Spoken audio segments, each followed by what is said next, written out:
Thank you for making Saint Central your black and gold home for the New Orleans Saints.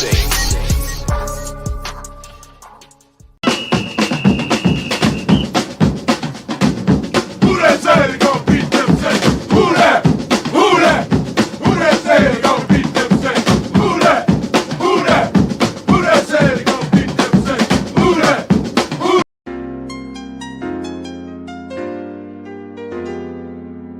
Yeah. Boogie like Benson, I'm a who that. I'm a who that. Long as I'm living, I'm a who that. Lose or winning, I'm a who that. Sports coma, yeah, this is where we do that. Where we do that, where we do that, where we do that, where we do that, where we do that, Boogie like Benson, I'm a who that. I'm a who that. Sports coma, this is where we do that. Where we do that. Welcome, welcome, welcome. Somebody please better help. Running this thing like Elf. I thank God every day I'm not a felt. Go to YouTube Live with Big Q and the guys. If you ain't ride or die, the bandwagon get flipped. Been marching in, that was way for the ring. I was yelling out your chain for the championship. Bucking on town, duck down. Falcons, pluck, get shut down. Panthers ain't much touchdown. The vision really belong to us now. So much hate on the Saints, you could probably tell. Ever since Bounty Gate hit the NFL, when things seem fishy and you probably smell the crooked referees on Roger Goodell. Yeah, fucking like this and I'm a who that. Every day I'm living, I'm a who that. Lose or winning, I'm a who that. It's the sports coma, this is where we do that. Where we do that, where we do that, where we do that, where we do that, where we do that. Boogie like Benson, I'm a who that. It's the sports coma, this is where we do that. You're listening to the Sports Coma with Big Q and the guys on the PRO Media Network.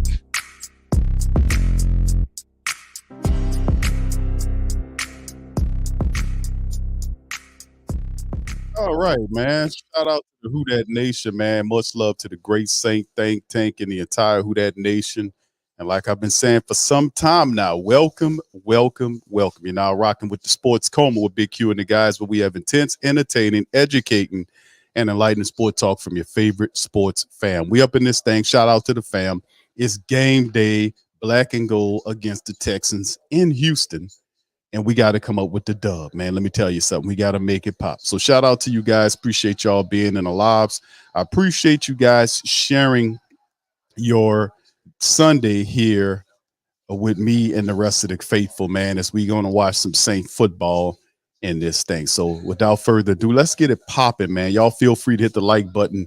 Please feel free to hit the subscribe button. And by all means, feel free to share the show on your social media feed.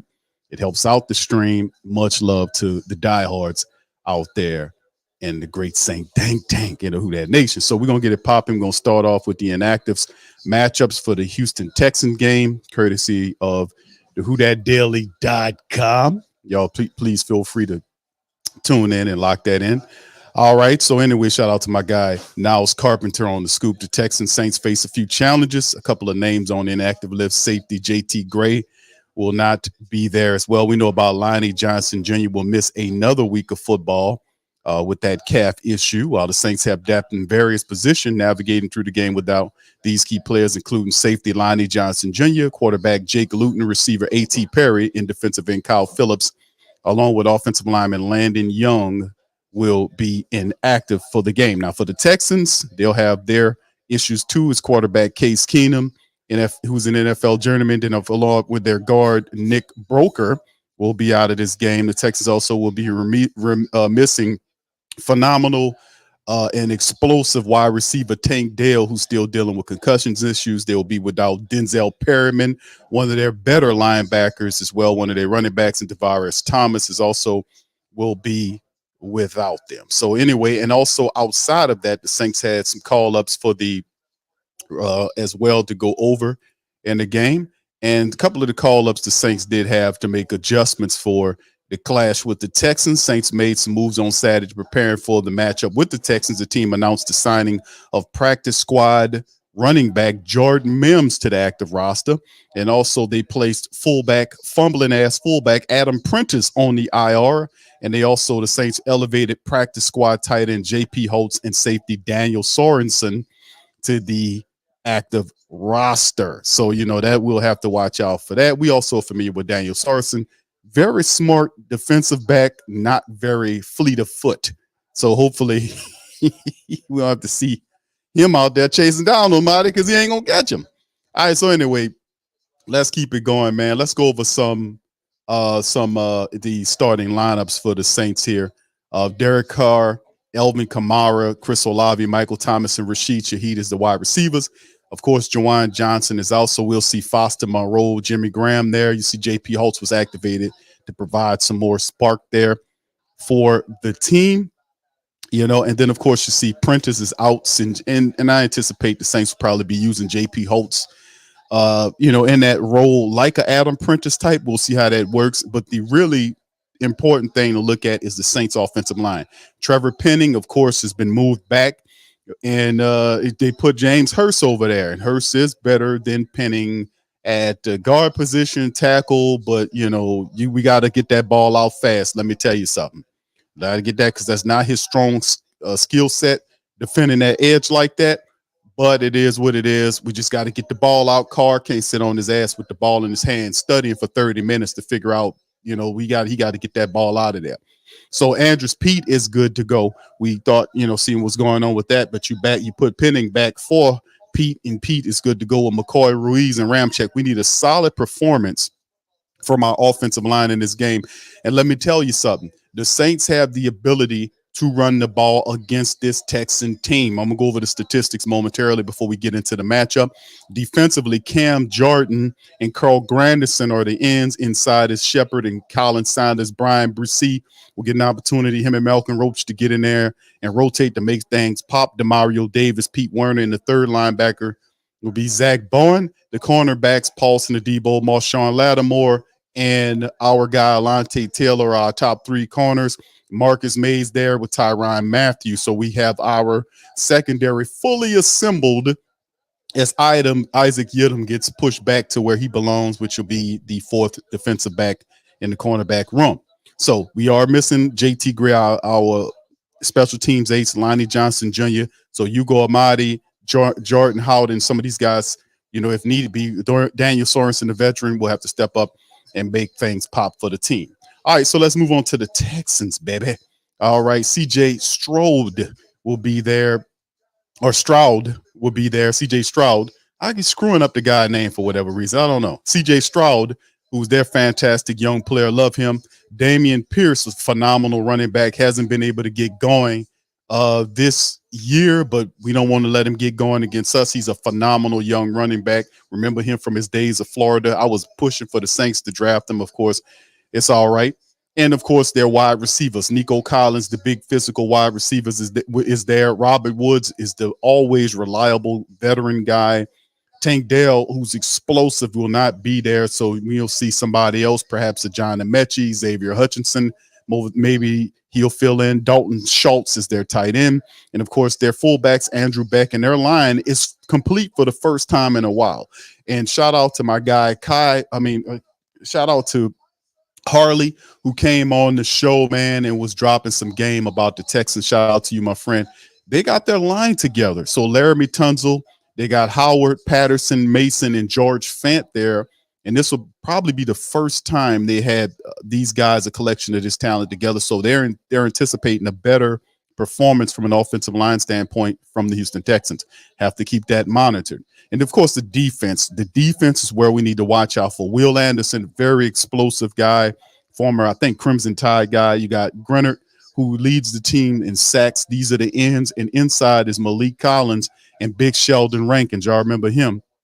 Hassan Ridgeway is another guy that helps out, but he's still on the IR as it's listed here. I don't think he'll have an opportunity to play in this game according to the statistics. But we go to the cornerbacks. Christian Harris, Henry T is there, Blake Cashman. So Denzel Perriman is not there, but they have phenomenal players. Christian Harris, Henry T's all over the field, and Blake Cashman. These are solid linebackers that play sideline to sideline. They're football players. And like we talked about, the key to the Texans is running the ball, playing defense, and, of course, their young quarterback there as well. So we go to the secondary with Shaq Griffin and Steven Nelson, phenomenal tandem, but Jimmy Ward and Jalen Petrie are the guys you got to watch out for from the safety position They are really a good tandem and doing really good things for the Texans in that defense. So the Texans are 2-3, third in the NFC South. And listen, man, we just got to take it to them. The Saints, and I no disrespect to our Texan family members, but the Saints have a overall better collection and more experienced collection of talent here. Michael Thomas, Chris Olave, Rashid Shaheed, Taysom Hill, Elvin Kamara. It goes on and on. But the issue is the Saints must take advantage of this. They must take advantage of this and make things pop. Now, going into the keys of victory for the Saints, and let's go based on the statistics, shall we?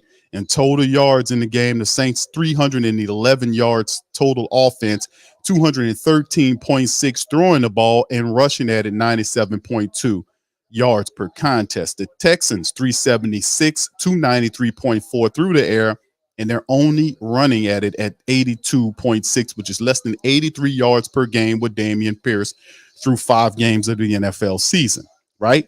Where we should shine at is on the rushing attack. Let's go over the defensive statistics. Saints given 289.2. They allow 197.6 through the air. That is great. They are only holding you down to less than 92 yards per game. The Saints defense is stellar. The Texans, 35.8, almost 346 yards per game. They're giving up 233.4. That's the Saints average 213.6 through the game. So they'll say, okay, listen, y'all got 213. We let you get 233. So, hey, you can get that against this Texans secondary. You just can't be, overzealous. And this is the key to it. They allow 112.4 yards per game running. The Saints 97.2. Listen, that is where we need to really get to beating this Texan team. Same old thing. Say, Q, this is the same thing we talk about all the time. The Saints had 40-plus rush attempts against the New England Patriots. They basically used Elvin Kamara and Kendre Miller and Taysom Hill to battle ram the Patriots into submission. This is the same stratagem that we have to use against the Houston Texans. We have to run the ball against this team. They're not good at stopping it. It'll allow you through 5 games to get 112.4 yards per game. The Saints need to focus on that. They need to run the ball and dominate the offensive line. The offense needs to dominate the defensive line. We need to focus on running the football and building an offense off the back of the running game so the play action gets involved.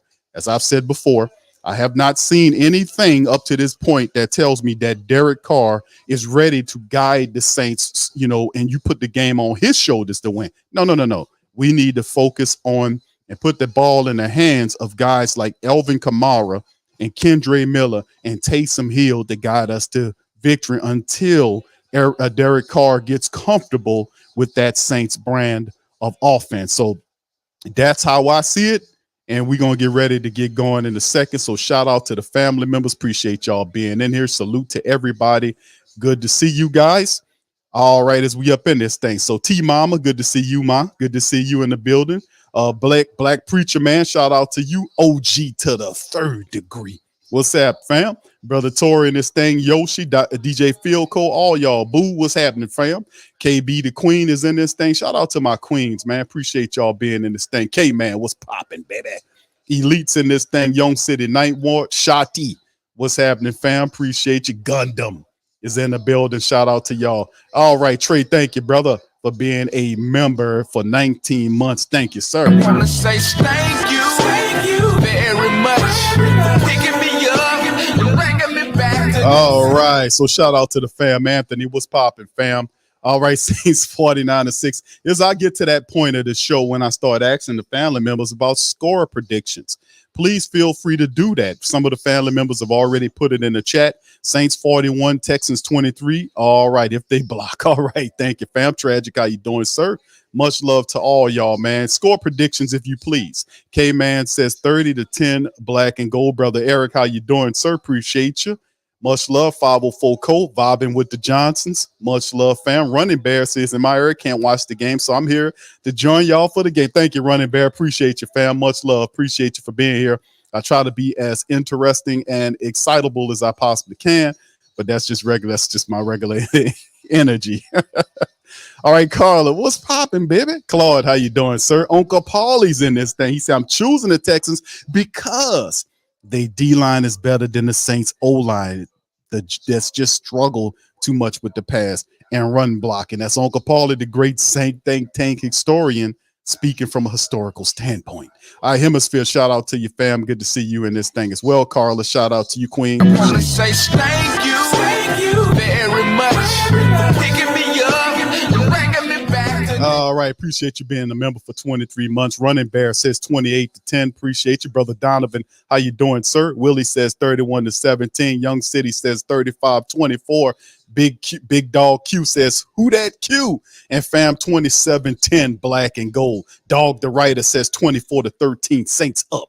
Claude 27-17, Saints. Greg 24-3. Shout out to you, Greg. Anthony, shout out to you, bro. Says 28-9, Saints. Shout out to you, Earl. How you doing, fam? Appreciate you being in the live as well. Big ups to everybody. How you doing, Marlon? Marlon says 34-17, black and gold. And it you know, and that's the thing that we're going to watch out for in this matchup, family. We talked about keys to victory for the Saints. They can't, you know, and do I have to really say we can't turn the ball over? Do I really have to say a key to victory is no turnovers?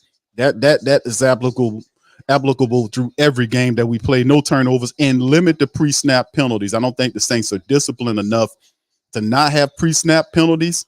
And I just think that's the identity of the team under Dennis Allen, because he's not a disciplinarian. He's not. That's not something that he's do. He's very loosey-goosey in terms of how he handles the discipline of the team. He kind of skirts the accountability thing, which that's why the defense, and as strict as it is, I think he just relies a lot more on the veteran essence of the team to try to police themselves, which is a cool philosophy, but still in all, you got to be able to be on them, you know, when they be screwing up. You got to talk to them. You got to do that. But, you know, we'll see how he handles that. All right. All right, what's up, Demi, baby? Good to see you in the building. T-Roy, 21-6 Saints.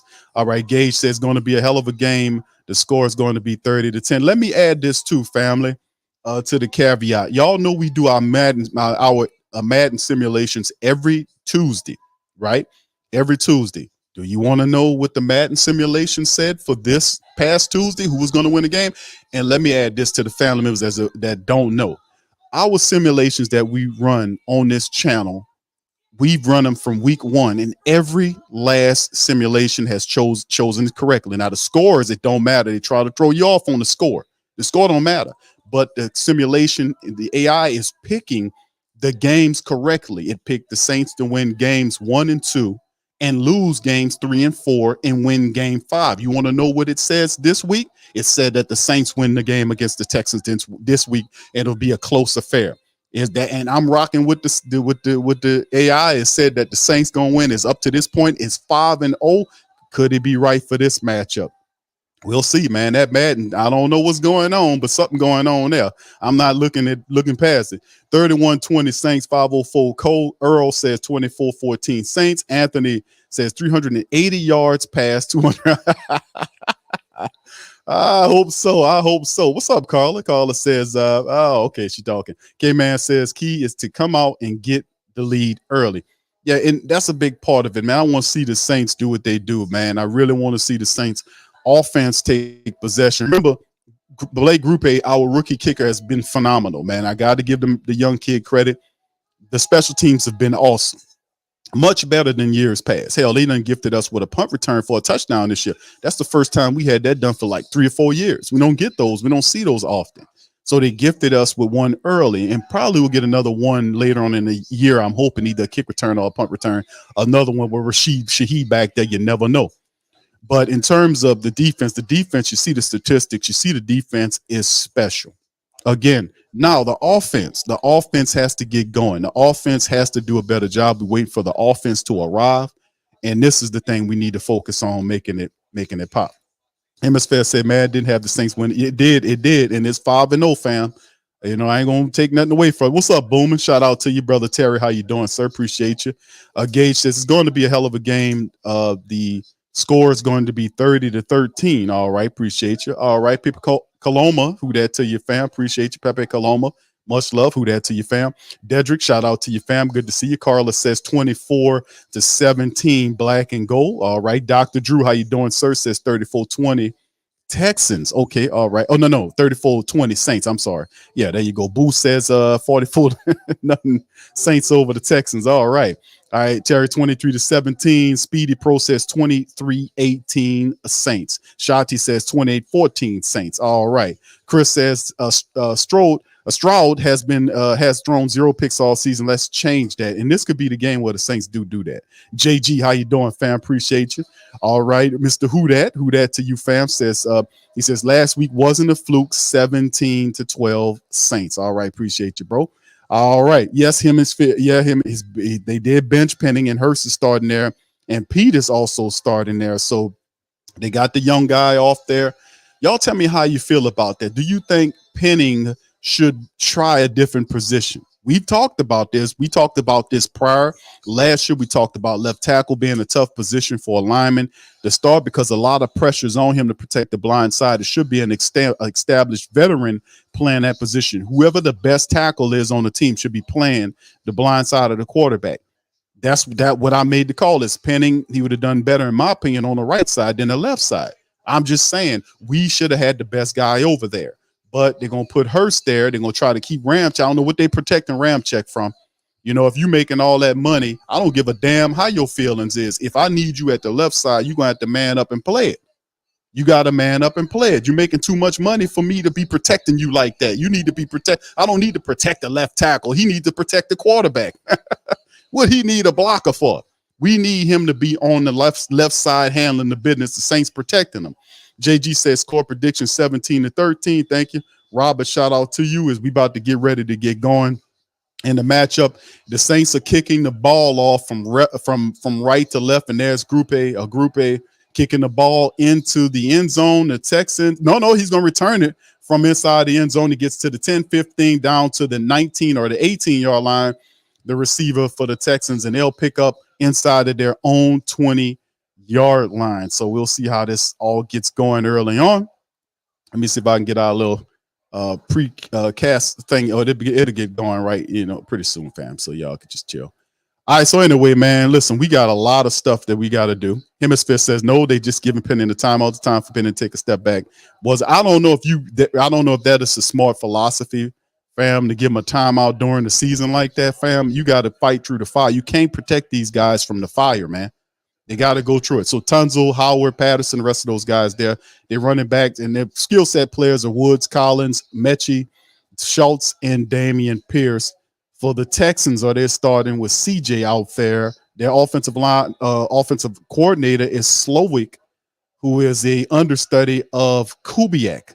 And there it is. CJ's under center, turns, and it's a play action. And the Saints totally fooled by the play action run, and CJ Stroud scrambles for and drops down at about 2 or 3 yard pickup to the left side of the line. Actually, a gain of 2. 2nd and 8 now for the Texans as they get the opening play. All right. So here we go for the black and gold, watching on to see what the Texans are going to do here. All right. CJ Stroud, man, is in the shotgun of the Texans just over, I think, to the 11-yard line. He's in the shotgun. There's a snap. It's a handoff to Pierce. The Saints get him for a gain of 1 yard. The Saints wrangle him up. Demario Davis is there on the stoppage. All right, that'll bring up a 3rd and a few really quick. Carl Grandison, Colin Sanders, Shepard, and Cam. We know Warner, Davis, Bond. We went over the starting lineups as they're running the graphics down with the starters there in the secondary. Adebo, Lattimore, May, Matthew, and Alante Taylor in the modified nickel set. All right, here we go.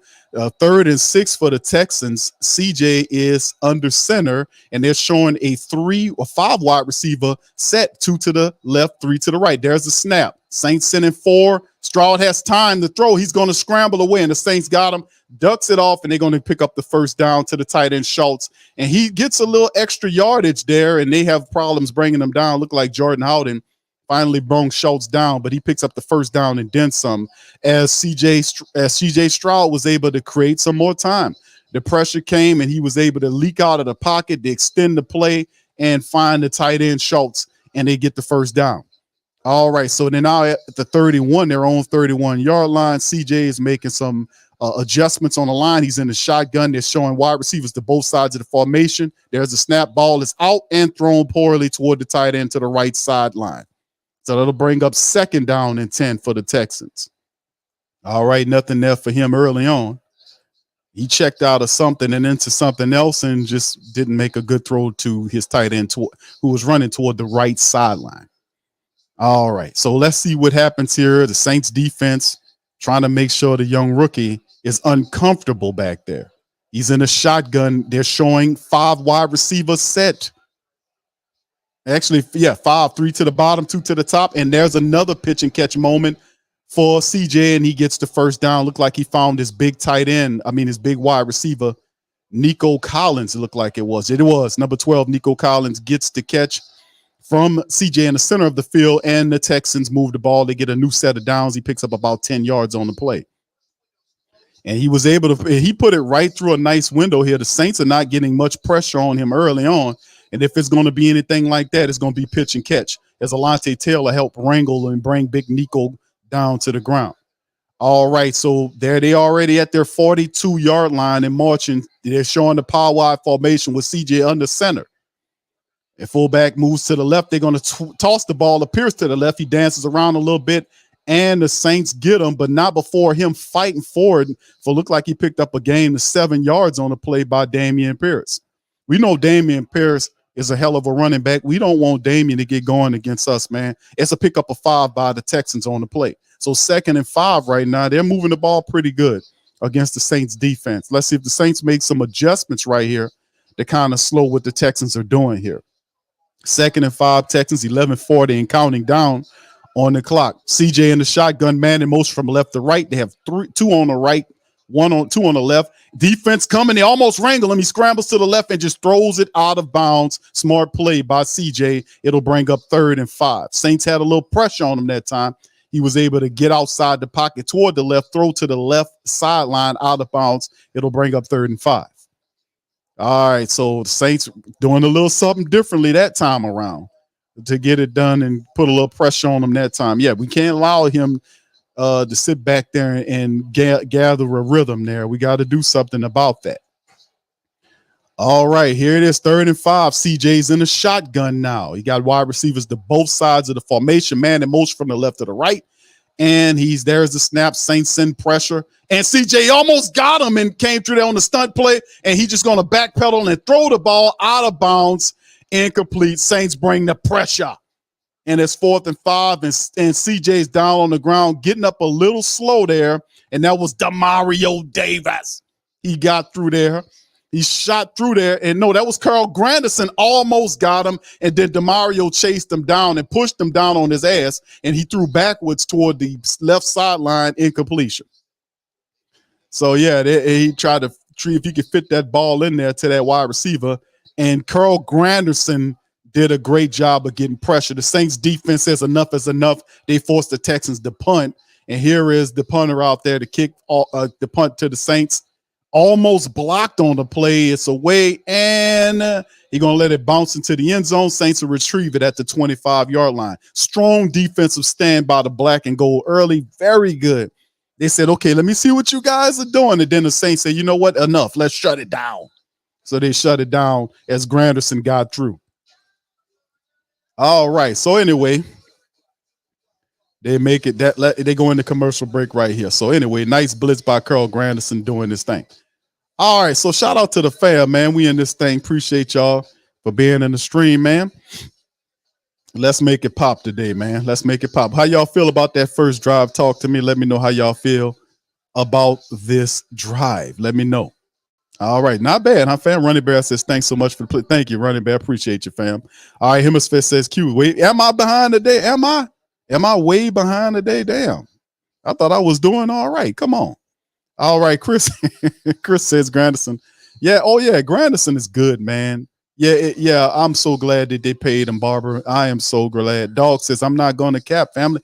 The refs have us one on, have us one on that hit on the QB. They could have threw it, bro. They could have threw it. You're right. Robert says small football by the Saints defense, special teams. Smart football, I guess you're saying. Barbara says Taylor is a revelation at the slot corner position. I like how this is doing for the Saints early on. What's up, Debbie? Shout out to you. Appreciate you. Yeah, they adjusted, JG. When they went, they seen the pressure, they adjusted and then start doing that, and making it pop for us. So it is not, it's actually pretty good. L Dub says, Q, you're on time. Okay, all right. Thank you, L Dub. Appreciate you, bro. All right, Q. All right, line. Okay, good. I'm in formation with some of the family members. Yeah, some people might be okay. Molly Mall says I'm ahead of him. Okay, so yeah, it's crazy how that is, fam. That's crazy how that is, because I was used to be like 2 plays behind everybody. That depends on how you watching the game. Like some of these streams have like a really delayed broadcast, like a really delayed thing. Like depending on who you watching it from, they got a 2-play delay. It's ridiculous, man, for real. It ain't good as you doing play by play. Let me tell you something. When you that far behind. All right. So anyway, Ice Cream Man, how you doing, sir? Appreciate you. All right, now the time we've all been waiting for, the offense. Yes, Robert says, let's go offense. Noel Origin says, who that? What's up, bro? How you doing? All right, Ro. Okay. Yes. All right, shout out. Okay, here come the Saints, man, out there. Hurst, they got Max Garcia lining up as the center with McCoy, Ruiz, and Ramczyk. I don't know about that, but they saying it was Pete out there. I'm going to see if it's Pete or Max Garcia. Chris Olave, Mike Thomas, Rashid Shaheed, Foster Monroe, and Elvin Kamara. All right, here we go. Saints lined up from their own 20-yard line. Carr under center. It's a play. Defense coming. He checks it down to Kamara from the 25, 30, 35. He's tackled by 3 Texans down to the 35-yard line. On the check down play, Carr got it out before he got popped.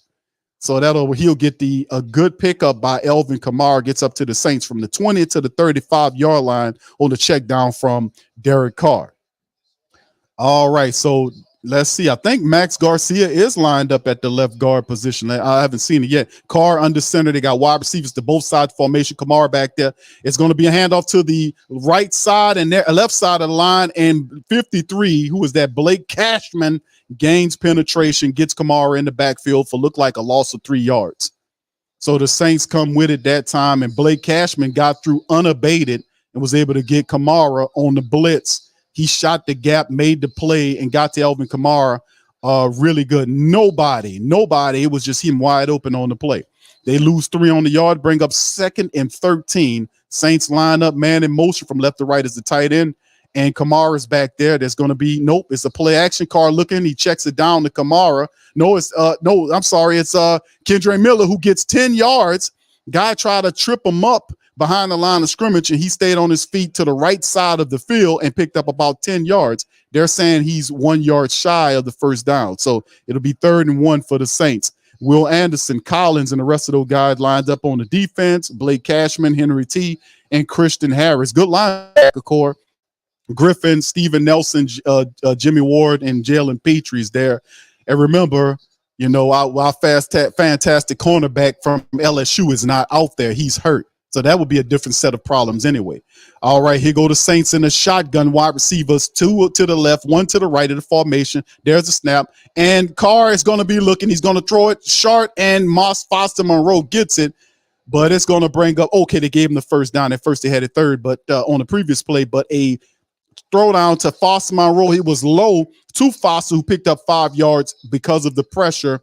But Derek Carr was able to stay on his feet and find the throw despite the guy being wrapped around his legs. So he got it to Foster Monroe, and good catch to him to keep everything moving. 2nd and 6 now. Carr under center, man in motion from left to right. It's Rashid. He hands it to Kamara, dance around, and Kamara's to the 40-yard line as he picks up about 10 or 12 of them on the run. Good run play by the Saints. Remember, they could run the ball against this Texan team. They allow you to. And he picked up from the opposite side, from the 49-yard line of their side, which is Saints, and Kamara just danced right through a lane. That was a well run by that. The Saints offensive line opened up a nice side hole, and Elvin Kamara was able to dance to it, runs to the left, cuts back up the center, and picks up the first down in territory. Okay, Taysom Hill is out there in the shotgun. That's a snap. Taysom Hill hands it to the running back. Nothing's shaking as the Texans defense gets there in a hurry and stop the Saints on 2nd down for a loss of 2 or 3 yards, trying to get to the right side. Texans smelt it out, and they were able to get to it. Boy, are they fast, man. Boy, that defense got there lickety-split. The Saints lose 4 yards, and it'll bring up 2nd and 14 now for the black and gold. Boy, are they fast. They seen that and went and got it right away, man. All right. Carr under center from the Texans 41-yard line, sends a man in motion from right to left. There's the play action to Kamara. Carr looking, and he's going to take a shot downfield. And let's see if he got his overthrown. He was trying to throw it to Chris Olave, but he was double covered. I don't know what Carr was looking at as he tried to take a shot downfield to Chris Olave toward the right side of the field, and Olave was double covered. So I don't know what he was doing. He didn't look nowhere else. He didn't look anywhere else. He didn't cycle through any progression. He stared down Chris Olave and tried to throw the ball to him, and that was just a terrible read. He ain't looking anywhere else.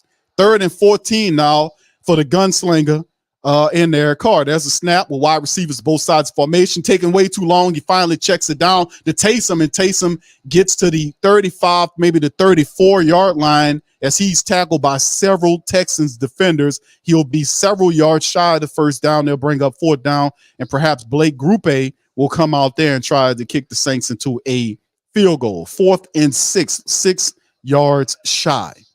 7:05 and counting down. The quarter's moving pretty fast here. By the way, the quarter moving pretty fast for the Saints. Both teams. Blake Grupe, 11 of 12 from the field. 54 is the longest. This is a 52-yard attempt for Blake Grupe. Let's see if he can knock it. There's no wind out there because the flag's as flat as a hammer. And here's the kick, and Blake Grupe puts it up, and it will be no good. Off to the right side, he misses, and the Texans will recover right there. They'll get good field goal position as Blake Grupe misses the field goal. All right, so yes, if we can do better than lining up our rookie for 50-plus yard field goals, maybe he would have had an opportunity to kick that in. But they'll head into commercial break on that play. The Saints offense doesn't produce anything, and there's a missed field goal on the play. All right. Not looking good there as the Saints offense. Carr at the helm stalls out. He stalls out, and Carr pun intended. Let me tell you something.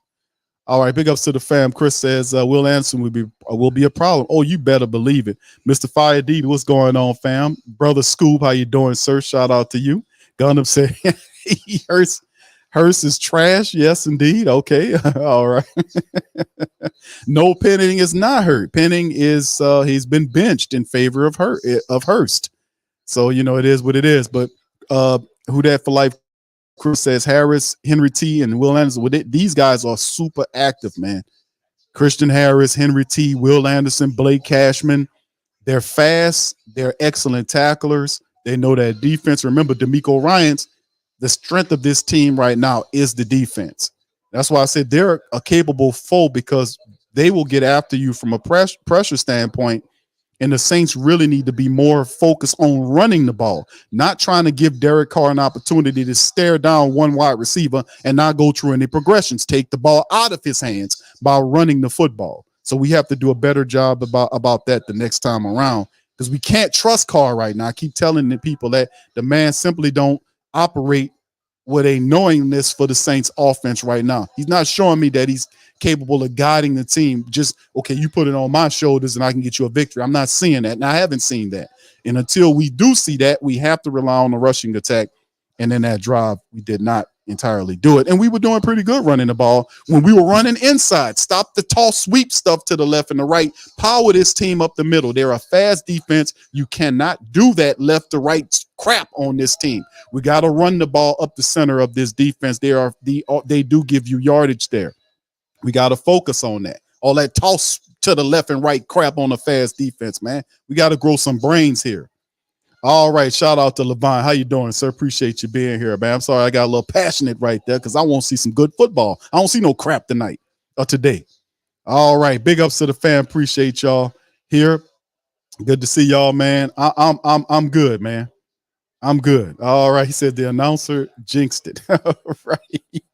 Nah, we got to make it pop, man. We got to do what you do. Okay, here go the Texans picking up from their own 42-yard line. CJ's in the shotgun, 3 wide receivers to the left and the tight end there. There's the run to Pierce to the left side. Saints says, no, sir, you're not doing anything. They stop him, gang tackle him for a gain of perhaps 1 yard on that side of the field. Colin Sanders, the big guy, is there to wrap him up.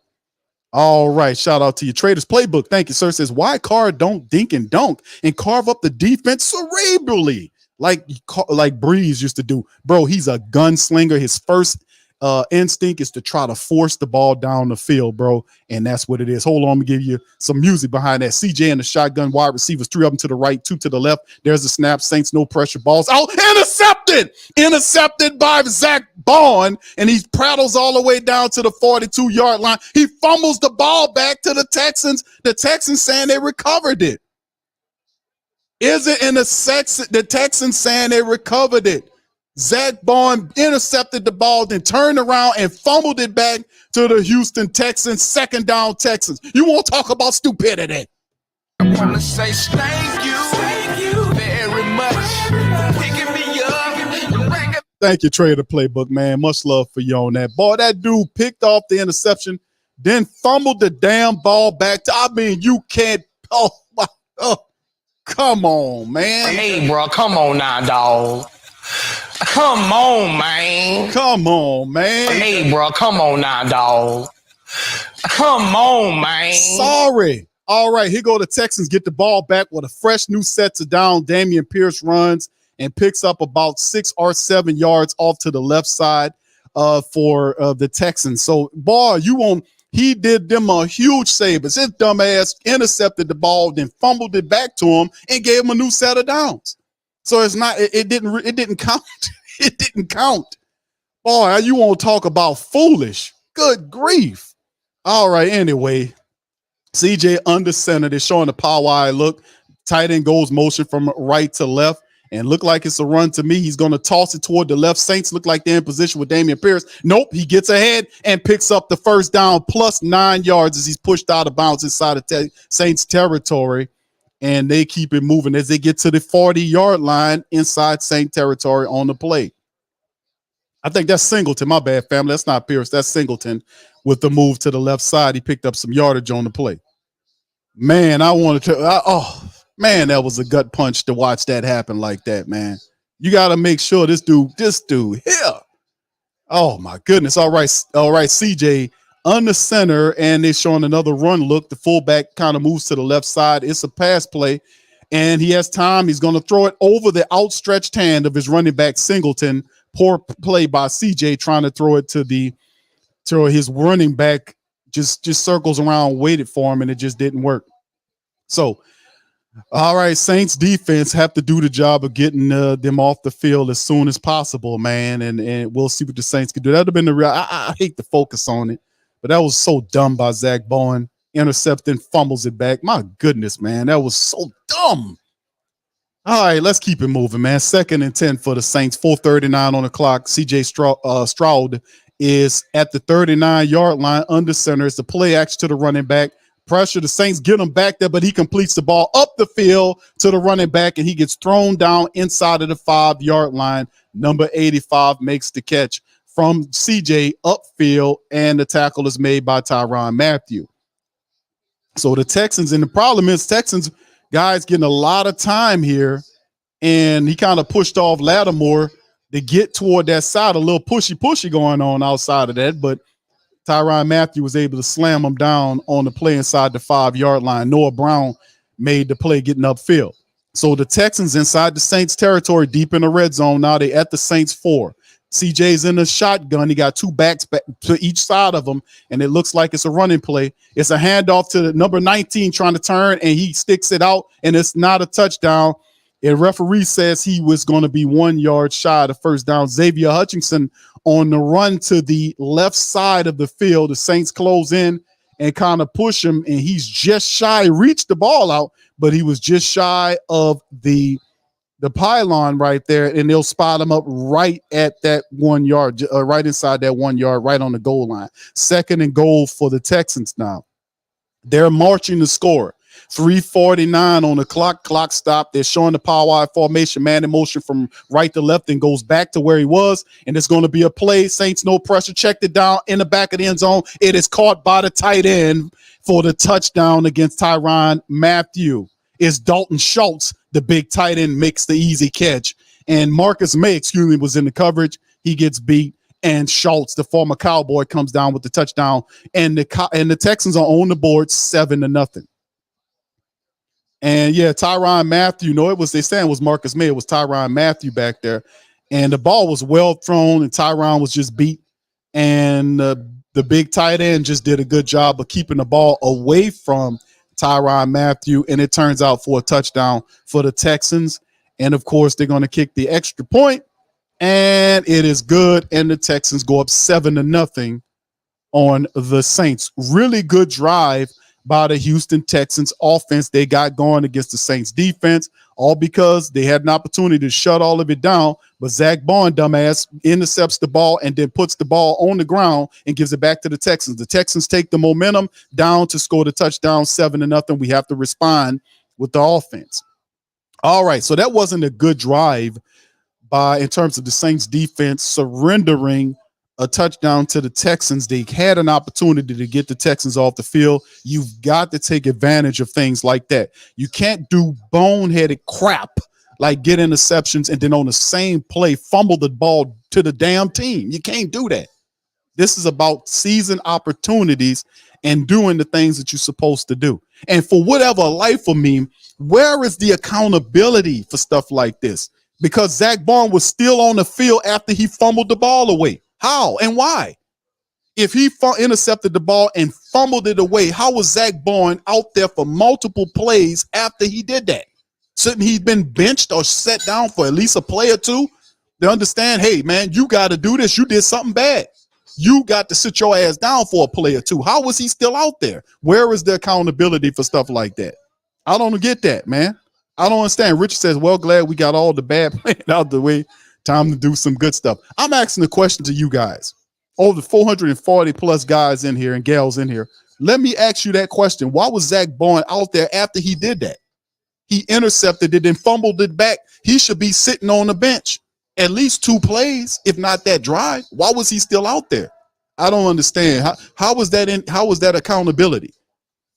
He was directly the one responsible for why that drive happened. If he do his job like he's supposed to do, then we don't have this score. But I'm just saying, I'm asking y'all, give me some clarity, man. Make me understand why he was even out there after all that happened. Sit your ass down somewhere and think about what you just did. I just don't get these people, man. I don't get it. That's a part of accountability. If a player do something bonehead and foolish, you got to sit them down, let them think about it. Take time away from them. They did not do that. I don't get it, man. I don't get it. I don't get that. Red K Dog says, get the Peyton stink off this team, Bond. Yeah, yes. All right, and the fumble. Yes, Nola East, what's up, bro? Says running like a wild man, then fumbled the ball. Yeah, come on, you wasn't going to return that thing. Then he goes down, everything, and I don't want to harp on it, but it's hard not to harp on it because this play, all this wouldn't exist if this dude do what he trained to do. And I'm saying if he fumbles, okay, he made a mistake, you're gonna pay for it. Sit your ass down somewhere for at least 3 or 4 plays. All right, I don't know, man. It's just silly to me. All right, Texans up 7-0, 3:41 remaining on the clock. This quarter is getting beyond us quick. There's the kick, and it's going to bounce into the end zone. They're going to retrieve it where they usually do. Saints offense got to get it going, man. Saints offense got to get it going. All right, St. Doug, shout out to you, bro. Says DA wants him to keep on doing what he's doing. All right. T-Roy says we have a head coach by the name. Okay, that's the answer. All right. Hemisphere said Bond, one of those. Oh, yeah. Yeah. Bishop says he fumbled. He took the wrong angle. Next play, toss sweep for 70 yards. He gambled and fumbled again. All right. Thank you, fam. Appreciate you. Thomas says Jalen Smith wouldn't have fumbled that ball. Thank you. Far too kind. All right, here go the Saints from the 25-yard line, handing to Elvin Kamara off to the right side. Kamara running hard and picks up about 5, maybe 6 yards on the run off to the right side, bringing up second down and maybe 4 yards on the play. They give it to Elvin Kamara. He actually gained 6 on the play. Kamara ran over Petrie and then just kept on going, and it took several other players. You think Elvin Kamara is a little back. Elvin Kamara has a lot of strength there, and a lot of the people understand that when he be running through the arm tackles. All right, there'll be 2nd and 4 now for the Saints car in the shotgun. There's a snap. Is another handoff to the right to Kendre Miller, who keeps running and running and running. He picks up about 2 or 3 yards on the gain for the actually picks up the first down. He gets the 4 yards need for the first down, maybe a little bit more. but he gets the first down. New set of downs as the Saints go to the rushing attack on this play. Elvin Kamara, then Kendre Miller, and they make it pop. Taysom Hill is out there now for the Saints along with Derek Carr. As in, boy, this first quarter is really rolling. Shotgun now for Derek Carr. Wide receivers to both sides of the formation, running back to his right. Texans showing blitz. There's the blitz. Carr stands in, takes a shot to the right side, and he finds Taysom off down to the right side for the catch. No, he dropped it. Referee says no. Taysom does not complete the catch. Carr kind of floated it up there. Taysom Hill off to the right side. The ball was thrown. He adjusted to it, but Blake Cashman stuck his arm in there and got it up out of there. That was Blake Cashman on the play. He kept his arm in there and pulled that ball out, and then it didn't complete. So Taysom off to the sideline now. Blake Cashman had a good play. 2nd and 10 now for the Saints as they're at the 35-yard line. Carr in the shotgun. There's a snap. Carr looking left, firing right, and right down the center of the field. He finds the tight end, Michael Thomas, to the 50-yard line, and the Saints get midfield on the play as Thomas makes his first catch of the game. We got a Texan player, number 23, just laid out on the field like he's sun gazing, man. So hope that man all right, man. He looking straight up at the sky. And he's laid out there. Hope he's all right, man. He was laid out flat as a pancake, staring straight up at the sky. All right, they run off into a commercial break. All right, Chris, thank you, man. He said, how the heck I call out what we need to change? And CJ Stats, as soon as the game started, we do it and manage not to finish. Thank you, Chris, for that. Much love, bro. Thank you. Far too kind. All right, shout out. Brother James says, I can't believe Zach did that, bro. Where is Jalen Smith, Q? He on the practice squad. And he on the practice squad, but the guy that need the most practice is actually starting the game. Hey, don't ask me, bro. I'm just the messenger. I just report. I just tell you what I see, Brother James. He said Stroud will get us if we don't keep up offensively. Carr needs to perform at a high level this game. Honestly, no more excuses. Shout out to you, bro. Thank you for that. Yeah, and MT gets his first catch of the game, and it was a nice catch down the center of the field, right around the logo area, and that was a big pickup of yards to keep us on schedule. We need to keep moving the ball. Ain't no doubt about it, fam. Y'all all saying the right things. We definitely need to score on this drive because if we don't score on this drive, and if we can do more, then we got to do more than setting our rookie kicker up for 50-plus yard field goals. That's not going to cut it with an offense that's expensive. I ain't even say talented. I'm talking about as an offense as expensive as the Saints offense is, $150 million quarterback over 4 years, Michael Thomas, Chris Olave, and all these other guys. We can do better than setting our rookie kicker up for 50-plus yard field goals. Am I saying anything wrong? Am I saying anything wrong here? Please correct me if I am, because I really do feel like we can do better than this. L-Dub says Garcia is taking Pete's place for the moment, but Pete is active. All right, thank you, bro. Taysom got bricks for hands. Now, it wasn't that, bro. It was, if you watch the replay, it was Blake Cashman in there. He had his arm in there, and then you could see him kind of rip the ball out at the very last moment from Taysom. So, I mean, it was just a good defensive play. Black Preacher Man said Bond is one of those favorite players of DA. Exactly, man. We want the productive guys in there. Zach Bond and earned enough to be considered a favorite. You got to be able to show up and show out, man. Thank you, Black Preacher Man, for I want to say thank you very much. Picking me up, bringing me back to this. All right, appreciate you, bro. And here we go. Saints in the shotgun, 1st and 10 from the Texans 49-yard line. Saints 3 wide receivers to the right, 1 to the left. You got Kamara back there with Carr to the left side of him with the snap. There it is. He looking to the left, studies to the center, throws the ball, and is it caught? It is caught by Michael Thomas for a pickup of 9 yards. It'll bring up 2nd and 1 yard for the say, or 2nd and 2 rather, as they say in the 2nd and 2. Look like he picked up 9 to me as he put the ball on a rope to Michael Thomas. Very good throw by Derek Carr. We need more of those. He put it on a rope to Michael Thomas on that play. 2nd and 2 for the Saints. Carr under center. Kamara's back there as the lone back. Wide receivers to both sides of the formation. Man in motion from right to left. And there's a toss to Kamara to the right side. Running behind. He picks up the first down and a gain of 3 extra yards as he gets down to the 36-yard lines of the Texans. Off to the right side. Nice play there. You can see the Saints blockers were there to try to make things pop, and they got a positive play. Mike Thomas runs off to the sideline, daps off Cody Burns, the wide receiver coach, on the play, and Mike on that block. I seen that block, Mike. All right, shotgun for the Saints, and there's the snap, and Carr throws it, and almost intercepted. Where was Carr throwing to? There was absolutely nobody there. Where was Derek Carr throwing the ball to? There was nobody there.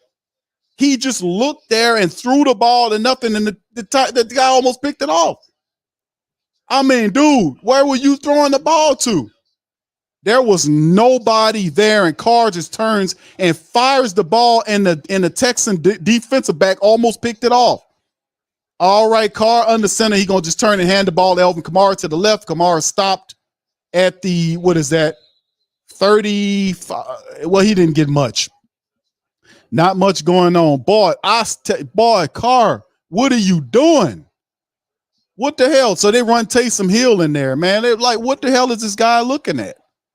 Taysom Hill is in there. He's not as the quarterback. Carr still called play. Carr's got to get his head out of what. This dude crazy. 3rd and 7 on the play.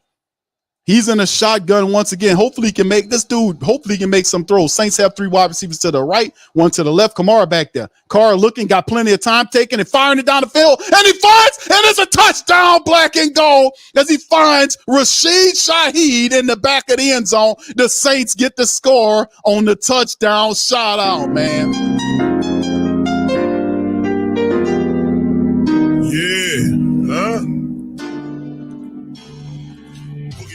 And I'm a who that. Long as I'm living, I'm a who that. Lose or winning, I'm a who that. Sports coma, yeah, this is where we do that. Where we do that. Where we do that. Where we do that. Where we do that. Where we do that. Boogie like this, and I'm a who that. Sports coma, this is where we do that. Welcome. Somebody please better help. Running this thing like Elf. Thank God every day I'm not a felt.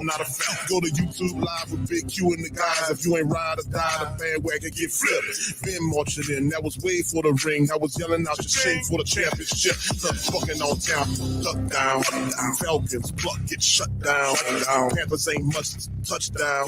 The vision really belong to us now. So much hate on the Saints, you can probably tell. Ever since Bounty Gate hit the NFL, when things seem fishy and you probably smell the crooked referees on Roger Goodell. Yeah, money like this, and I'm a who that. Every day I'm living, I'm a who that. Lose or winning, I'm a who that. It's the sports coma, this is where we do that. Where we do that. Where we do that. Where we do that. Where we do that. Where we do that. Boogie like this, and I'm a who that. It's the sports coma, this is where we do that. You're listening to the Sports Coma with Big Q and the guys on the RO Media Network. Let me tell y'all something, man. Carr on the throw, he just looked at Rashid Shaheed on the coverage and talked to Rashid Shaheed and patted his chest and said that was my bad on the play where he missed him on the previous play. He patted his chest and said that's my bad.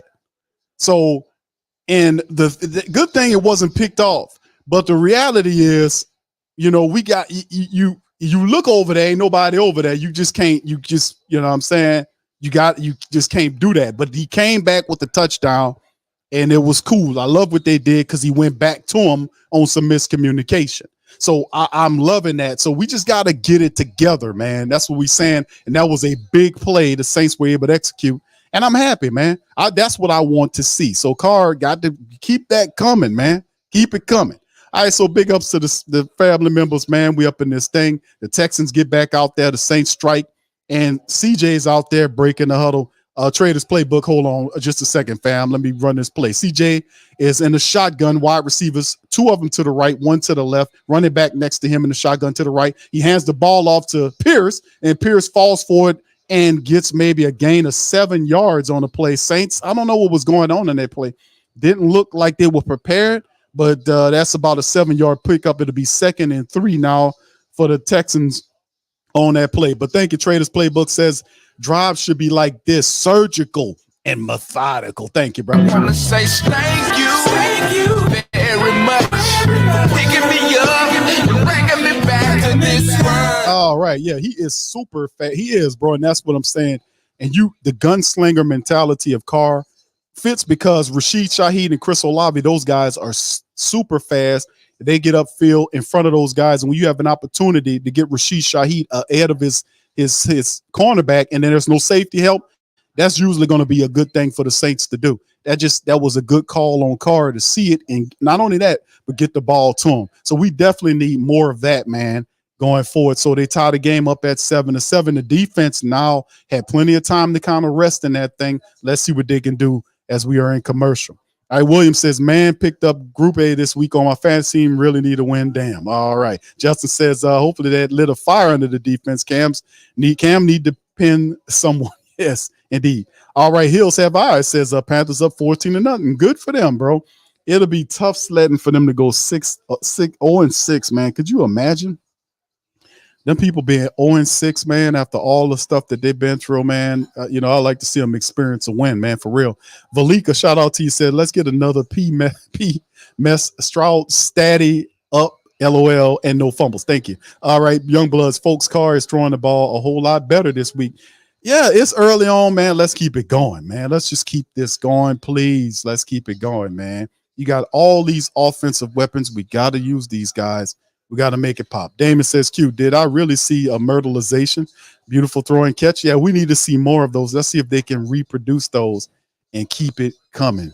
All right, let's keep it going. Rose says, pressure. Yeah, we need to keep the pressure up on CJ in the game. We got to make it pop. All right, Marley Mall says only way Bourne can make this up is if he gets a pick six. I think it ain't Bourne is. I don't know, bro. I don't get why he's out there, but it is, All right, Boom says, why can't we worry about them cats? We need to make the playoffs ourselves. All right, yes, we're gonna be all right, brother. We're gonna be fine, man. We're gonna be all right. We just got to keep doing what we do. You know what I mean?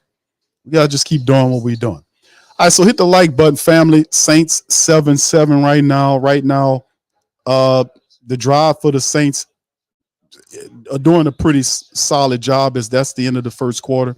We get ready to go into the second quarter. Hopefully a light has been a fire has been lit in the Saints offense where they can steadily turn out these drives. Texans looking good. All right, CJ in the shotgun, wide receivers to both sides of formation. Is going to be another run to the running back, and he gets the first down as he gets to the 35-yard line for them. Right up the middle, first down for the Texans, as it is Mr. Pierce running the ball, gets him a new set of downs. He runs off to the sideline, and they're seeing Singletary, who's a pretty good little running back of his own right, man. He used to play for the Chicago Bears. He'll run out there as his backup. Passanio is out there for the Saints right now. All right, CJ in the shotgun with wide receivers, two of them to the right, one to the left, and he got two running backs in the backfield with him. There's a snap. Saints send pressure. Nobody's getting to him, and he just checks it down to his, who is it? The Singletary? Number 9. He checks it down. He picks up the first down. Jordan the wide receiver picks up the first down and gets up toward the 40-yard line of the Texan territory. So Saints going to have to put some more pressure, man. It's too much pressure. And I mean, there's not enough pressure on this quarterback right now. And it's kind of pitch and catch for CJ out there. All right, let's see what they got going on now. CJ in the shotgun now. Wide receivers to both sides of the formation. There's a toss to the running back out the backfield. He gets to the 50, the 45, and out toward the 41-yard line inside Saint territory, man. So it is what it is as they keep it going there for the Texans. First and 10 as they get upfield. All right, so let's see what's going on here now. Because right now the Texans are moving the ball. They did a little trickeration on the play. They're doing a good job of blocking and moving and got things moving up the field. And Damon Pierce was able to, Damon Singletary was able to make some plays, and he gets into Saint territory to set it up. So the Saints having a bend but don't break defense. And there's another move right here as he runs off to the left side, Damian Pierce, and picks up a gain of 4 or 5 yards off to the left side. So the Texans are running the ball effectively against the Saints. They're using some stuff, but in the end, they are operating in a way where they're moving the ball using a running attack. The Saints going to have to step up and stop this. I don't know what's going on with the Saints defense, but they're not showing ain't putting any pressure, and they're not really stopping the run either. All right, so here we go. The inside Saint territory at their own at the Saints 37-yard line. There's a snap. CJ play action. He's looking. He's just going to throw it and that's incomplete. Looked like they were trying to set up a screen to the left, and it was found out by the Saints, and CJ smartly just throws it away at the feet of the receiver, and that'll bring up 3rd and 4 as Malcolm Roach was in pursuit to force the incompletion. But he thought he was going to turn to the right off the play action, and he just threw it away, smartly throw it away. Looked like Brian Brissy got a finger on it, maybe, perhaps. Looked like he got a finger on it. All right, he's 5 of 11 for 76 yards, 1 touchdown, and interception. CJ he's in the shotgun, wide receivers on both sides of the formation. There's a snap. Saints send a lot of people. CJ takes his time and delivers to the right, and it is a catch down inside of the 20-yard line to Nico Collins, and he had Alante Taylor in coverage, but it was a perfectly thrown ball out front of Collins, and Collins went out, got it, gets down, and that's inside maybe the 11 or 12-yard line of the Saints territory. Let me see where he caught it. Yeah, that'll be at the Saints 12. So that'll put the ball at the Saints 12. And like I said, they're moving the ball effortlessly against the Saints defense. They didn't do a good job of stopping the run, and now they're passing well. And let's see if the Saints can form a block and stop them right now. Okay, they're down at the Saints 12-yard line. They're showing the power wide formation. CJ under center turns, hands the ball off to the right, and the running back gets 8 up, not before picking up about maybe 4 yards on the gain off to the right side. Colin Sanders on the stop. Actually, they said he picked up 3, so to bring up 2nd and 7 now for the team. And the Saints really, it to me, my liking is not. It's just not enough pressure getting to CJ, and if he gains some rhythm, it's going to be a pain in your tail to stop him. And he's really too comfortable back there, man. 8 plays, 66 yards is almost 4 minutes in his drive right now. CJ in the shotgun, man in motion from right to left. There's 3 wide receivers to the left of the formation. He's staring to the left, looks to the right, not enough pressure. He checks it down to the running back, and he picks up about 3 more yards on the play. The Singletary, there'll be 3rd and 4. Or, something like that. But there's not enough pressure on CJ. He's just standing back there, pitching, catching, finding everything. He looked to the left, cycled through his progressions, went to the right side, and found the player.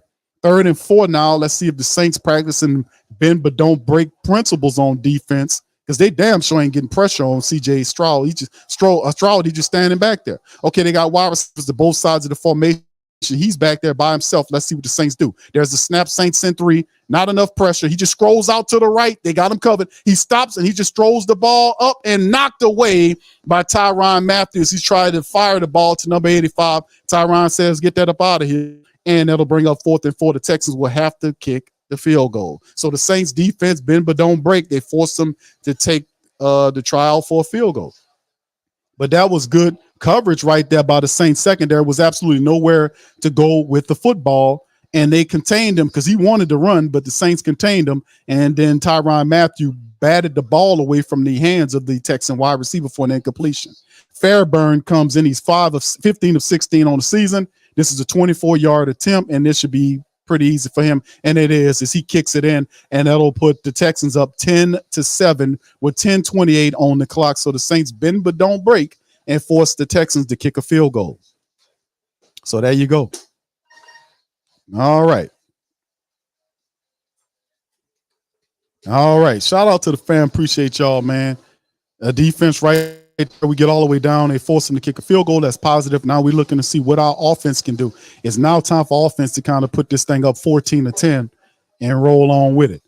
All right. Shout out to the fam. Jermaine says defense need to tighten up a little. They did. Jacob says, why doesn't it seem when our offense is asleep, our defense awake, and vice versa? All right. Yes, indeed. What's up, Desi? She says, shaking my head, they're not stopping them. Yeah, they did. They stopped them. It was good. We got them off there. Bend but don't break, but they got them up out of there. Corey says, our defense better than this. What the hell? I know, yeah, fam. I have much respect. Big time Cam, but now one guy stopped Cam. All right. Yeah, we made it pop, man. The defense got him off of there. No man's land. Pete Werner. Dog says Badger is really a smart player. John says Louisiana, man. And okay, Elizabeth City, North Carolina saying, and who is that? Shout out to you, John. 316. Shout out to you. Appreciate you chiming in from North Carolina. All right. Yeah, we got to stop, fam. Richard says fantastic pass breakup. He was at the middle of the field and dashed to the sideline to break up the pass. Yeah, that would have been a touchdown if the Honey Badger was on the stop, fam. Okay. She said, yes. I was nervous. Oh, I got you. What's up, Derek? Shout out to you. All right, Black Preacher Man says need Rashid to run back a kickoff. Yes. Or we put a TD right here, we good. Yeah, we just got to keep the pressure up, man. We really do. We got to keep the pressure up. All right. What's up, bro? Says Who That Fam. Appreciate you for stopping by. Big Sean says CJ seems like he's the real deal. He is, bro. The dude is very good, man. He's very good. But we gotta put pressure on this man. We can't allow him to just sit there and just stand back there like we allowed Jordan Love or Baker Mayfield to do this type of stuff. We got to stay on these guys. Yeah, the pressure, we got to tick up the pressure. And I'm thinking, let's see how they react to that going the second time around. I Mighty Birds now be listening on here, watching the game when I can. I hate New York channels, show other teams when my Saints are playing. Oh, yeah, we don't get no love. So I'm glad you're here, fam. Appreciate you for stopping by. Okay, we got well over 500 people in the stream. Please feel free to smash the like button, hit the subscribe button, and feel free to share the show on social media feed. We in this thing. All right, Stacey, I like to see a block punt return for a touchdown. Gundam says CJ is a baller, so disciplined in the pocket. Dude is good, man. That's a really comfortable offense for him. A really good fit for him operating in that QB-friendly system. Really concerning to me that he has it so easy there, and he's a fresh out the box rookie, and we got a 10-year veteran quarterback struggling as bad as he is with an offense that he experienced several times during his 10-year career. Very strange how this all happens, right, fam? Makes no sense, right? There's the kickoff by the Texans to the Saints, and Rashid returning from inside. He gets down to the 19-yard line where he's tackled by a Texan special teamer. Saints will pick up at the 19. We'll see what Carr can do for you. All right, shout out to you, Colorado. Yes, sir. It's been a while, man. Good to see you out there as well. Much love. Yep, we need a 7. Shout out to you. All right. CJ Brady. All right. Is he CJ Marino? Is it time for all that right now? Come on, y'all. Is it time for all that right now? All right, so here we go here. Saints pick it up. Let's see what they can do here. They're operating from their own 19-yard line. Carr under center showing a power eye look. And what's going on?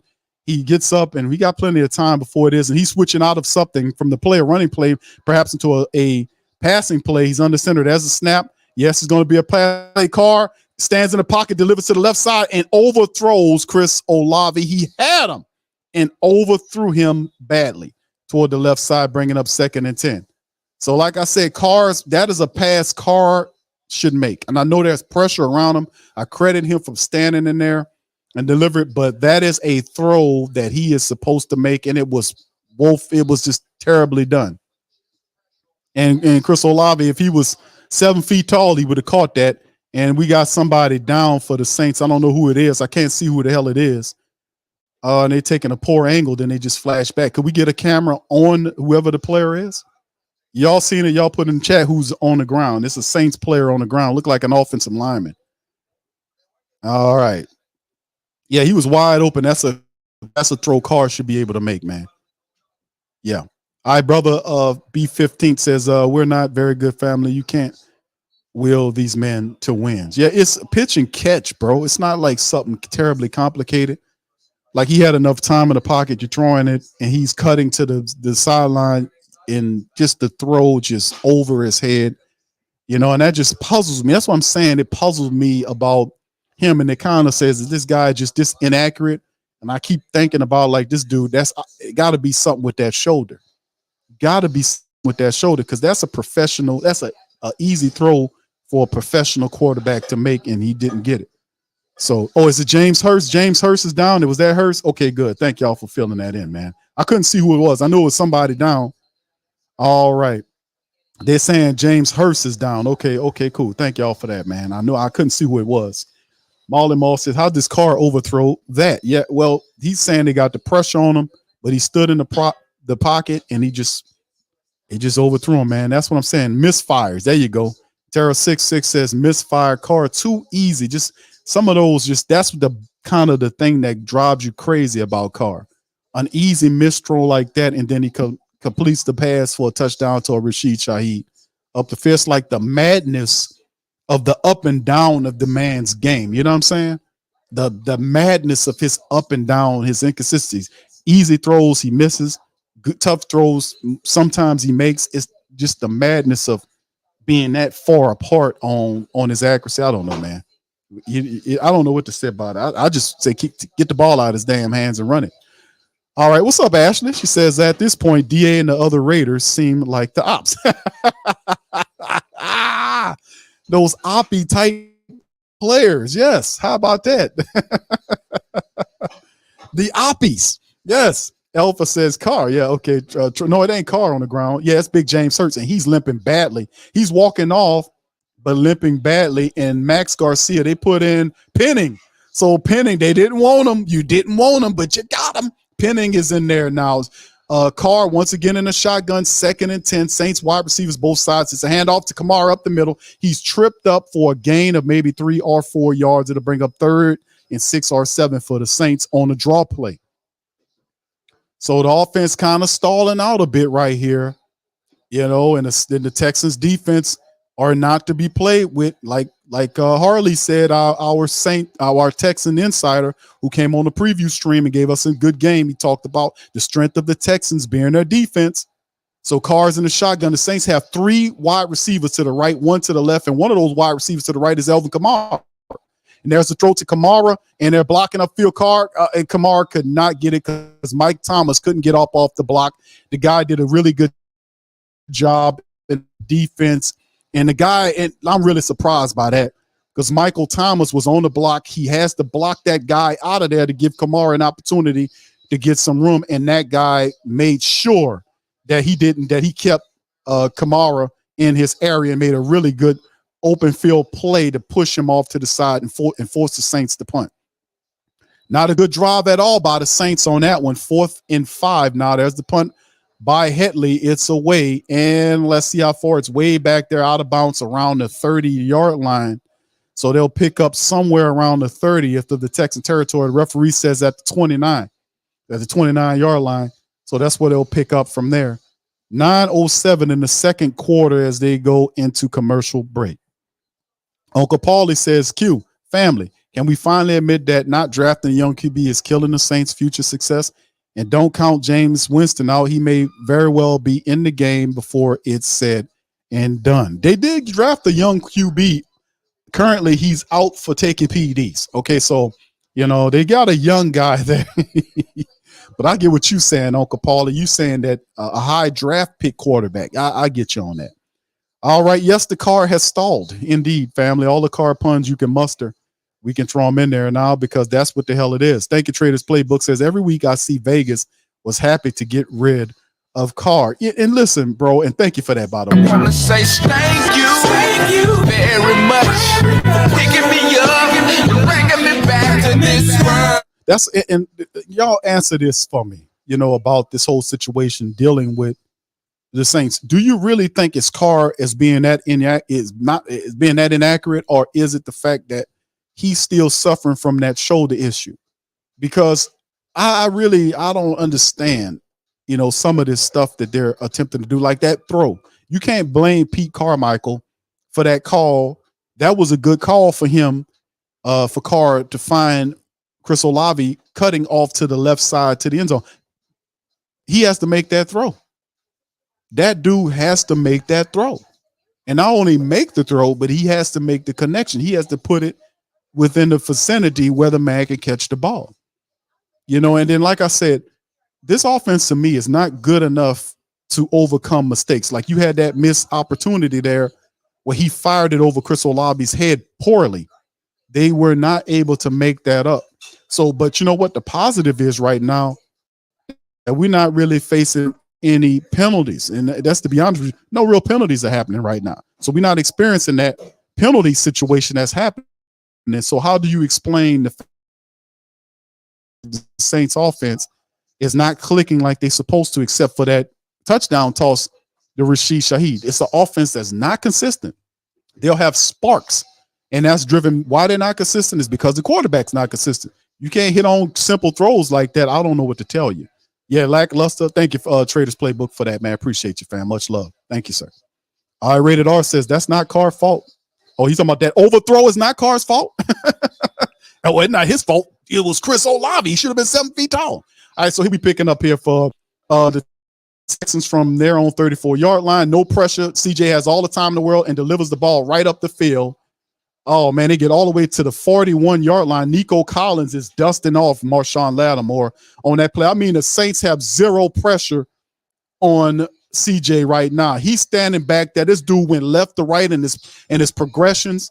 There is no pressure. This dude had a 5-yard cushion, and he was able to make a throw on Lattimore off to the right side, headed to the right sideline, and a perfect thrown ball out front of Lattimore. Lattimore can't defend against that. All right, so they get in the Saints territory at the 37-yard line.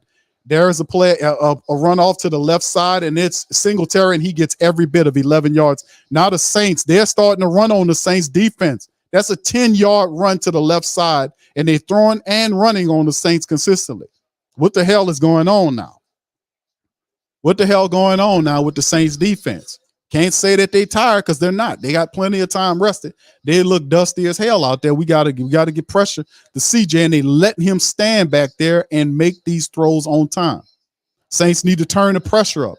They're now at the 26-yard line of the Saints. CJ in the shotgun with 3 wide receivers to the right, or 2 to the right, 1 to the left, and it's a handoff to the running back. And this dude runs off to the left side and picks up another 6 or 7 yards again on the Saints on a draw.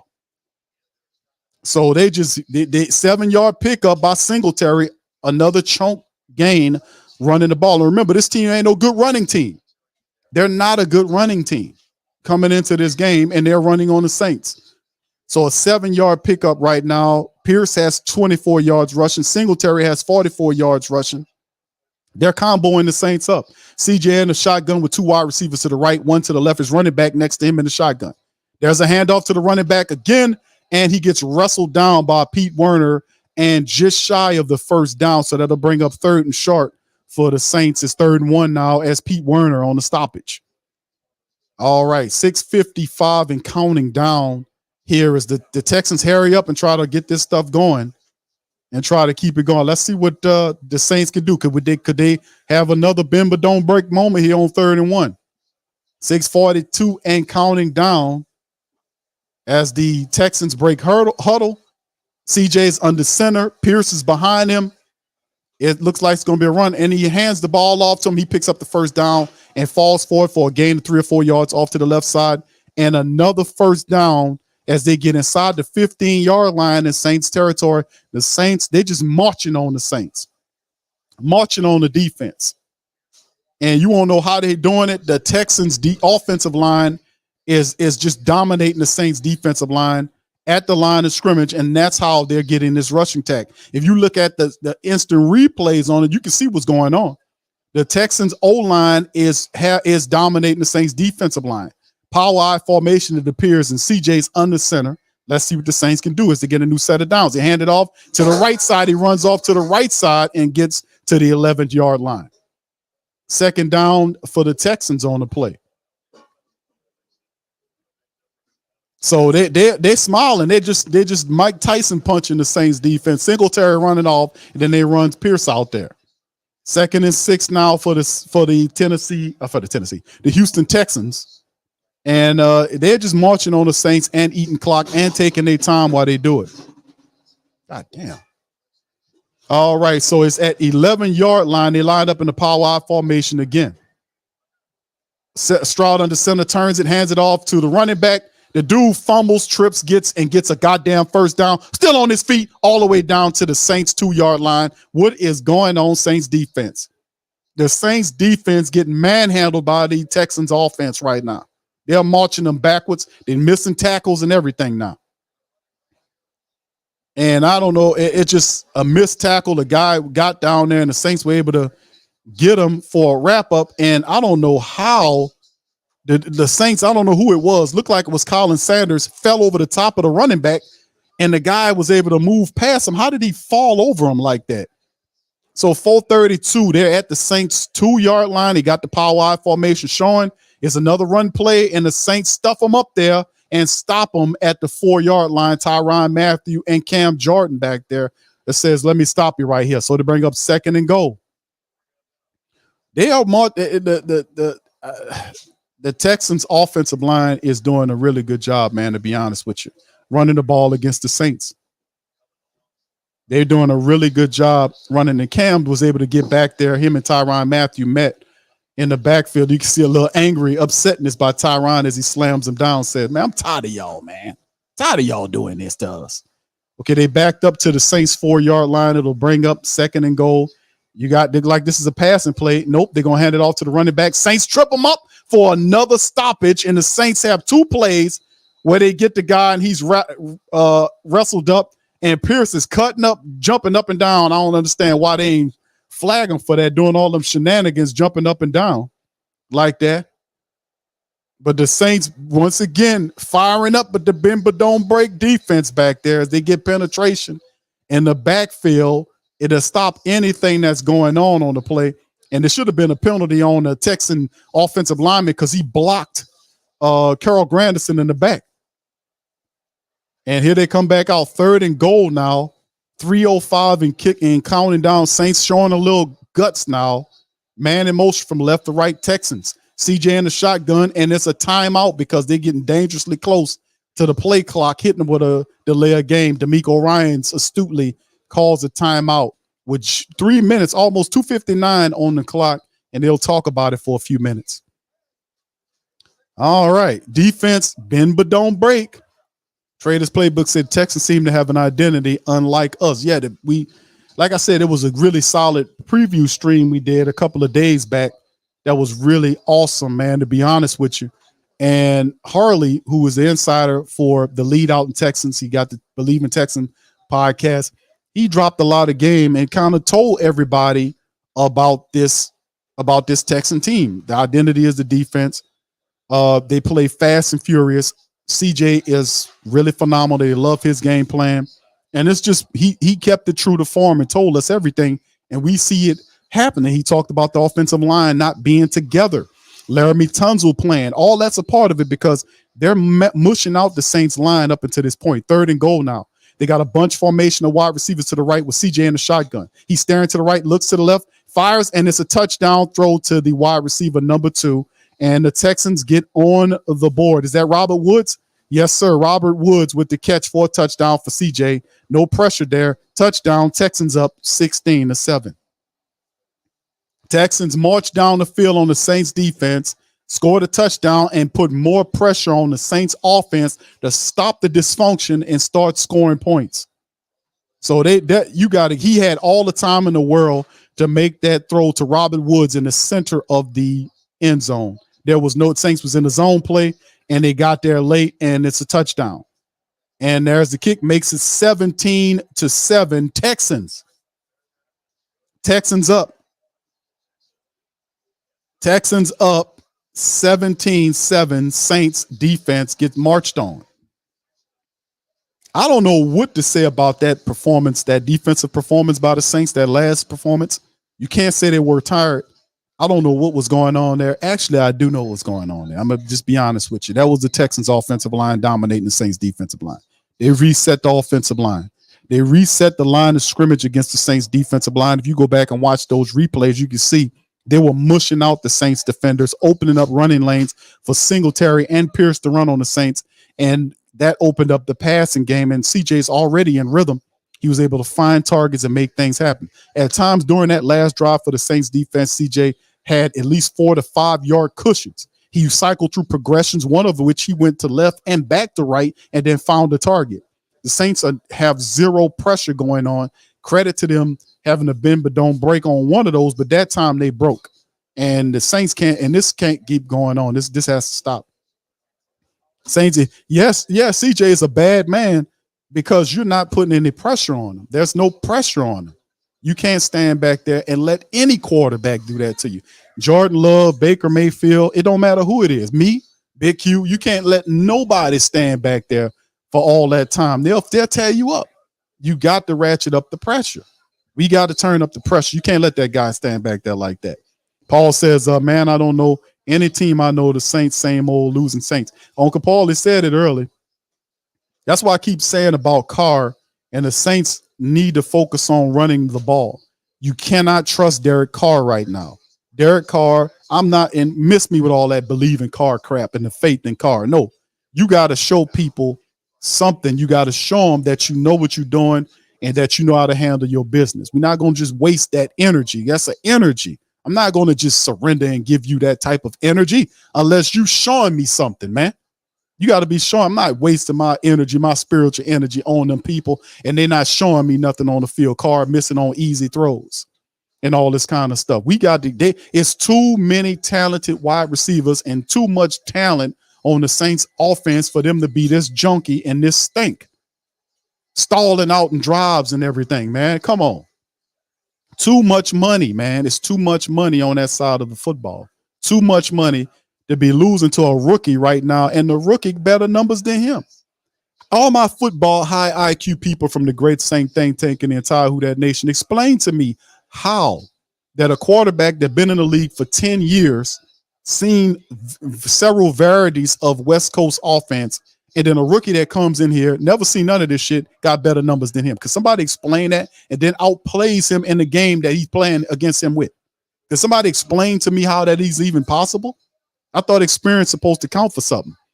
All right, Thomas says if we can't cover with 7, then shouldn't we just blitz? And the thing is, we don't have to empty the cupboards to blitz against these people. We don't have to empty the cupboards. Just selective smart blitzing. But he's in a rhythm already, so we'll see how they handle it. All right, so the Saints get the ball back at the 25-yard line. Carr in the shotgun.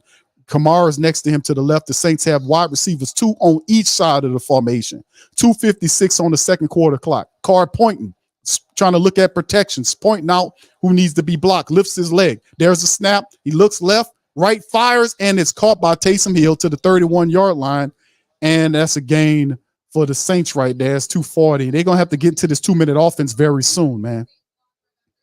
So Penning is out there, and they got some banged up stuff. Hurst is banged up, but that they picked up 6 on the play. Carr in the shotgun again. Wide receivers on both sides of the formation. There's a snap. Carr checks down to Kamara out the backfield. He gets to the 30, 31, 32, 33-yard line, pushed out to the left side by the Texans to bring up 3rd and a couple. So once again, nothing going on downfield. Carr just checks it down. 2:26 on the clock. Credit the Texans defense too. Thank you, Thomas, for this, bro. Thank you. Thank you. Far too kind. So appreciate that, bro. All right, so Carr once again in the shotgun. It's 3rd and 2 for the Saints. You got Kamara to his left, 3 wide receivers to the right, 1 to the left. Texans showing blitz. Carr lifts his leg for the snap. There's the snap. Looking to the right, fires it. It's to Chris Olave. He gets up to the 45-yard line, 46-yard line of the Saints on the pitch and catch from Carr. Saints now inside the 2-minute warning right now, and they're going to blow the clock dead. It's a 2-minute warning is upon us. And the Saints have 2 minutes. They got to get to that 2-minute attack, and they got to get a touchdown to neutralize this advantage. And remember, the Saints do get the ball back after halftime. So everybody don't need to trip. Thank you, Thomas, on that for your super chat, sir. Appreciate that as well. But remember, the Saints get the ball back at half. So if the Saints score a touchdown here, they make it 17-14. They get the ball back at half. They can go up. The only issue is we hope that the defense starts turning up the pressure in the second half and getting after CJ, showing him some different looks, confusing him a bit. And not only that, but ruffling his feathers, getting in there and knocking him down. We're not doing nearly enough of that. And if you let him stand up back there, he's so good, he will kill you. He will tear you apart. He will tear you into a million pieces is what we're seeing happening right now for our squad. All right, so big ups to the fam. Appreciate y'all. John says thank you for that. Thank you, John. Appreciate you, bro. William says run AK route out of the backfield. Mel says struggling with the mediocre teams. Bro, listen, I ain't gonna say the Texans are mediocre. They got a young team, but listen, this the type of effort that the Texans play with on both sides of the ball. I love that.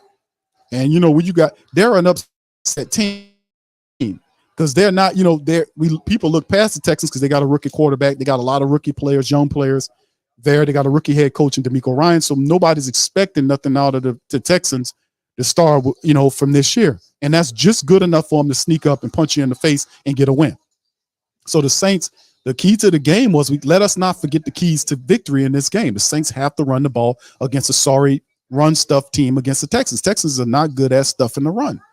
We got to run the ball on this team. That's what it comes down to. That's what we got to do. All right, Lewis says, same old Saints strong along Dennis Allen experience until we stop paying him. All right, Levon says fight Saints fight song. Traders playbook says I want to know when will Da and Pete lose the locker room at some point. The talent got to get fed up. Yes, Levon says we're not good. LOL. I'm saying offensively speaking, we're not clicking, and we have to go away from we have to go away from Derek Carr. We got to run the ball first because he's so terribly inconsistent until he figure out whatever they need to do. It's a juggling act of sorts. You know what I'm saying? Too much talent for us to be this bad. And we 6 weeks in. We're 6 weeks into the season and they still looking like they're rusty. I don't understand. Carr in the shotgun, 1st and 10 for the Saints. Out of the 2-minute warning, they're at the 44-yard line, their own 44. Carr in the shotgun. He got 2 wide receivers to the right and 1 to the left, running back next to him in the shotgun. There's the snap. Texans come with the pressure. All ball out the backfield to Taysom Hill. It gets to the 50-yard line to the 49-yard line with the pitch and catch from Carr off to the right sideline. He picks up about 6 yards on the game, maybe a gain of the need 5. They saying it's 5. Looked like it was 6 to me. They're going to say it's 5-yard pickup. Saints got to go into the 2-minute offense, and we'll see what's going on. His Carr is in the shotgun looking. Saints wide receivers on both sides of formation. Carr in the shotgun. Kamara to him in the left. Carr lifts his leg for the snap. There's the snap. Texans come with the pressure, ball out by Carr to Taysom off to the right side, enough for the first down, and it should be enough to stop the clock. No, they're going to say that he's shy by 1 yard. Look like he got it to me, but the referees seem to always put it back a yard shy of where these guys be at. Like, no, you was over here. And then the Saints quickly get a sneak to get the first down in a new set of downs on the player's Carr, sneaks the ball in there, and he picks up not only the first down, but a couple of yards as they go on. So the clock's still running. The Saints trying to get into the 2-minute offense. Carr in the shotgun. Wide receivers on both sides of formation. Running back next to Carr in the shotgun there. He lifts his leg for the snap. There's the snap. Pressure coming. Carr's being pushed out of the pocket, scrambled to the right. Looking upfield, just throws it away, and they'll live to fight another day. Nothing upfield, but Carr was forced out of the pocket, scrambled to his right, and just smartly throws the ball out of bounds to avoid anything negative. 2nd down, Saints. All right. Traders Playbook says, bro, where is the tight ends, Graham and Mark? Yes. Good point, Traders Playbook. Man, shout out. I want to say thank you very much.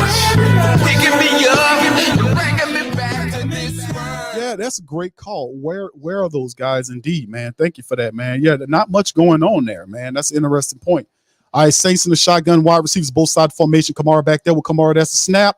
He's looking and takes the ball. He throws it up to Taysom Hill off to the left side of the field, gets pushed out of bounds, and he'll be shy of the first down by a couple yards. It'll be 3rd and 2, something like that. They're saying 3rd and 3.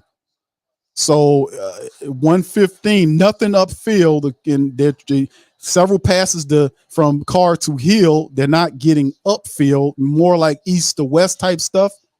And the Saints offense still don't look like all of what it's cracked out to be. It's 3rd and 3 now for the Saints. 2 wide receivers on both sides of formation. Carr to the right side. Wide receivers to both sides. Kamara to the right side of Carr in the shotgun.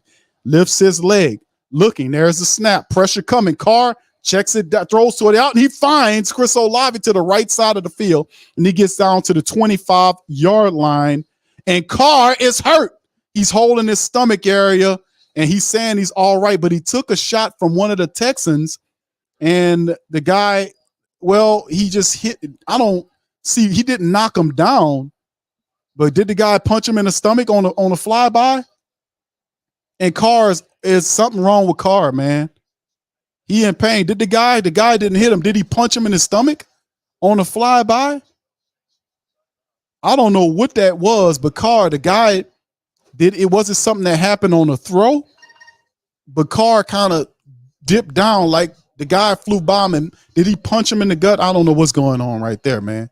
But they hit him with a timeout to see what's going on with Carr, man. So I don't know. What did y'all see on that play? The guy didn't knock him down on the ground. He went, grabbed him, kind of touched him, but did he punch him in the stomach? I don't know what that was. Did he punch him? They playing a replay now. Oh, no. Oh, he just tapped him. He tapped him in the ribs, and his ribs hurting that hard? He just tapped him in his ribs, and Carr bent over like a bad lawn chair. All right, so he's still out there, man. I don't know if they should be doing this. He's in a shotgun. You got two wide receivers on both sides, two to the left, two to the right, running back next to Carr in the shotgun to his left. I don't know if I like this. There's a snap. Carr is going to try to throw the ball, and I don't know what that was. He threw it to the right, and it just, I don't know what that was. He just threw it, and he's fussing at somebody now. He's slapping his hands together like somebody was supposed to be there, and they're going to hit him with an intentional grounding. There was nobody there. Boy, how this offense intentional grounding, and that's a, they're going to back them up. Plus, they're going to lose it down for that, man. Good Lord.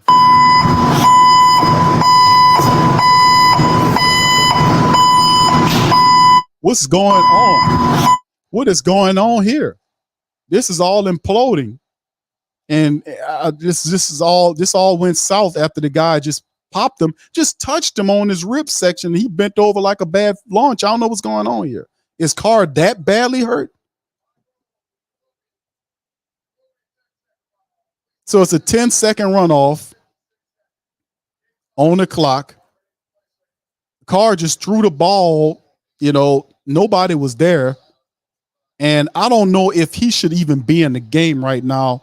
If somebody touched you in your rib section, he bent over like that. 2nd and 20 now, and they still going to let him throw the ball. Dennis Allen, where's your brains at right here? Where's your brains, Dennis Allen? This guy, there's something wrong here. Shotgun Saints now from the Texans 43-yard line. Carr has it. The ball is out, and he finds who is that? Chris Olave? No, that's Taysom Hill down to the, what was that? Hold on here. Let me see if I can see it. Taysom Hill. So he makes the throw upfield to Taysom Hill. They pick up some of the yardage back, gets to the 25-yard line of the Texans. Carr in the snap again. And there's a throw to the end zone, and it's overthrown for Chris Olave on the play. Did Chris Olave give up on the route? Chris Olave, did he give up on the route on that play? What's going on here? Now you can see Carr throws it to Chris Olave. Did he give out on it, or it was just badly thrown in front of him? He didn't. Okay, okay. It was not as well thrown as, and he didn't see it until the last few minutes. Oh, what's going on here? It just all got funky right quick. All of it went to hell, just that fast, man. So it's a 43-yard field goal set up, and the Texans and there's a flag down. Are you kidding me? It's a flag down. The Saints offense imploding. False start is going to be against number 73. That's Max Garcia. He gets hit with a false start at the most inopportune time, and it'll back the Saints up again.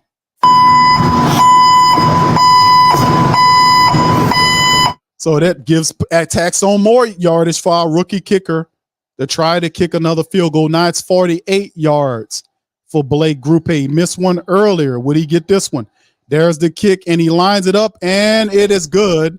And he gets the field goal. So it'll be 17-10 with 18 seconds on the clock for the Saints. And Carr, I don't know what's going on with Carr and the Saints offense, but my goodness, they really blew an opportunity there to get some touchdown on the board. Unfortunate stuff right here. If I'm seeing, I don't like how this offense looks, man, especially on that last drive there. And the Saints defense, I don't like how the Saints defense is looking either on that last drive. So both of these defenses looking pretty crappy early. The defense looks terrible on that last drive, and the Saints offense keeps stalling out. So I just don't like it, man. Right now, it don't look good. They need to clean this stuff up into the second half, man. I don't know what's going on with Carr, but notice Carr, I'm watching footage of it. Carr's not moving his right arm. He's keeping it straight. I don't know what's going on with Carr, but something wrong with Carr. It's very telling. The man he didn't do. I thought he might have snuck him, punch him in the stomach on that play, but he just tapped him around his ribs area. He bent it over like that. I'm like, damn, that dude hurt that damn bad. So I don't know what's going on here, but we're going to see. There's a kickoff by the Saints to the Texans, and it goes out the back of the end zone.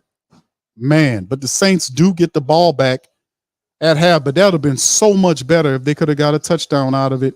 The Texans have all the momentum right now into this game. This young team is outplaying the Saints' old ass veteran team. CJ looks really good. He has command of his team, and there's 18 seconds or 24. What is it? They got 24 seconds remaining on 18 seconds remaining on the clock. They're going to try to run a play right here. They're not going into no victory here. They're going to try to run a play. So they got wide receivers, 3 of them to the left, 1 to the right. CJ's in the shotgun, and then he throws it to the wide receiver to try to do something, and he gets stopped by Carl Granderson for a gain of 2 off to the left side. Granderson's right there to make the tackle, and it's a pickup of 3, and they're going to just let it go on into halftime. And the Texans will take a 7-point lead into halftime. Texans up 17-10. This is good for the Texans to be doing this. They are running the ball and passing the ball well. The defense is doing a good job as well. They're controlling the clock, and they're doing some positive stuff here. So anyway, this is very interesting, man, to see what's going on. Saints down 17-10 to the Texans. Let's go into the halftime, fam, to see and kind of recap some of these numbers and see if we can make some sense of things that's going on right now. First downs, Texans 14-10 advantage them. The third downs are 4 out of 6 for the Texans. Saints are 4 and 7 on third down. Not bad. 37 plays by the Texans versus 32 by the Saints. 238 yards versus 186 advantage Texans. They're averaging over 6 yards per play versus 6 yards per play.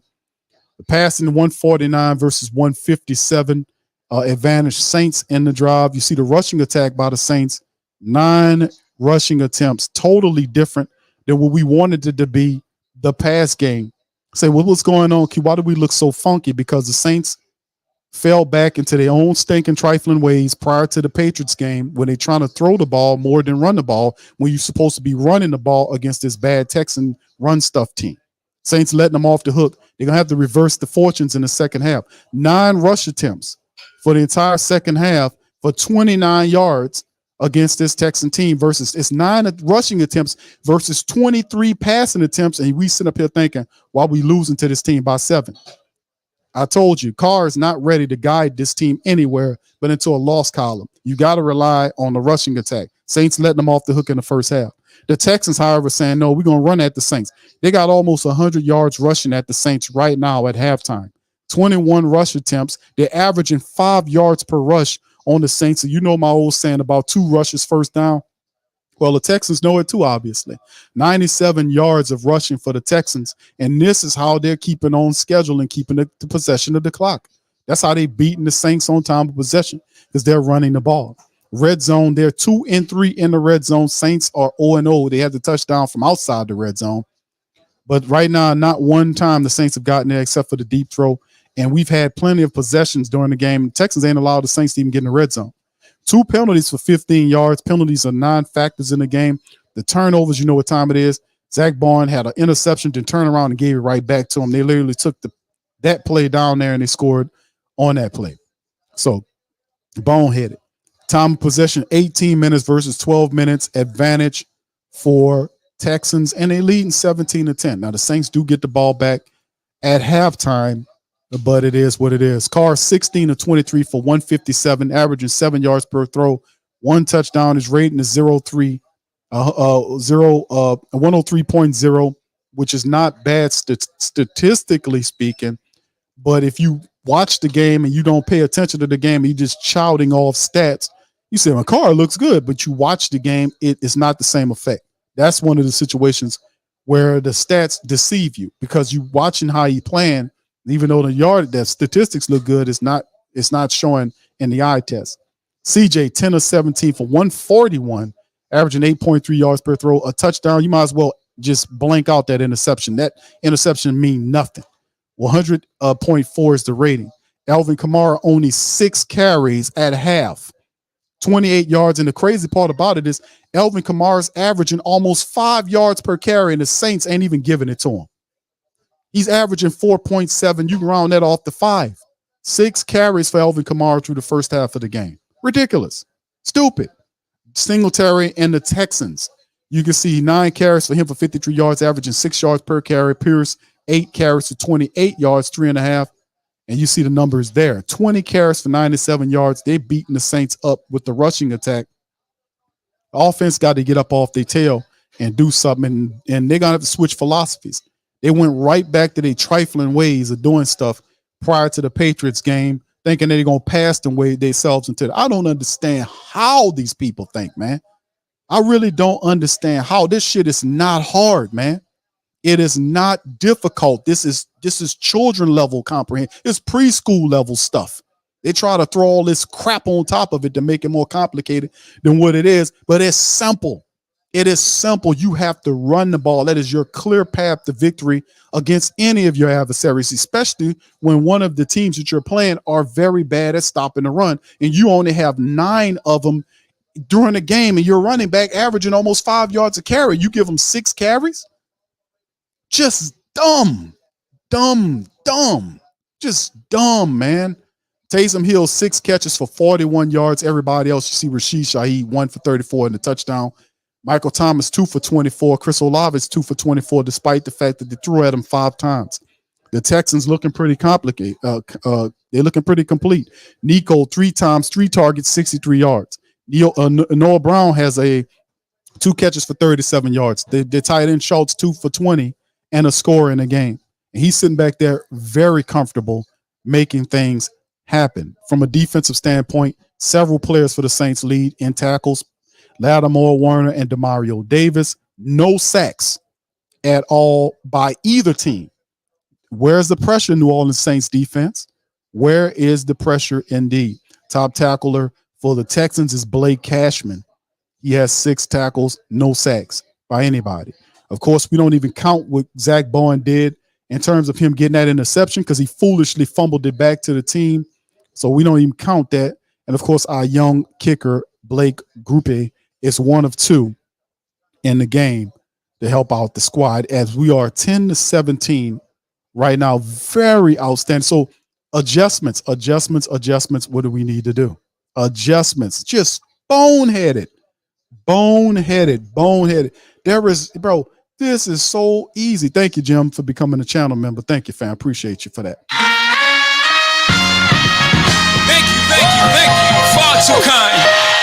Yeah, and I don't understand, man, for the life of me, why it is this why it's so hard for Carmichael and these offensive guys to get it. Are they too close to the pitcher?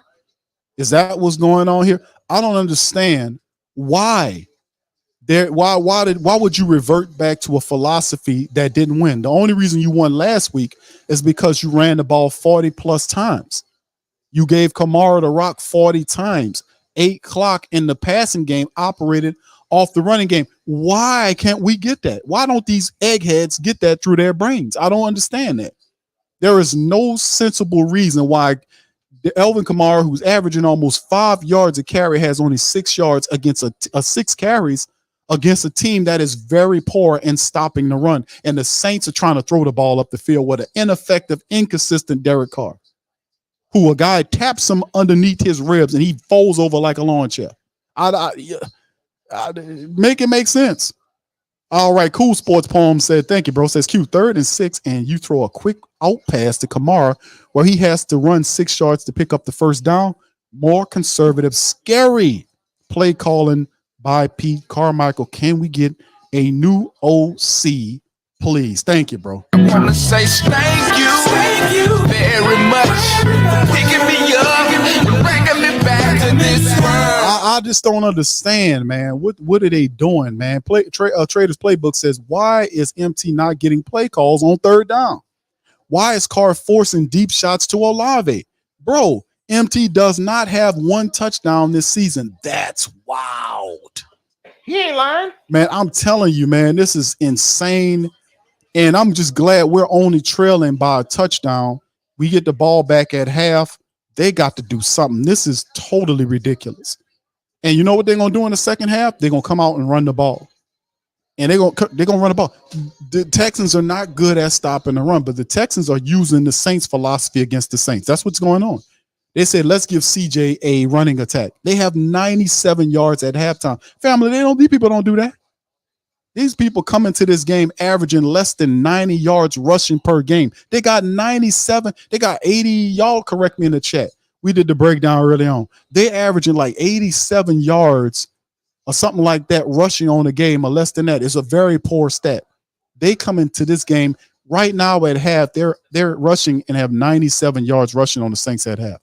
That is supposed to be flip-flopped. The Saints are supposed to be battle ramming the Texans inside defense like this, not tossing it out to the left or right. You got to run right at these guys because they're too fast to do toss sweeps left or right. We got to beat these people up. You do the toss sweep stuff perhaps when you're beating them up the middle and then they switch and then you go outside. I get that.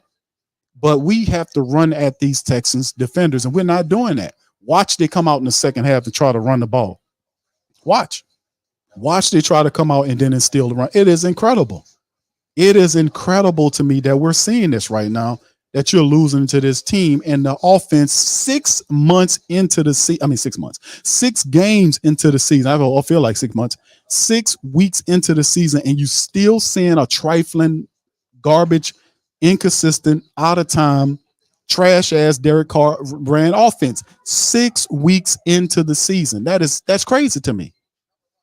How you got Michael Thomas, Chris Olave, Taysom Hill? How we not better than this? How are we this dumb, this trifling, this back ass? How offensively speaking? How are they that? It's 6 weeks in. It's 6 weeks in.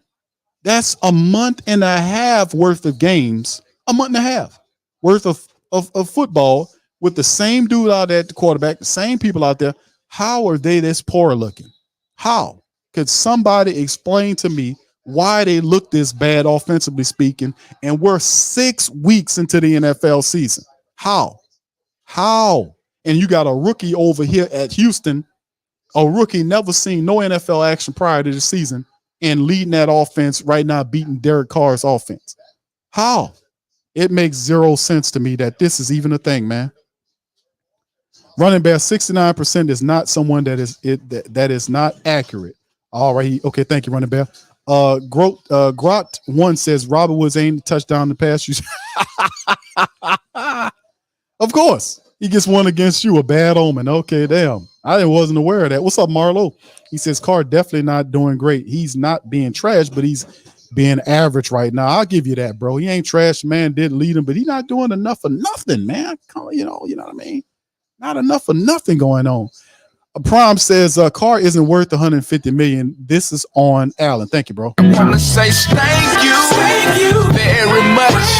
Picking me up, bringing me back. Yeah, I don't understand what's going on, man, with that. I don't get it. Brock says coach's job to put the players in position to succeed. Hey, Brock, remember, play calling doesn't matter.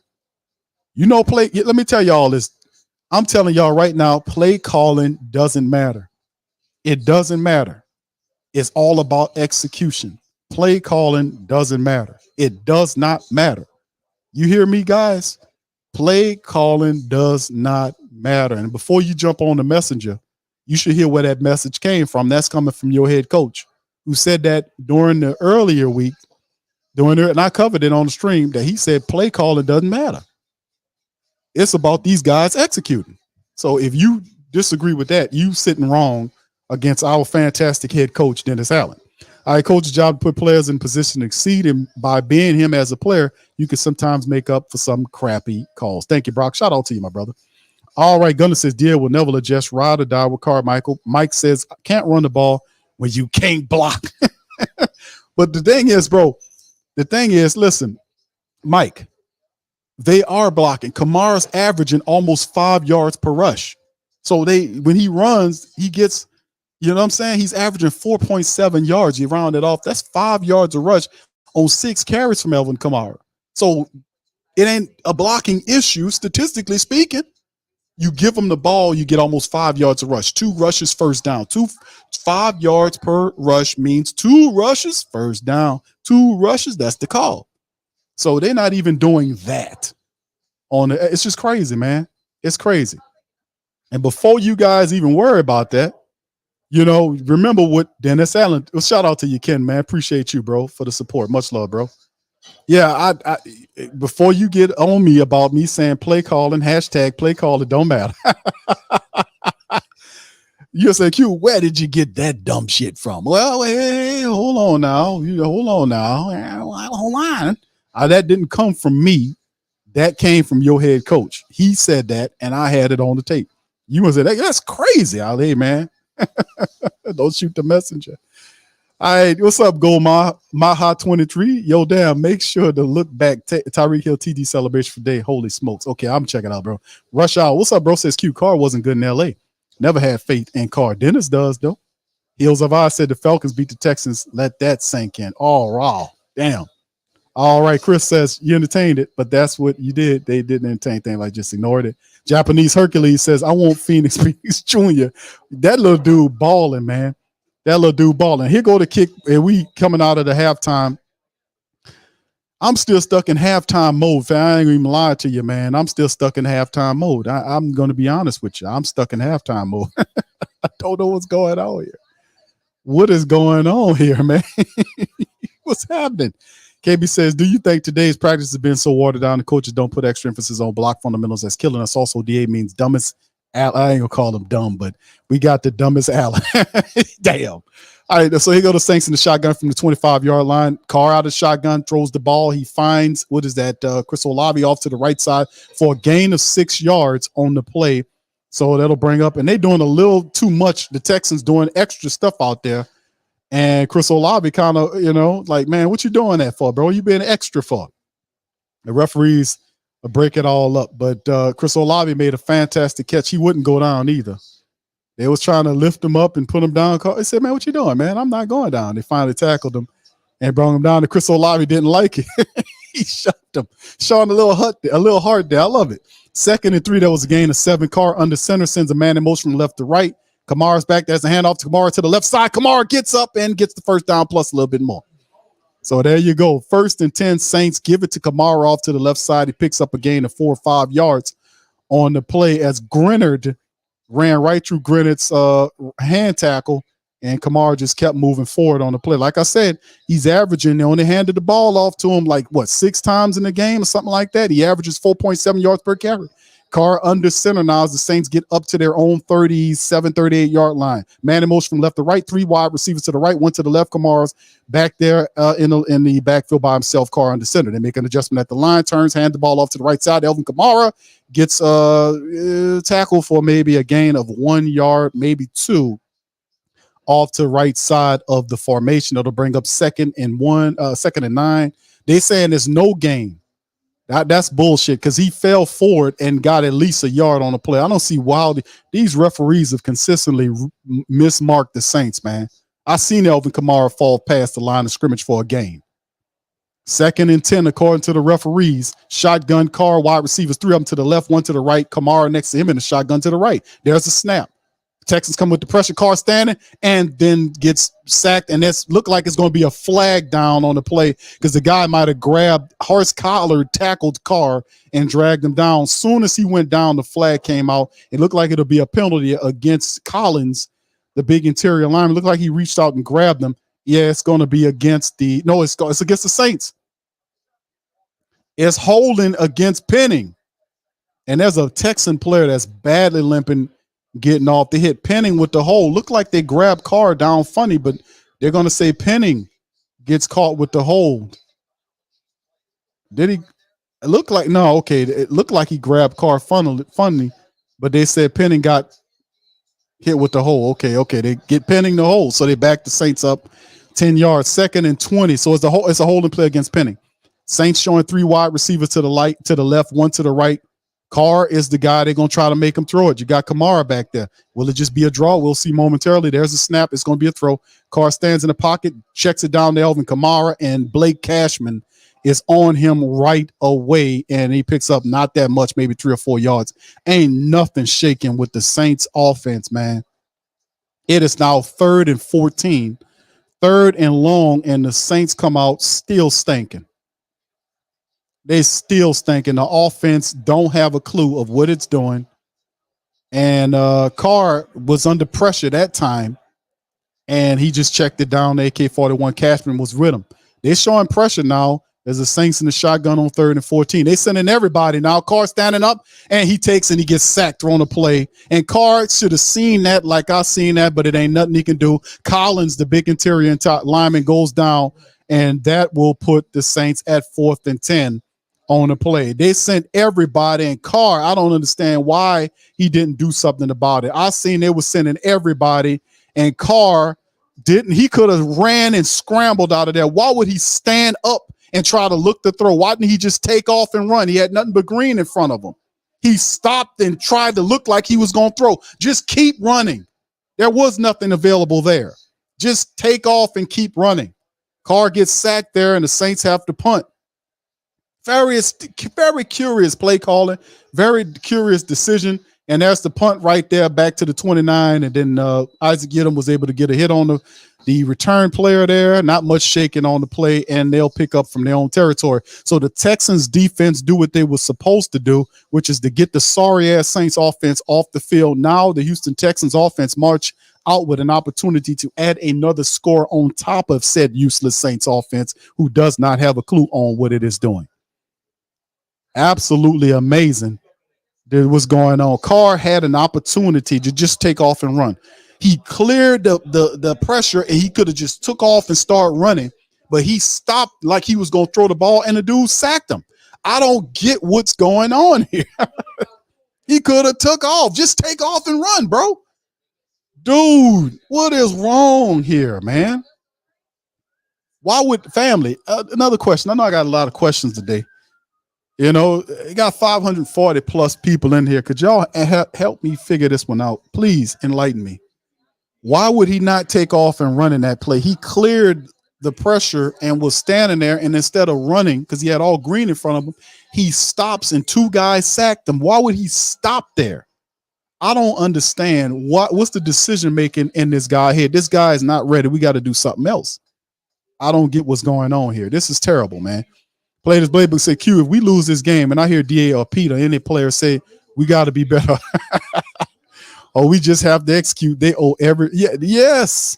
I don't understand what is going on here, family. Help me.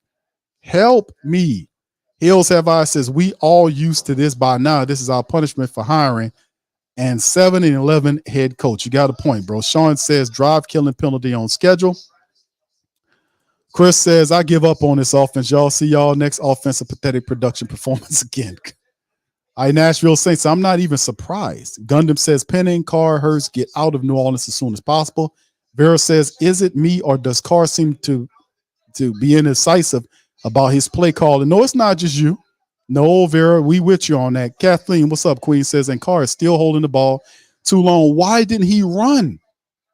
Why wouldn't he run in that situation? Like, you cleared the pressure and he steps up and stops to try to look downfield. You don't have time for that. You meaning that dude had that much? That dude has zero pocket awareness to do that. Y'all do realize that, right? He got zero pocket awareness to stop right there and take a sack when he could have just kept running. That dude has zero pocket awareness. If he can't field two defensive linemen within inches of him, he could have just kept running. Dude, a 10-year quarterback with them dumbass skills, I just don't get it. Okay, here we picking up with the Texans from their own 27 or 28-yard line. They toss it to the left side Saints defense there, and they get him. I think he's shy of the yard line, shy of scrimmage line, as number 93 is on the play to get the stop. Saints offense look pathetic, man. They look awful out there. Prime Sands and Jameis was the problem. Allen is a loser. Thank you, bro. Thank you. Far too kind. I don't get it, man. I don't understand this. How bad? It's surprising to me that a 10-year veteran quarterback with this many starts has this poor pocket awareness. That's really crazy to me. CJ under center, look like they're showing the power wide formation right here. Look like they're gonna try to run 2nd and 10. It's a handoff to the left side. Saints are there to stop them. Not much shaking again. So the Saints defense stopped them again. So nothing much on the players. Big Nate Shepard is on there, meets the running back. They picked up a 1-year. Yeah, Sean says Carr has no special awareness. Yeah, I don't get how Carr's of his pocket awareness is that poor. He has horrible pocket awareness. If he pulled up and stopped so two people can sack him right there. Either he's a ringer or he's stupid. I ain't gonna say he's that, but he's either incredibly blind with pocket awareness. That's incredibly ridiculous to me. All right, shotgun for the Saints coming with the pressure. Ball out and overthrown, and the Saints defense gets CJ and the Texans off the field. Very positive drive for the Saints. The CJ and the Texans offense looked discombobulated. The Saints stuffed the run and then put pressure as you had guys flying at CJ, and he overthrew the wide receiver. He knows it, and they'll force him to punt the ball, and that'll give the Saints stinking ass offense an opportunity to try to do something again. 4th and 9 now, and they're going to be punting from their own 15-yard line by the time the snap gets to the punter. And there's the punt. It's away, and it's all the way back down to inside. It takes a bounce, a Texans bounce, and Rashid Shaheed let it go, and the worthless Saints offense will occupy all the way. They'll start from the 6-yard line.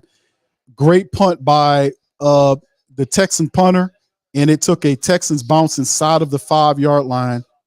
And you can see CJ Stroud cursing to himself about a play. I wish, what's his name? Carr had that type of intensity. My goodness, man. Well, the Saints offense gets back out there. We'll see what they can do.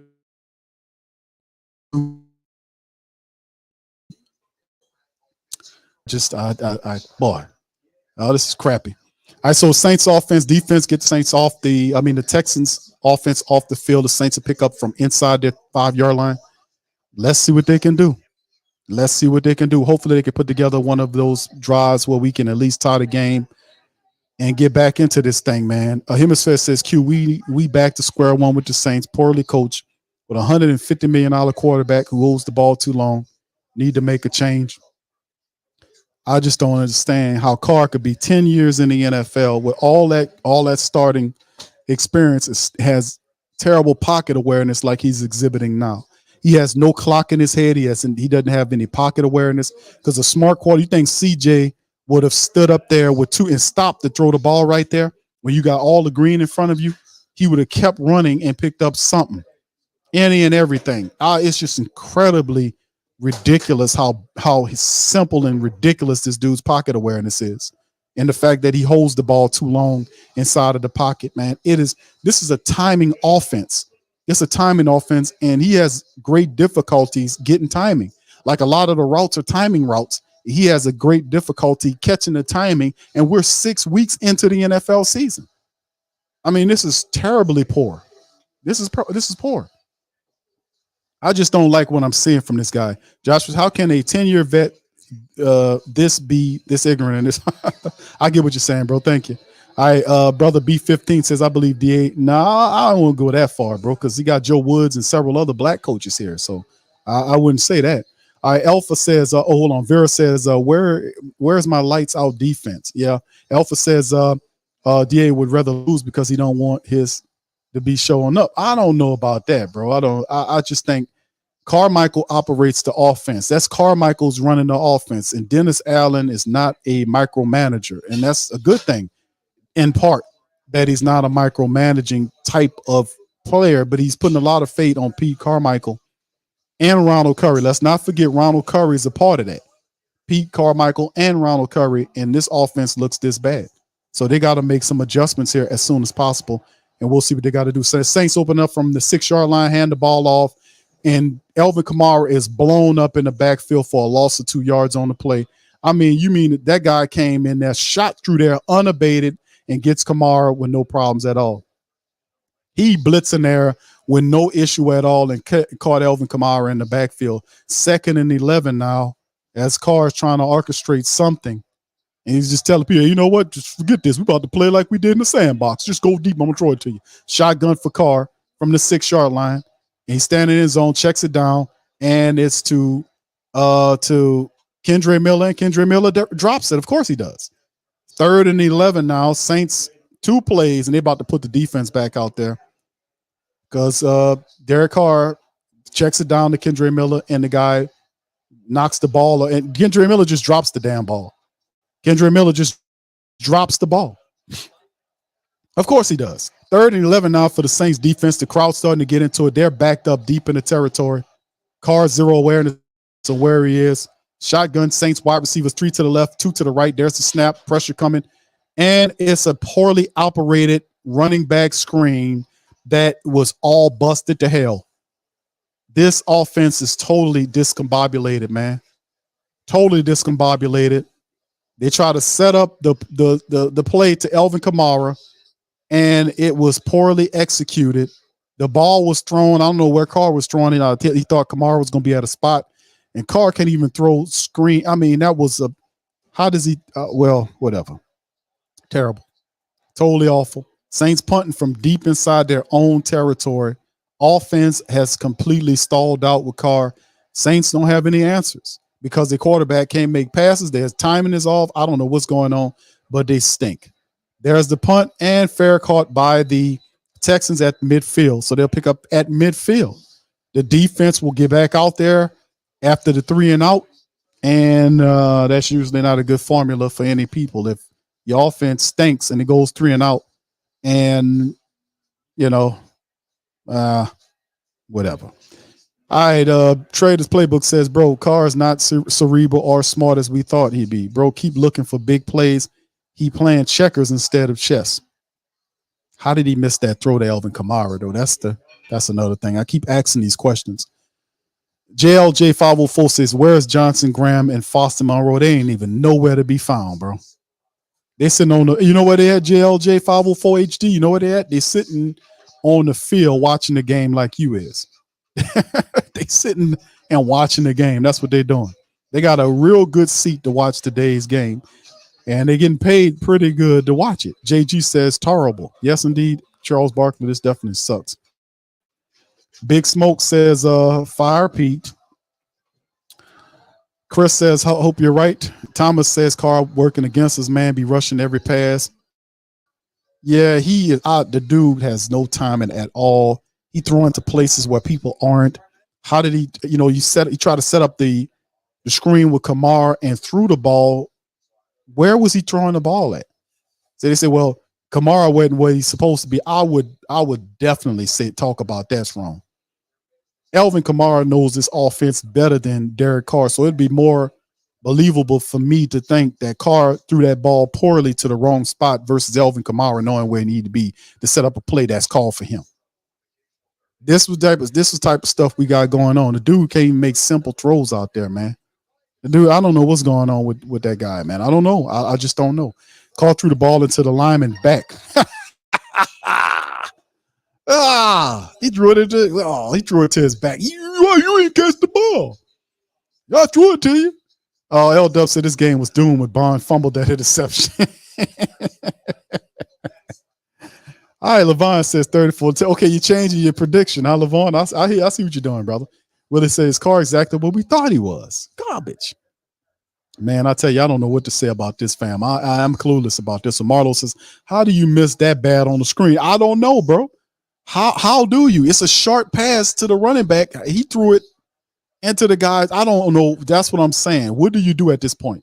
Right? They're not going to bench Carr. They're not. Saints wasting our time, money, players, health, contracts, etc. The biggest thing I'm worried about is our star talent like Kamara, Mike Shaheed leaving because of no success. We're frustrated watching this garbage, man. I know they are. All right, CJ picks up from midfield. Wide receivers, 2 of them to the left, and they got 2 to the right. You're going to turn and play action to the running back. Saints coming with the pressure, ball out down the center of the field. And, of course, it's caught by the tight end, and he gets all the way down to the Saints' 18-yard line with one play. Schultz, a big slow-ass tight end, gets caught downfield, and he gets all the way inside the 20-yard line for the Saints. And he just ran through and poorly covered, and Adebo missed the initial tackle. And that's how you get them down. Just pitch and catch, fam. It's just pitch and catch. It's nothing fancy that they're doing. It's just pitch and catch. Pitch and catch. All right. So anyway, 1st and 10 now as CJ gets to the Saints 19-yard line. You got power wide formation set up, and they're going to hand it to the running back to the left. He dances around and gets about 4 yards, and he's still on his feet on the play. And Singletary gets about 3 or 4 yards on the carry to the left side. So they get a score, a touchdown here, fam, a field goal in rhythm. They catch these people. If they score here, it could be problematic. Shotgun for the Texans wide receivers both across, and he takes a shot downfield, and the ball knocked the way it should. And he's calling for a flag. Nico Collins is calling for a flag because Lattimore was face guarding, and the referee threw the flag on Lattimore. Was it Lattimore? I think it was. Yeah, it was Lattimore. He was caught face guarding, and the wide receiver said, "Hey, no, give me the flag. Give me the flag." He guarded the dumbass referee, and the referee dropped the flag. But Lattimore did have him. He had his hands wrapped on him and wasn't turning around. That's why I always tell my sons, when you're playing cornerback or defensive back, face the guy, face the quarterback, face the quarterback. That way you can make a play on the ball, and the referee don't hit you with a flag for face guard or hit you with a pass interference. So that gives them a flag, and they got a false start. Or no. I'm sorry. They got inside the 2-yard line there. CJ checks out of something. The ball's thrown and knocked away. The Saints came with the pressure. They tried to throw it to big slow-ass Schultz, and it went straight through his hands because of the pressure from the Saints. 2nd and goal. Demario Davis on the play. And Demario Davis was able to pop the ball out of his hands right there on the play. That'd been a touchdown if Demario didn't get his hand in there. So let's see if the Saints can force him to kick a field goal to keep it close. 7:53 on the clock. Texans are inside the Saints 5-yard line. They lined up, and what could be a wide formation. They look like they're going to run it to the left side. They turn, and it is a left side tackle. Saints get in there and drag them down. It's number 96 in there. That's passing you, I want to say. No, Carl Grandison. I'm sorry. Carl Grandison gets a penetration and drags him down. Love Carl Grandison the way he's playing. Carl Grandison shot through there and wrapped up the runner and was able to get him for a loss in the backfield. Carl Grandison and Brian Bersee back there getting them down. So shout out to Granderson on the play, stumping. So that'll bring up 3rd and goal now as we getting close, and it's a shotgun play. Wide receivers to both sides of the formation. There's a snap coming. Saints send with the pressure. Granderson chasing him. And he's straight about 20 yards behind the line of scrimmage, throws it out the back of the end zone. The crazy thing is he had Robert Woods back there. If he'd have stayed and if he'd have looked back there, he had Robert Woods wide open to the right side of the end zone. And CJ, if he'd have paid attention to it, that would have been a touchdown. But Cam Jordan almost had him, and he just threw it out the back of the end zone. But Robert Woods was back there wide open, and it was a poorly thrown ball, but Woods was wide open in the back of that end zone. Thank you for the pressure, Saints. That'd have been a touchdown. So the Saints, boy, that good defensive play kills it, and they'll force the kicker to kick a 22-yard field goal, in which he does, and that'll give the lead 20-10. 20-10. So the Saints defense on a 3-and-out by the Saints offense forced the Texans to kick a field goal. The Saints offense must score on this next drive. Ain't no ifs, ands, or buts about it. They got to score on this next drive. The only problem is, will they score on this next drive? Will they score on this next drive? That's the only question. All right, fam. Right now, Saints trailing 20-10 with 7 minutes on the 3rd quarter clock. Time is running down, and the Saints have not taken advantage of anything right here. We don't want to hear no cleanup talk by Dennis Allen after the end of this game. And by the way, all the family members, almost 700 of us in the building,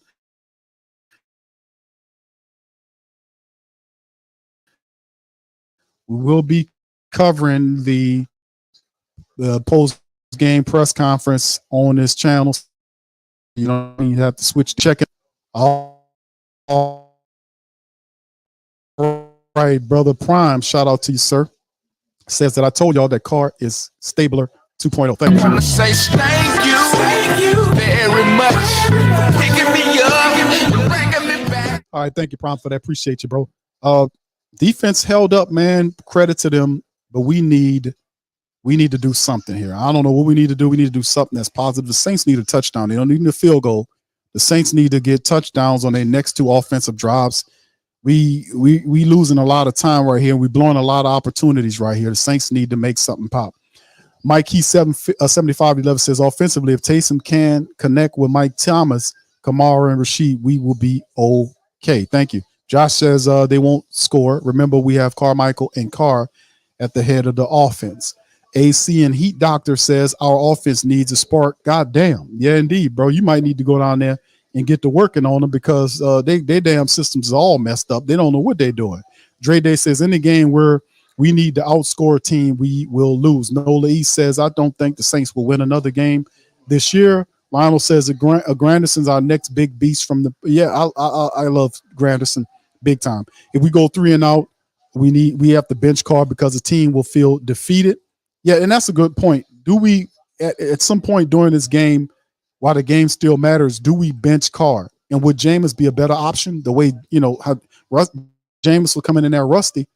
Will he be any better option than what Carr is? I mean, I guess anybody would be the way he playing because he's not really doing anything. Earl says Q looks like Madden Simulation got this one wrong.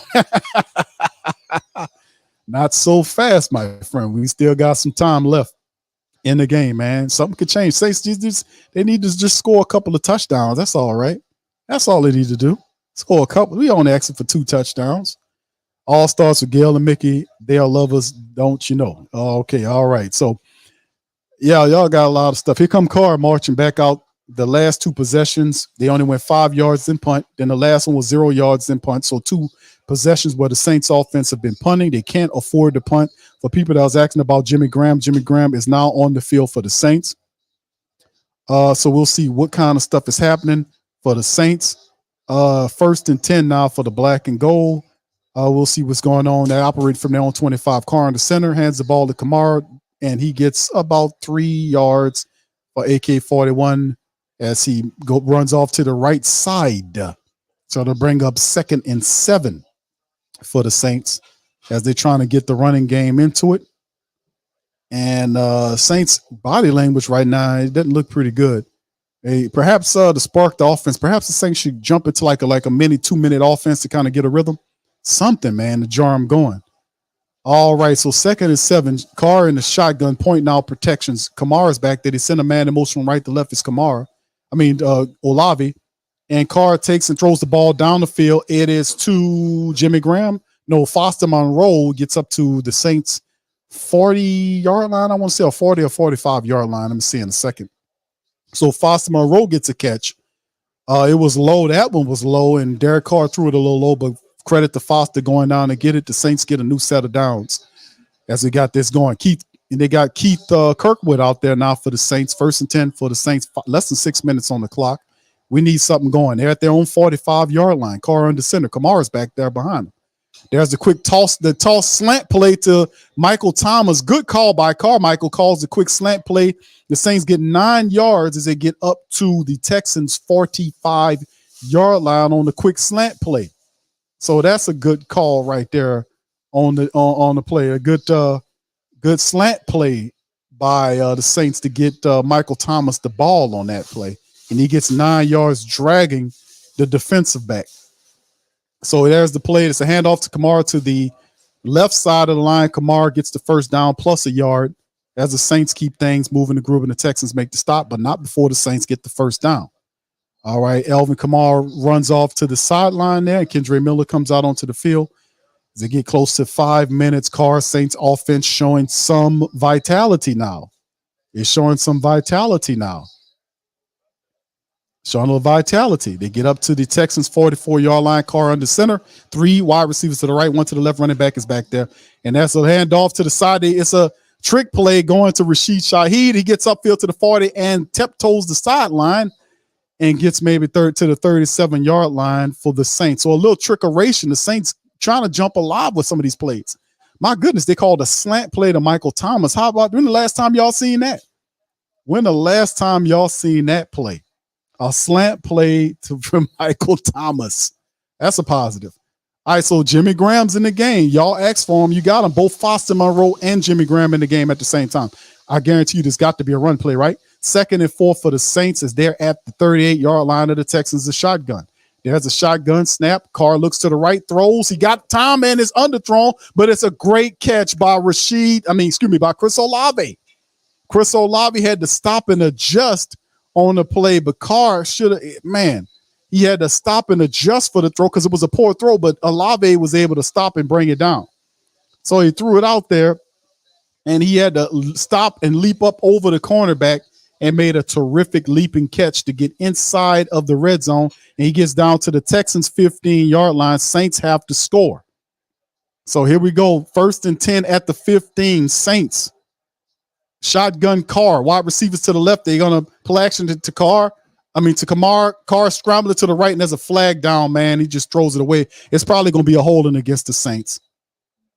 There's going to be a holding against the Saints. As the flag came out, the Saints are going to be backed up. Holding. Number 78, that'll be against McCoy. The center, McCoy.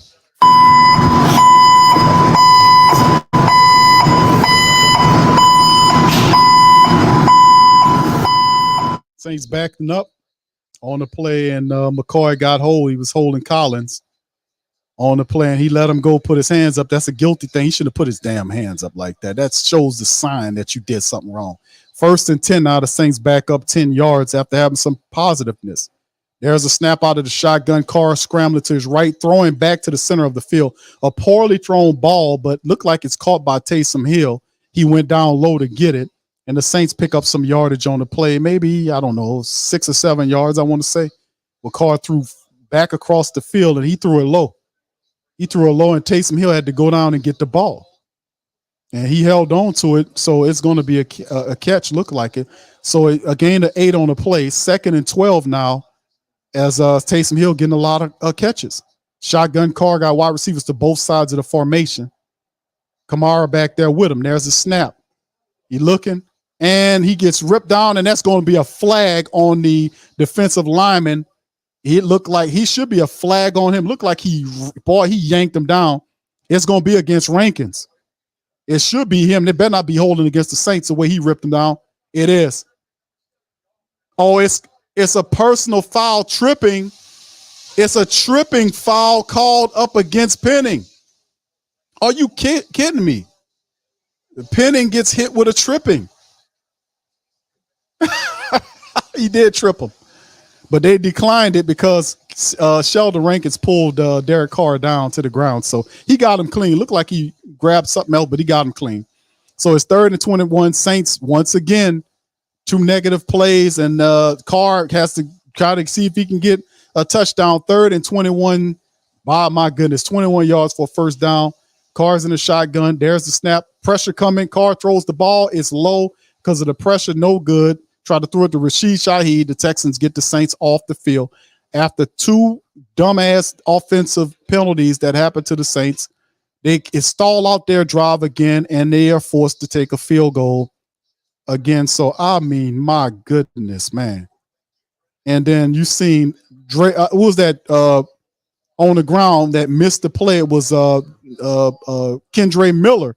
Some kind of way Kendre Miller went down and didn't block the linebacker, man. And that kind of, anyway, it's now a 45-yard attempt for our rookie, and he's going to line it up. It's good. Saints are now 20-13, trailing by 7. 2 minutes left to go. The Saints can't score any touchdowns because they keep making dumbass mistakes that's backing them up. Low IQ football by the Saints offense and non-discipline either.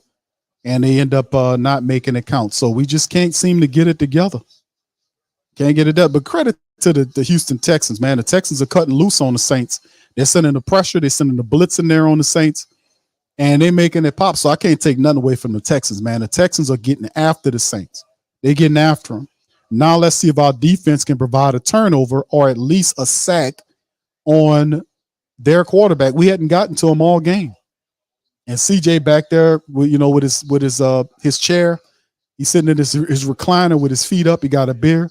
And he's just sitting back there super comfortable right now. And the Saints are not providing any pressure on him at all. So hopefully they can turn it up in the second half to make it more interesting, because the last drive, the Saints had a very positive stop to get them off the field. Offense still needs to score touchdowns. Getting field goals is not going to cut it. We need to get touchdowns to get back into this thing. Oh, low IQ, that is very true. I've been saying it, bro. Low IQ stuff going on here. I really don't like it, family. All right, here go the Saints kicking off from right to left to the Texans. And there's Group A with the kick. And it'll go through the end zone, and Man, let me tell you, I just don't like how the offense looks right now. You know, it's just the mistakes, the false starts. I'm not the holding. They can't get over their own mistakes. It's just too much dysfunction in 6 weeks into the season. It's too much crappy offensive play, and they had this team been playing together for 6 weeks, man, and this is the best they can show us. This is terrible, man. Awful. All right, 1st and 10 for the Texans back at their own 25-yard line. CJ's on the center. You got 2 wide receivers to the left and a running back behind him. It's a play action to the running back. Saints come with the pressure, and they'll finally get him down. And who is that? Looked like that was Demario Davis. Demario Davis was able to come on the linebacker blitz, and CJ thought he can get away from him. And it is not only a sack, but they lose a nice chunk of yards on the play as Demario Davis makes the sack. He just shot in there on the delay and was able to trace CJ, and he trips him up.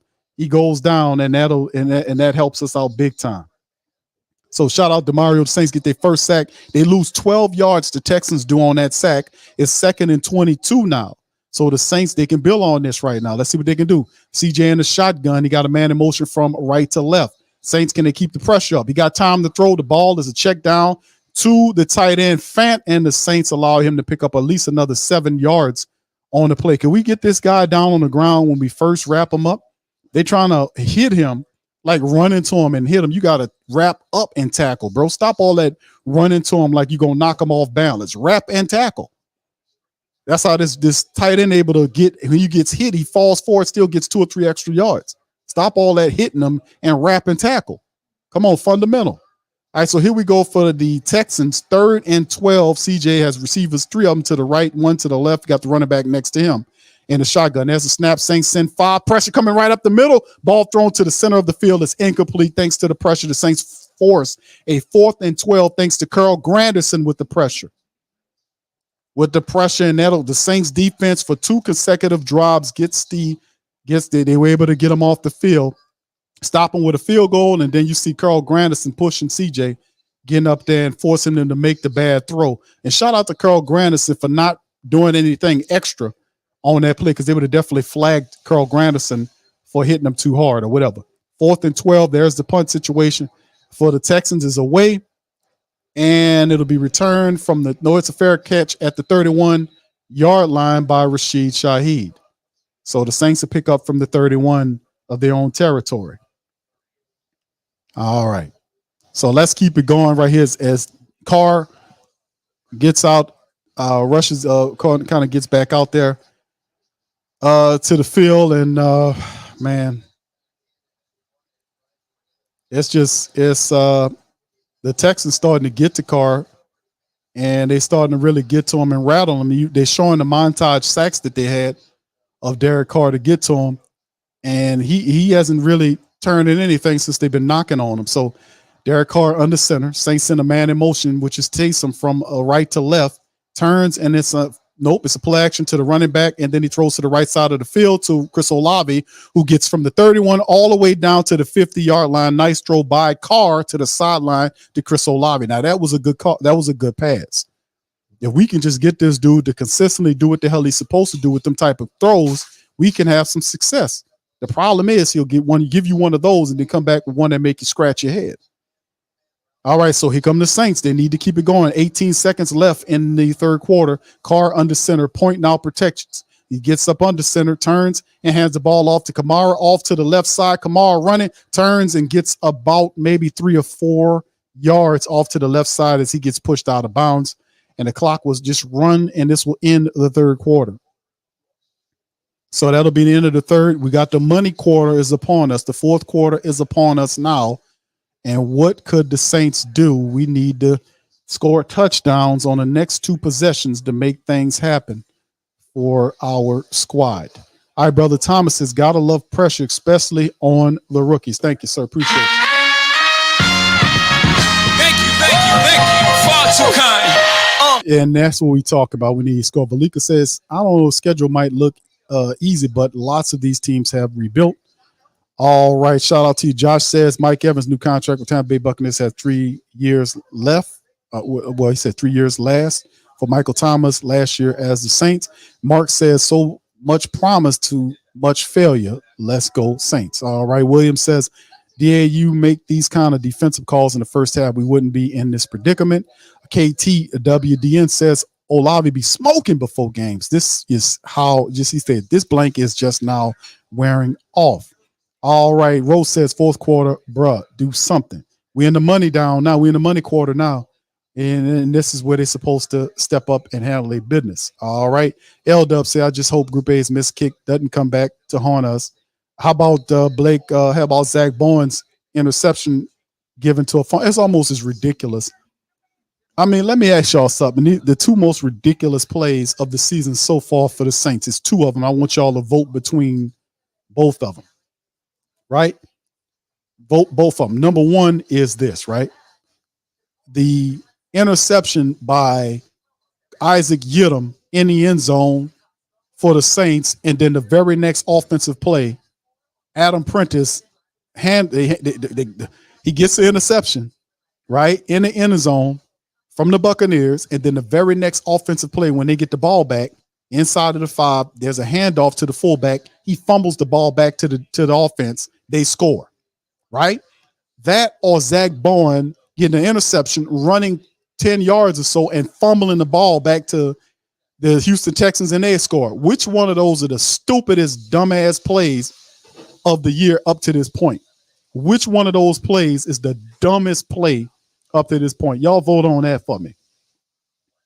Was it the Isaac Yiadom interception and Adam Prentice, the fullback, fumbled it back to the Tampa Bay Buccaneers, they score, or Zach Bowen getting an interception and fumbling it back to the team, and then they go down there and score? Which one of those are the stupidest plays of the season thus far? Everybody saying Zach Bowen. Thomas says it's equal. KB says, okay, the Zach Bowen. Levon says Bowen. All right. Kutra says, Kuda Ray says number one. Okay. Those are two awful plays. Okay, here go the Saints from the 46-yard line. It's a throw by Carr too high, and he throws it to Michael Thomas, and he's a yard shy of first down. So you can see these. Was that Derek Carr? Was that Derek Carr throwing the ball, or was that I want to say Taysom Hill? No, that was Taysom Hill. Taysom Hill threw the ball, and Thomas had to go up to get it, but he put it a little low. Mike would have been able to make a move to get the first down. So 3rd and 1 for the Saints here after the Taysom Hill threw a completion. How about that? All right, Saints in the shotgun. What would they be in the shotgun on 3rd and 1? Won't we be in the power out to go and get it? Okay, Taysom's out there to give it to Elvin Kamara. Elvin goes forward and gets the first down, plus about 4 or 5 extra yards on the play. So trust in Elvin, and he'll deliver. And he goes right up the center of the Texans defensive line and get the first down. They got Carr lined up like he's a wide receiver. Like he a wide receiver, you know? And for a very creative play, though, as Carr comes back out there, kind of threw the Texans off. They were able to get a new set of downs. We need a touchdown here. Let's see if Carr can deliver. He's under center. Looks like a running play to me. The Saints send a man in motion with Rashid Shaheed. The Saints run to Kamara to the right. He gets nothing. The Texans, they have 3 Texan players that meets Elvin Kamara to the right side of the line, and they'll get him for a 2-yard loss. So that'll bring up 2nd and 12 on the play. It would have been cold-blooded. That play would have been cold-blooded if that play was done to the left and they fooled her and misdirected them to the right and ran it to the left. That would have been a good play. Shotgun for the Saints, 3 wide receivers to the left, 1 to the right. And there's a timeout being called. I know they're trying to hold up things for everybody to get together. Carr's in the shotgun. You have this running back to his right, back there. He walks up to the line to kind of pinpoint some things. He made some adjustments, walks back to his spot, lifts his leg, and there's a snap.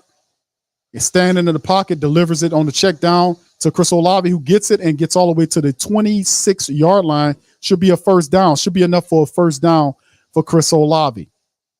So he gets the extra yardage back. First down, Saints around the 21-yard line, I want to say.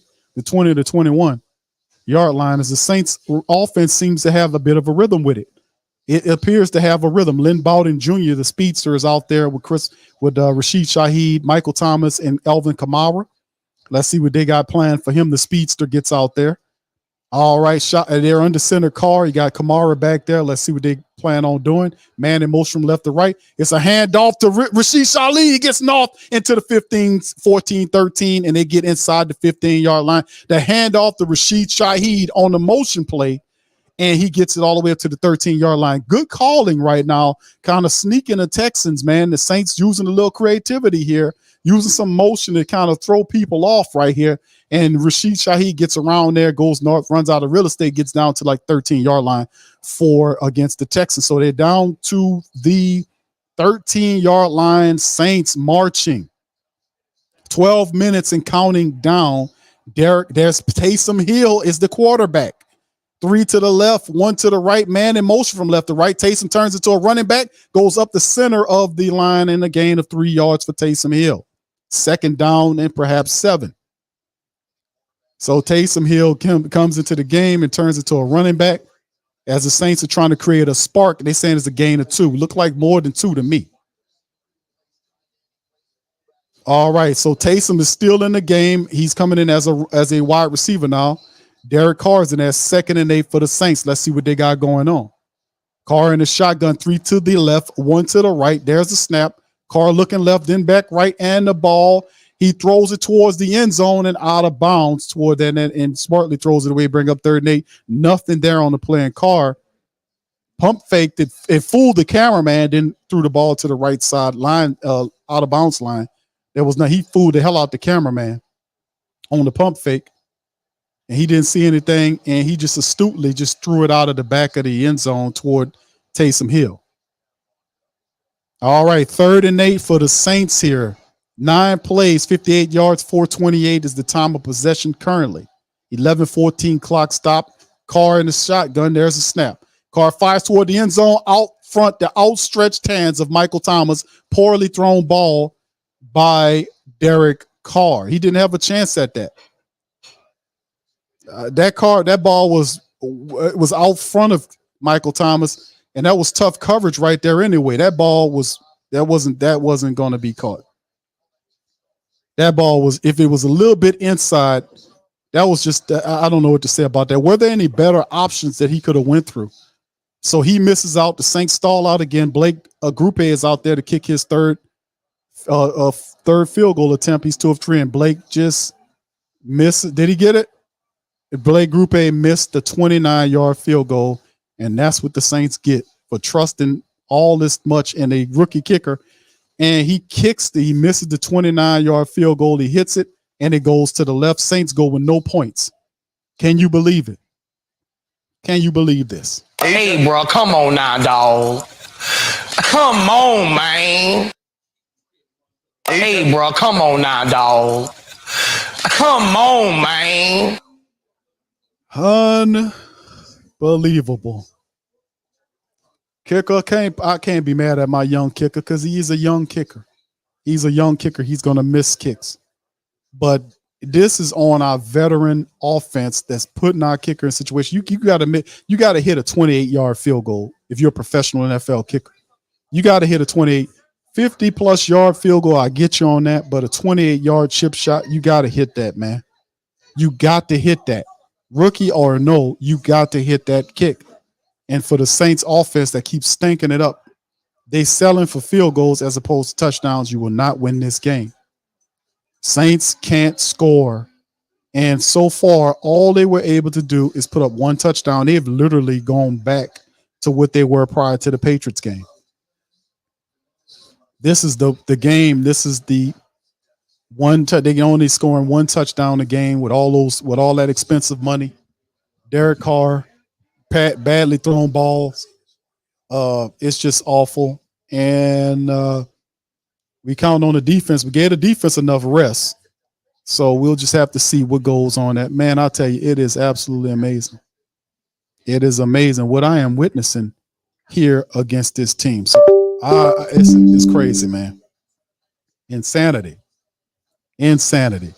All right. Shout out to the fam.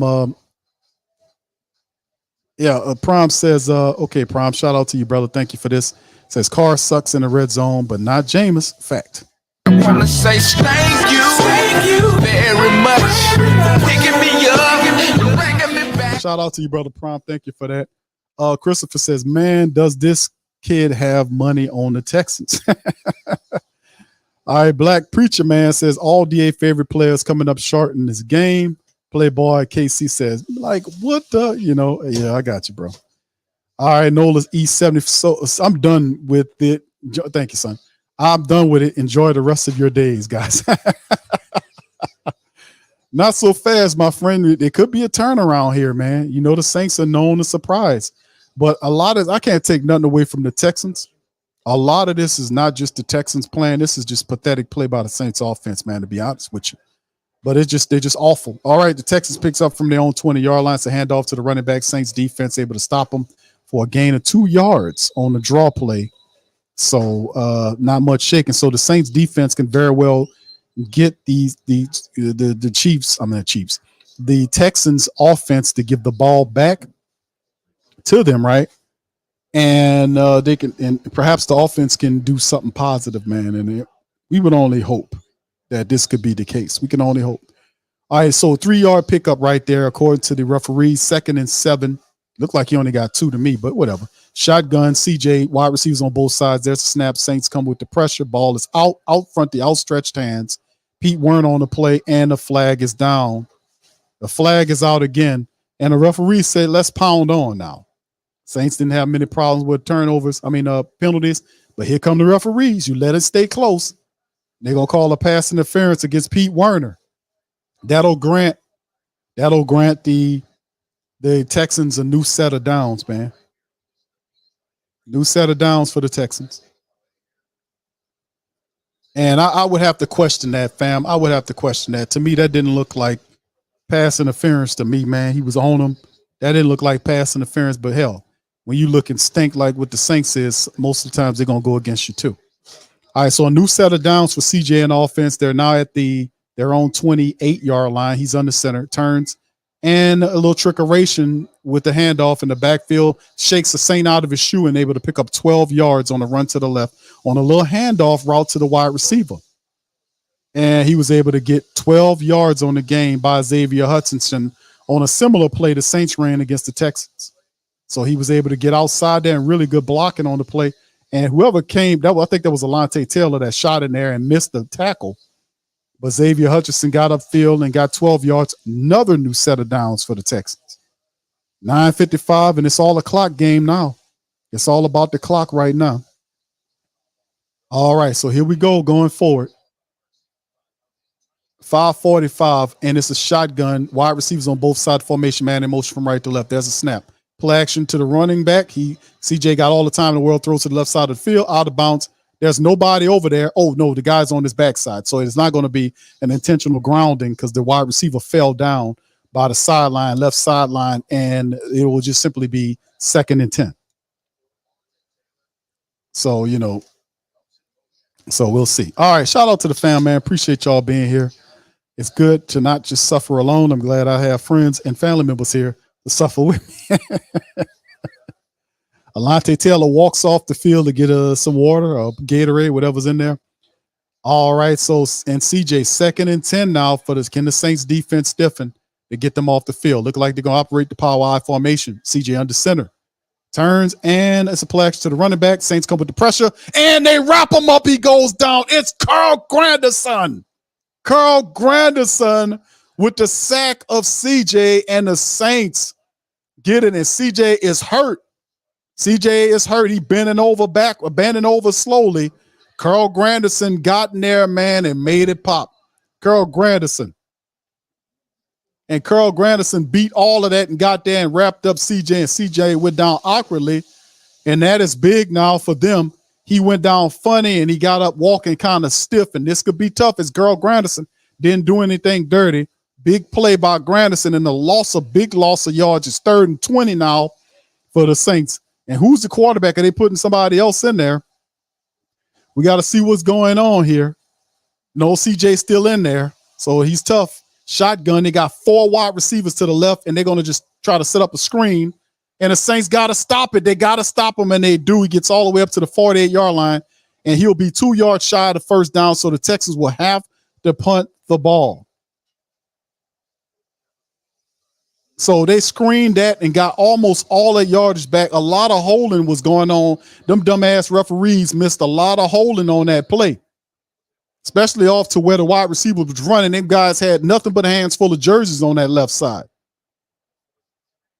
So CJ, almost got most of it back. Let's watch for a fake punt scenario. You know, they a little trickeration for a young team. We got to watch out for that. Make sure that's not what's going on. Is the Texans going to punt?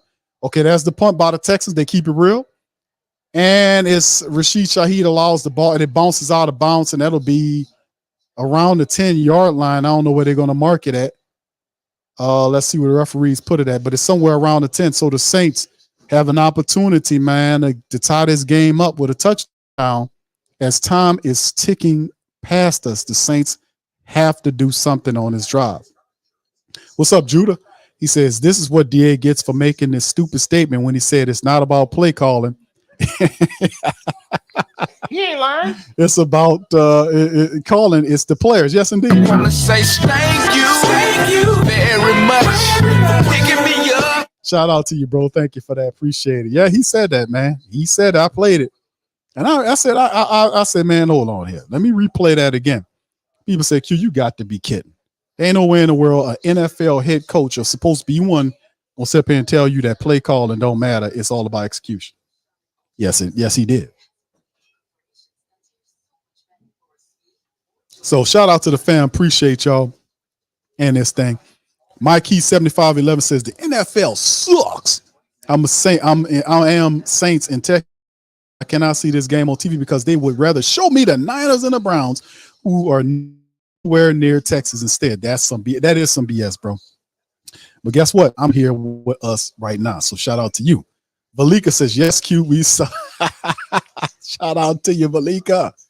Yes. John, what's up, bro? So I'm here. So that's right. Everybody, let's say if we got to suffer, I ain't want nobody sitting at home in a house in front of television, sitting up there watching the game with a beer mad, watching the TV by themselves.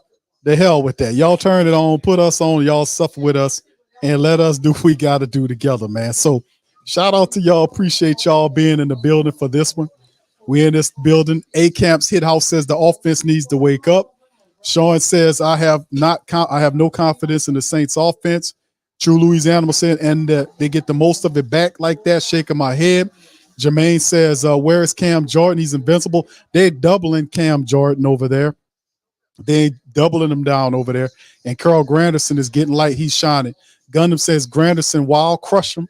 Yeah, Granderson handling his business, bro. And I think one of the family members asked last week that could Granderson, possible that Granderson could be the guy that leads this team in sacks. And I got to say, yeah. You know why? Because Carl Granderson isn't getting double teamed there. He got to earn the double team, and Cam is, so he should be able to feast from that side. This stuff that Peyton Turner and Marcus Davenport was supposed to do. They were supposed to eat like, what's his name, that went to Cincinnati did. He was supposed to eat over there just like that guy was. I forgot his name. Y'all remind me. He's supposed to eat like him. All right, so here we go, fam. Back into the Saints picking up at the 14-yard line there in the shotgun, 3 wide receivers to the left, 1 to the right. The running back is next to Carr to his right. There's a snap. Saints got good protection. Carr taking a shot downfield. Got a wide open guy, and he had to wait on the ball, but it's caught by Rashid Shaheed. He pulled it away from him, and they get to another explosive play to Rashid Shaheed. You got to give all that to Rashid Shaheed because he waited on the ball. It was underthrown. And Rashid went up there and took it away from the defensive back. That was an interception. Rashid Shaheed pulled it away from him, and they get all the way down to the Texans 35. Hand off to Kamara to the left. He gets to the 30-yard line, falls to the 28, and the Saints are in Texan territory with a big shot and 7:28 on the clock. So the Saints strike on an explosive play and get upfield. And credit Rashid Shaheed on the play, because if that guy would have threw that ball on time, Rashid Shaheed would have had a touchdown. Derek Carr underthrew him, and Rashid stopped and pulled the ball away from the defensive back. 2nd and 4 after the 6-yard pickup. Carr under center. He has 2 wide receivers to the right of the formation. He hands it off to Kamara to the left. Kamara dances around and picks up a good chunk of yardage all the way down to the 19-yard line as the Saints are now moving the ball. Less than 7 minutes are on the clock.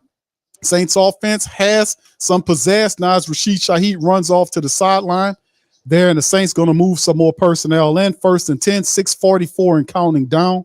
Let's see if they can get a touchdown. We need a touchdown as they shock the Texans defense on this drive. Carr under center. Kamara is back there. It looks like a running play. Send a man in motion from left to right. Looks like they're going to be running to the right. He turns and they're going to be running to the right. Kamara dances around to the right, left, and then gets enough momentum to force him for a 7-yard gain as the Saints get inside the 5-yard line down to the 4. 6:15 and counting down on the play as the Saints now opening up running lane. And Kamara breaks the tackler and was able to stay on his feet and get all the way inside the 5 down to the 4-yard line. AK-41 putting in work behind the Saints running, falling forward and making good plays. Offense on time. Excuse me, they get all the way down to the 13-yard line, or 14 rather, I'm sorry, and man in motion, and there's the handoff to Kamara to the left, and the Texans said, no, sir, you won't get that. I doubt he got back to the line of scrimmage. He might have lost the yard on the play as Blake Cashman is in on the stop. He was able to get there, and he met 2 or 3 of the Texans. Saints need to hurry up with some quick plays. They're trying to get it going to kind of frazzle them, and the dumbass referees is standing in the way to stop him from hiking the ball right away. There's a snap, and there is a play. He stops, and there's a play. It looks like a timeout is called. Who's the timeout for? I think the timeout is for the Texans. The Texans said, nah, y'all ain't going to sneak diss us. We're going to call a timeout, get lined up correctly with 5:19 on the clock. Saints marching to score. The energy is pretty good for what the Saints are attempting to do here. So we'll see what goes on. Thomas says, how Carr only wants to take deep shots, but always throwing it behind his guys. I think that's his arm, bro. That's what I was saying to the family members about Derek Carr's arm. I think his arm still is bothering because that's a throw that Carr, that's his best throw. And for him to be throwing it short like that, that's definitely that shoulder. Thank you, Carr. Thank you for Brother Thomas, for that as well. Appreciate you. I wanna say thank you very much. Picking me up, bringing me back. Thank you, Brother Thomas, for that. Much love. Yeah, and this is interesting. Let's see what the Saints do. It's 3rd and 3 as they're looking to get a new set of downs. They got Taysom Hill coming out there along with Rashid Shaheed with Derek Carr. And let's see what the Saints got set up. Chris Olave's there. Let's see if the Saints can get something in the end zone. They need to get a touchdown to tie this thing up. The momentum, if they can get it, it will switch to the Saints. Shotgun, Derek Carr, Kamara to his right, two wide receivers to the right, 2 to the left. Carr walks up to the line and talks to his offensive lineman, telling him what he wants to do, briefing everybody. Move Kamara from his right to his left side now. And now he's back there again in the shotgun, lifts his leg, snap, hands it off to Elvin Kamara. The Texan says, no, sir. We've seen it. They gain penetration and stop Elvin Kamara. It probably won't even be a gain of anything. And now we got a big decision to make on 4th and 4. The Texans defense, led by D'Amico Ryan, stops the Saints for a loss of 1 yard on the play. So, very interesting call there for the Saints to make. And boy, there was the guy missed the tackle and 4 people. Where was the blockers at? He was tackled by 4 blue jerseys. The Saints going for it. They're not going to try to kick a field goal. The Saints are trying to go for it on 4th and 4. And it's 3 to the left, 1 to the right. There's a snap. They checked it down to Kamara. Kamara trying to get the first down, and he stopped 2 yards shy. Turnover of downs on the Texans. They stopped the Saints. Dennis Allen goes for it on 4th down, and they stop him with 4:38 on the clock. Saints offense, ridiculous. Thank you, Gwen. It was Henderson. Yes. Man, they just get there, makes the tackles on him, and nothing. He's 2 yards shy of the first down. Texans did a wonderful job of conversion. They got 3 guys that converted over there. No, that was called. They knew the play. That was like they was in a huddle with him. They was like they were in the damn huddle with him when they made the call, and that'll bring up 4 minutes left to go on the play. The Saints walk off the field. And the offense can't score touchdowns. CJ Stroll gets the ball on the turnover downs, handoff to Damian Pierce, who still gets a good gain of yards on the play, turns and twists himself to maybe a 5-yard pickup. So to bring up 2nd and 4 or maybe 2nd and 5 for the Texans, and their job is just to run the clock down. The Saints can't score any touchdowns. Carr is ineffective. 2nd and 5, there was gain of 5 on the play. Dennis Allen looking stupid as hell with his eyes bucking open. Like, what is going on here? So let's see what the defense, we call on the defense to get a stand for, maybe a turnover or something. All right, CJ in the shotgun. He got 3 wide receivers to the right, 1 to the left, and his running back next to him in the shotgun, 2nd and 15. They're letting that clock tick down all the way down. There's a snap. They're going to hand it off to the running back. He gets almost, they got about 2 yards shy of the first down on the play. So maybe a gain of 3 by Dameon Pierce as the Texans are now working the clock. 2 yards they need for a first down. The Saints have 3 timeouts here and the 2-minute warning on their side. So all is not lost here for the black and gold.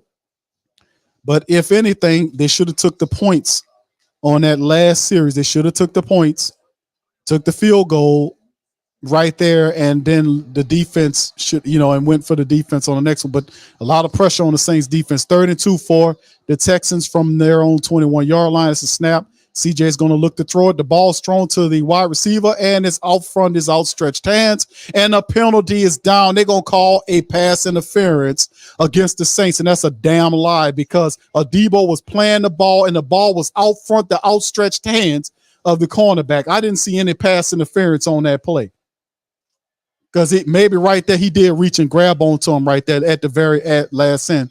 Looked like at the last minute he reached out, but the ball was uncatchable. The ball was uncatchable, so they might have to pick that flag up. You're going to have to pick that flag up because that ball was uncatchable. Pick that flag up.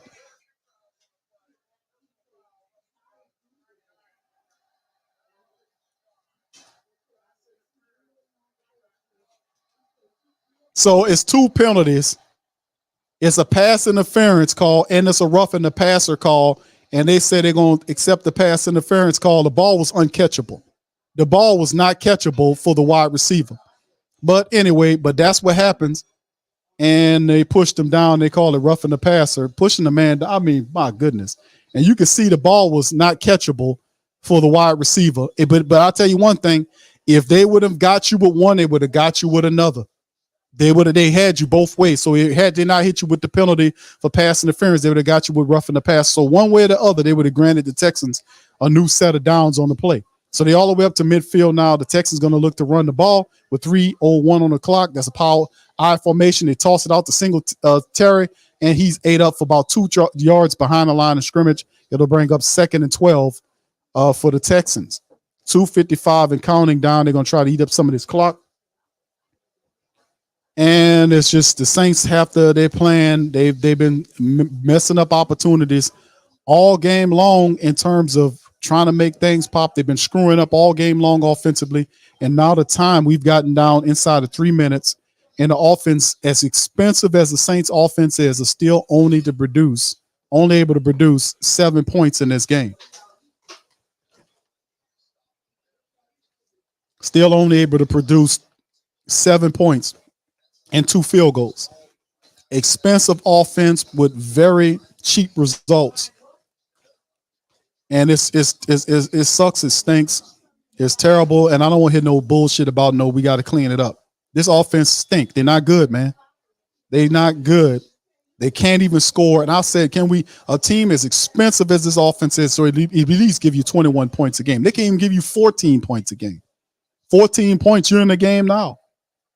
2nd and 12 now for the Texans, sitting up at their own 48-yard line. There's a snap. The ball's out and incomplete ball thrown by CJ, who kind of seemed like he kind of missing some magic now. He's not as accurate and slick as he was early in the game. His passes are sailing on him, and he's not accurate. I don't know if he's hurt, but CJ Stroud's he doesn't have the same pizzazz that he did early in the game. That's just me. I don't know if it's just me, but he don't look the same. So 3rd and 12 now for the Saints. That might aid with the Saints because he might give you a turnover here. All right, Carr is talking to people on the sideline trying to get a job. He's trying to get a job. You need to get something jiving.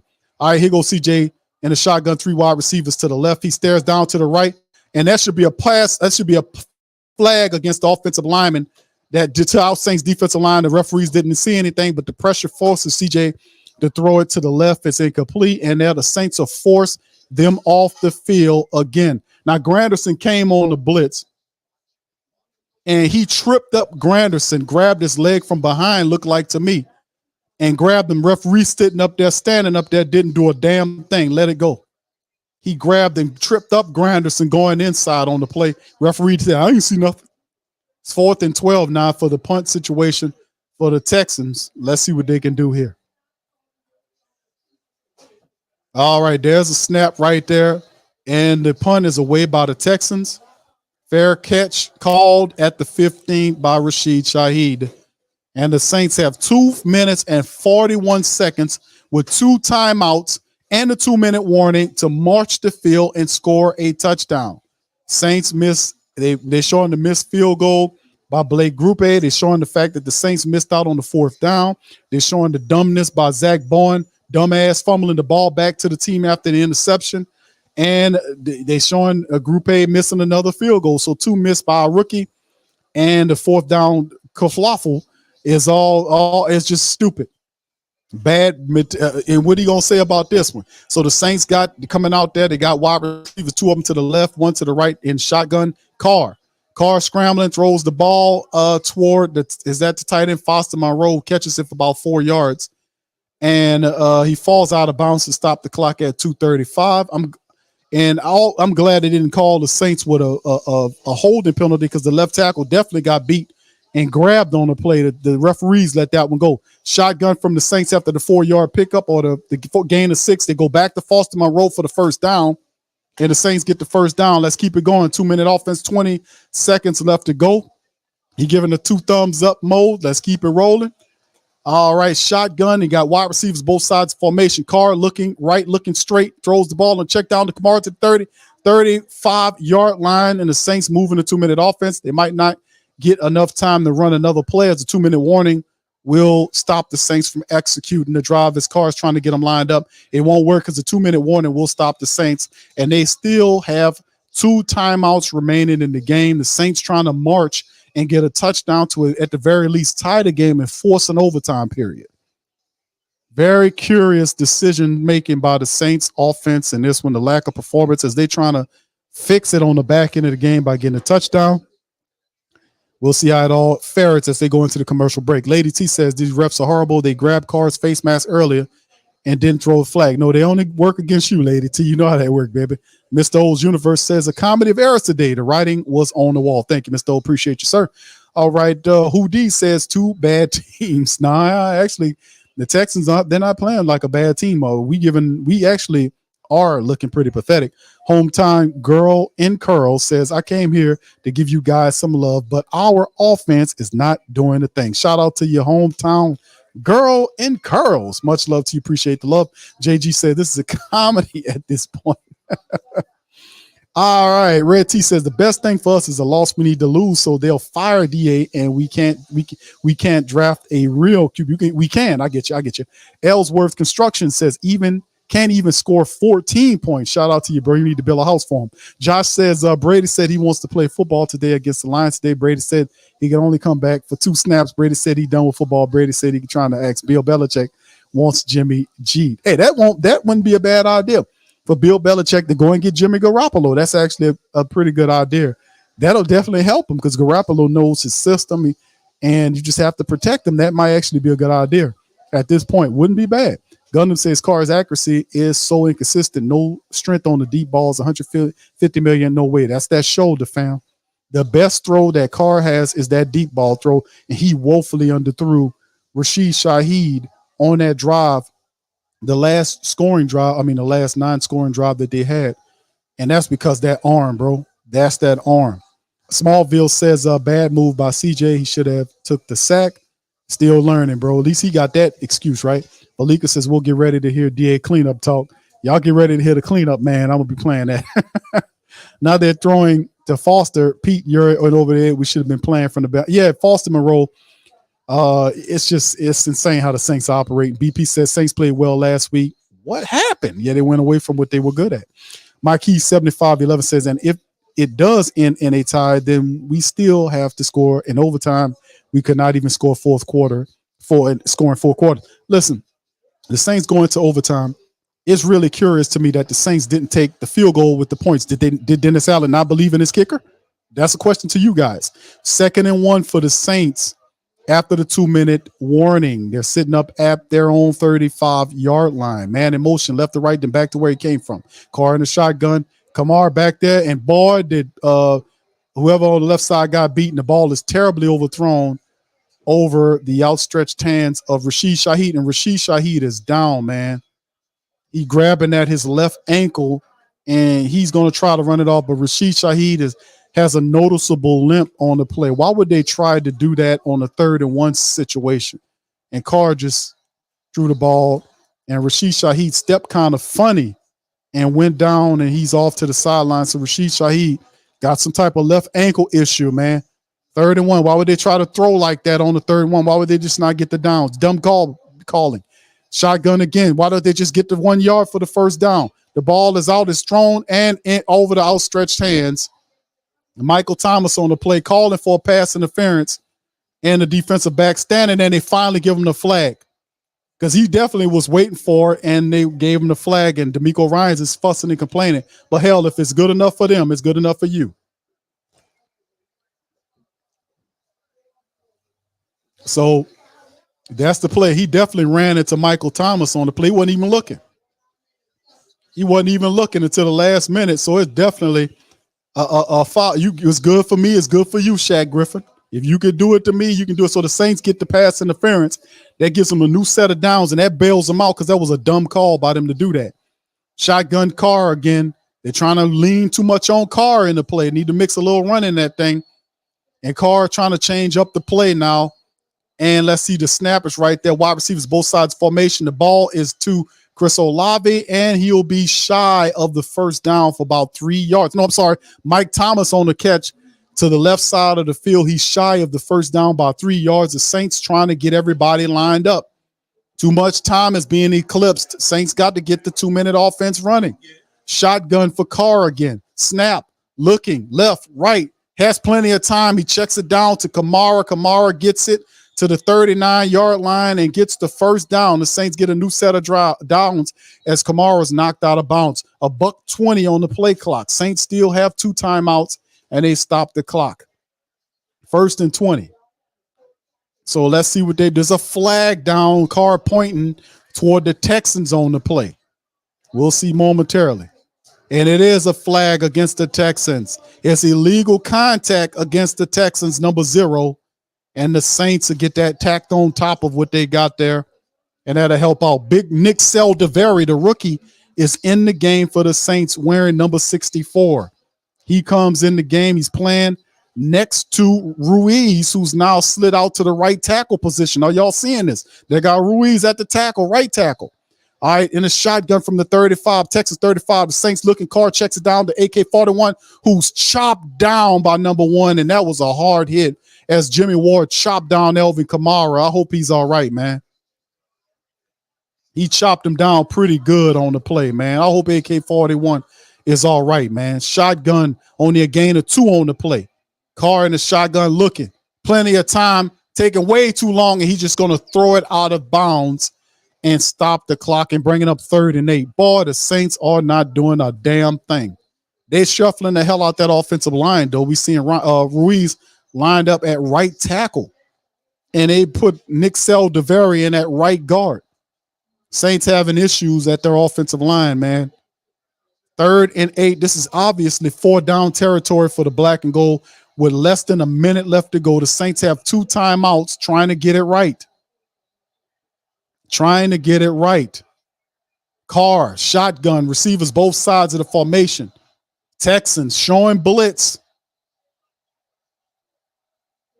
Carr is going to call a timeout, and boy, what a dumb play. What a dumb play. You're going to need that timeout. The Saints couldn't get the playoff on time, and Carr, I can't believe this, man. Carr couldn't. He took too long, didn't pay attention to the clock, and they have to burn a timeout in 50-something seconds. My goodness. My goodness, you burn a timeout in that situation because you couldn't get your personnel lined up correctly. This is unbelievable. 53 seconds, 1 timeout left. They need these timeouts, and the Saints had to burn a timeout on that play. My goodness. Totally discombobulated. All right, here we go. 53 seconds. Saints saying, show me something. The Who Dat saying, show me something positive here.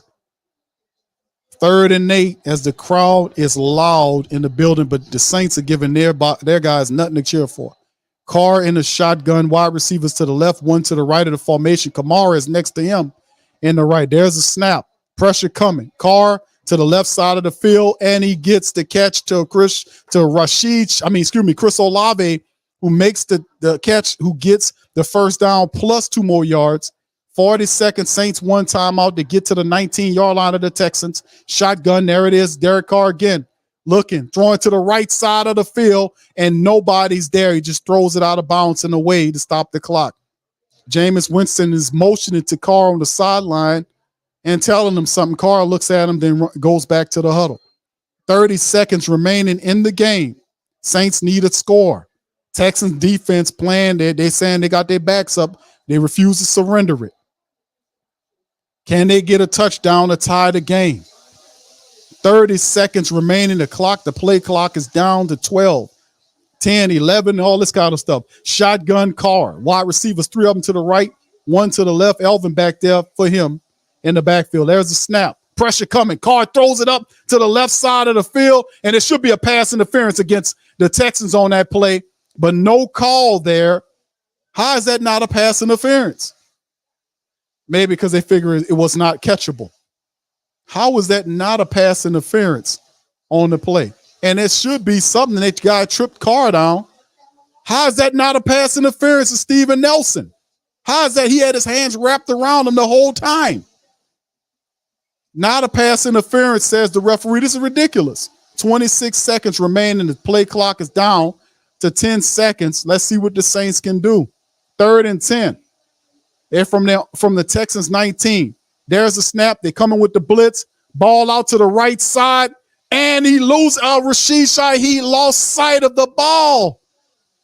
4th and 10. What's going on with the Saints timing? He was throwing to Rashid Shaheed, but Rashid lost where the ball was at. He lost.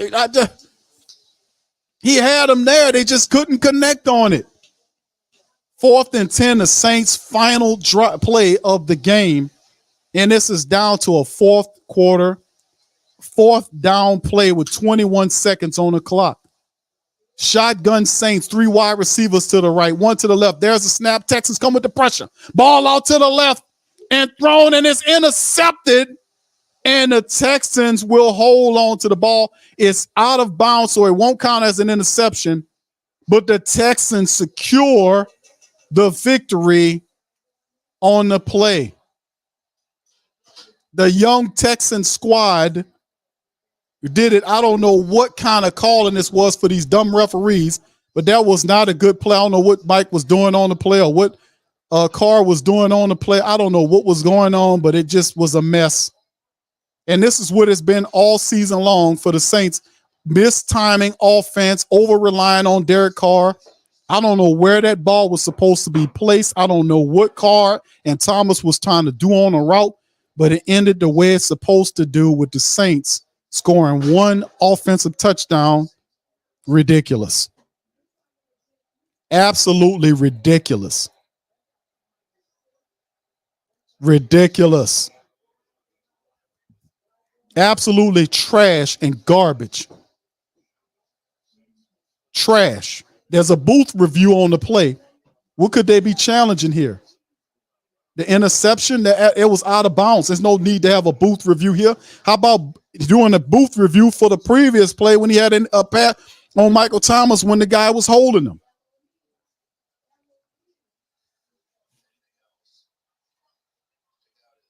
They're doing a booth review to see if the guy came down in bounds. No, the dude is out of bounds, man. Could you believe these people doing a booth review to find out to get an interception to the guy?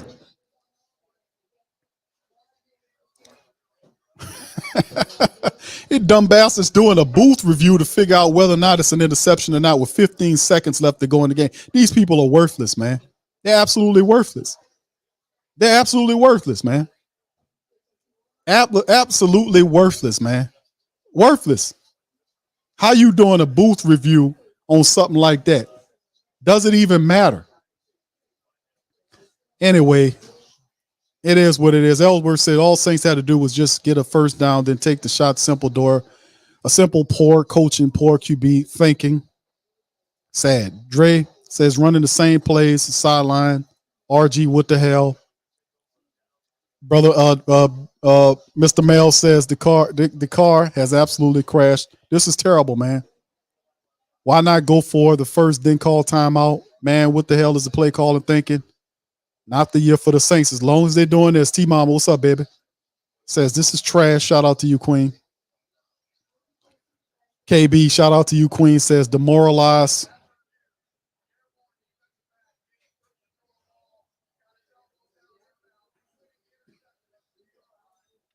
So them bastards turned around and gave the interception to the defensive back. That man did not have nothing in bounds for that to happen, man. He talking about he had an elbow and the foot in for it. That's just sad. But at the end of the day, it don't really matter. What matters is the fact that the Saints can't score touchdowns with a $150 million quarterback at the helm, and we 6 weeks into the regular season. This is absolutely ridiculous. This is awful, man. This is terrible that the $150 million Saints quarterback and all of the money that they got spent on this offensive side. Look at Rashid Shaheed crying, man. Rashid Shaheed is crying on the sideline right now. Rashid Shaheed is bawling on the sideline right now. He's crying on the sideline right now. Did y'all see that? Did y'all see Rashid Shaheed completely crying on the sideline right now? That tells you everything.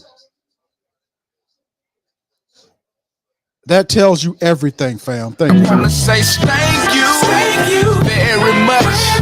Picking me up. Man,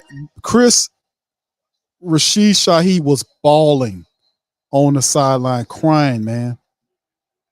Frustrated, crying. That says a lot about this offense. My God, the man was bawling, crying, and he played his heart out. Played his heart out. He was crying, man. Awful. Awful, awful, awful, awful, awful. That man was on the sideline bawling out, man. Did y'all see that? Chris Olave crying his eyes out on the sideline with the towel over his head. Crying his eyes out on the sideline. And he played like somebody today. I mean, that says everything. Check email. Yeah, that was absolutely awful, man. Shout out to you, ESWSDOC, for your super chat. 3 timeouts, middle of the field open. We run verticals and crap to the sideline. Thank you, bro, for your super chat, man. Thank you, man. Thank you. Okay. I don't understand it, man. It sucks. It stinks. Smallville says we want Jameis the rest of the way. Thank you, bro. I want to say thank you very much. Picking me up. Bringing me. I just don't understand, man, how this is just how pathetic and trash this team is. It is absolutely garbage. And I'm speaking of the offense here. I can't say nothing about the special teams. Can't put too much blame on the special teams because the special teams, my goodness, we have rookies there. So we anticipate that. But this offense with a 10-year veteran quarterback who doesn't have no pocket awareness, doesn't have a clock in his head, it's just awful how it's been in this thing, man. It's awful. Man, it's just terrible, man. And I feel so bad for Chris Olave, man. Chris Olave was on the sideline balling, man. I feel so bad for that brother, man, because he tried. He tried to help us win this game. And I'm just so, I feel so bad for him, man. He out there, he was bawling his eyes out, man. Man, Brother Prime says official car and DA lost this locker room, man. The guy's crying on the sidewalk. Wanna say thank you very much. Picking me up. Thank you, bro, for that. Appreciate you, man. I just feel so bad for him, man, and the Saints defense. It's awful, man. Gundam says, Q, no disrespect, my brother, but he has zero pocket awareness. Yeah, this dude, to be making this kind of money, and the guy has zero pocket awareness. He has no clock in his head. His timing, concepts of time, his timing is off. He's underthrowing passes, and I think that's due to the fact that he's hurt a lot of that. So I just don't understand what's going on with that. Saints for Life says Mickey Loomis's joke calling Carmichael a great offensive coordinator. You're gonna agree shade toward the guys. Ichiban says, well, we got to get that cleaned up also. Y'all stick with us on this one, man, because we're gonna have the play-by-play show on just with Dennis Allen. We're gonna pop up that in a moment. Y'all just stay with us, man. Y'all just please stick with us on that. I just feel so bad for the Saints, man, especially our wide receivers, because those guys are really doing what they're supposed to do to try to get this game, man. Let's hit the team statistics, family, on this. Just awful, awful, awful, awful, awful, man. Awful. All right, the Saints are now 3-3, family. They're 3-3 now. They've lost to three teams that are not playoff teams in my estimation. No disrespect to Tampa Bay or Green Bay or the Houston Texans. I like the Texans a lot. I like how they constructed. I love D'Amico Ryans. I just think that, he's a leader. We don't have a leader at the top of the quarterback position. He's a guy that believes in accountability. We don't have that with our team because this guy's a loser. He doesn't know how to hold anything accountable. That's why he can't complete seasons, because you got to have a high degree of discipline and an ability to stay the mission. You can't make excuses for guys that are not performing. You can't tell the people that's supporting the team, and act like they don't know what they're talking about when they are calling these people out correctly. You cannot protect them. So anyway, first down, Saints 24-19, first downs. They did beat them there. And we take a look at what's been going on in terms of the third down. Saints 6 of 15 on third down, 4 of 11 versus the Texans. 0-2 on fourth down. That was telling. The Saints had 78 plays in this game to get something going, and they couldn't do nothing but score one touchdown. And in the total, they had 10 drives. The Saints had 10 drives this game and were only able to get a touchdown on one of the 10 drives. That's way too bad. 78 plays, and you still couldn't put up more than, if they scored the 2 touchdowns, that makes it a game. They can't even do that.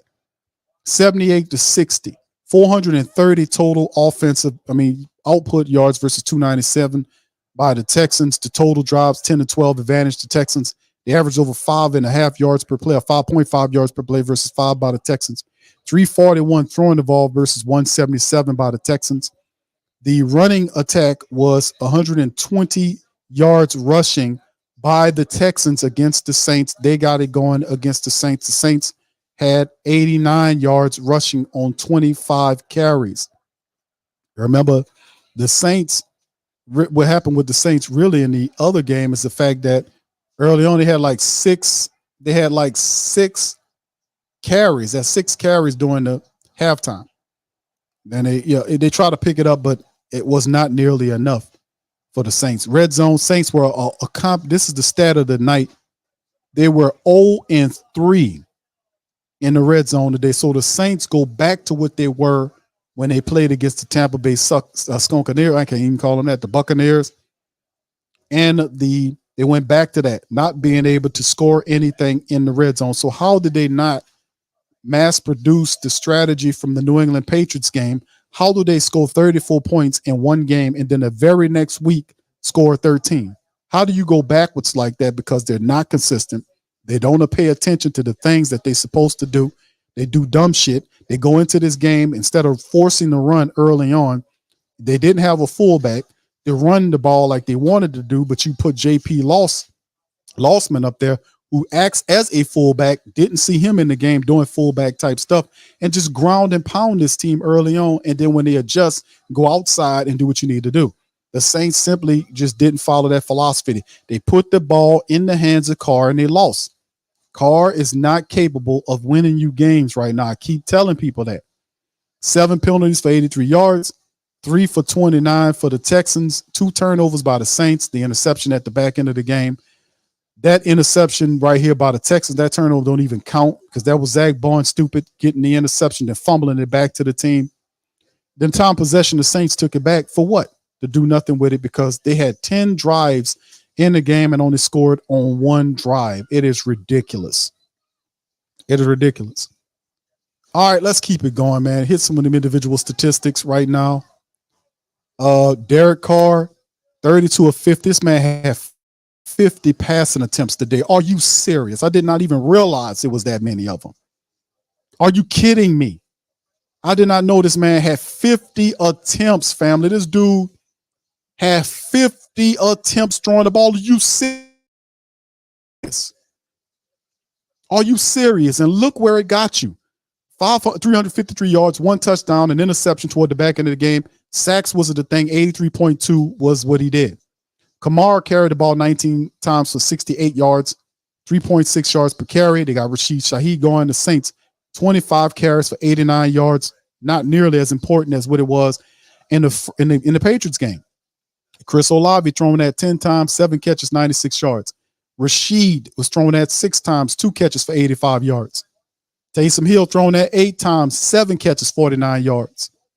Mike Thomas thrown at 8 times, 5 catches, 45 yards. Elvin thrown at 8 times, 7 catches, 36 yards. Foster Monroe 4 for 4, 33 yards in the game.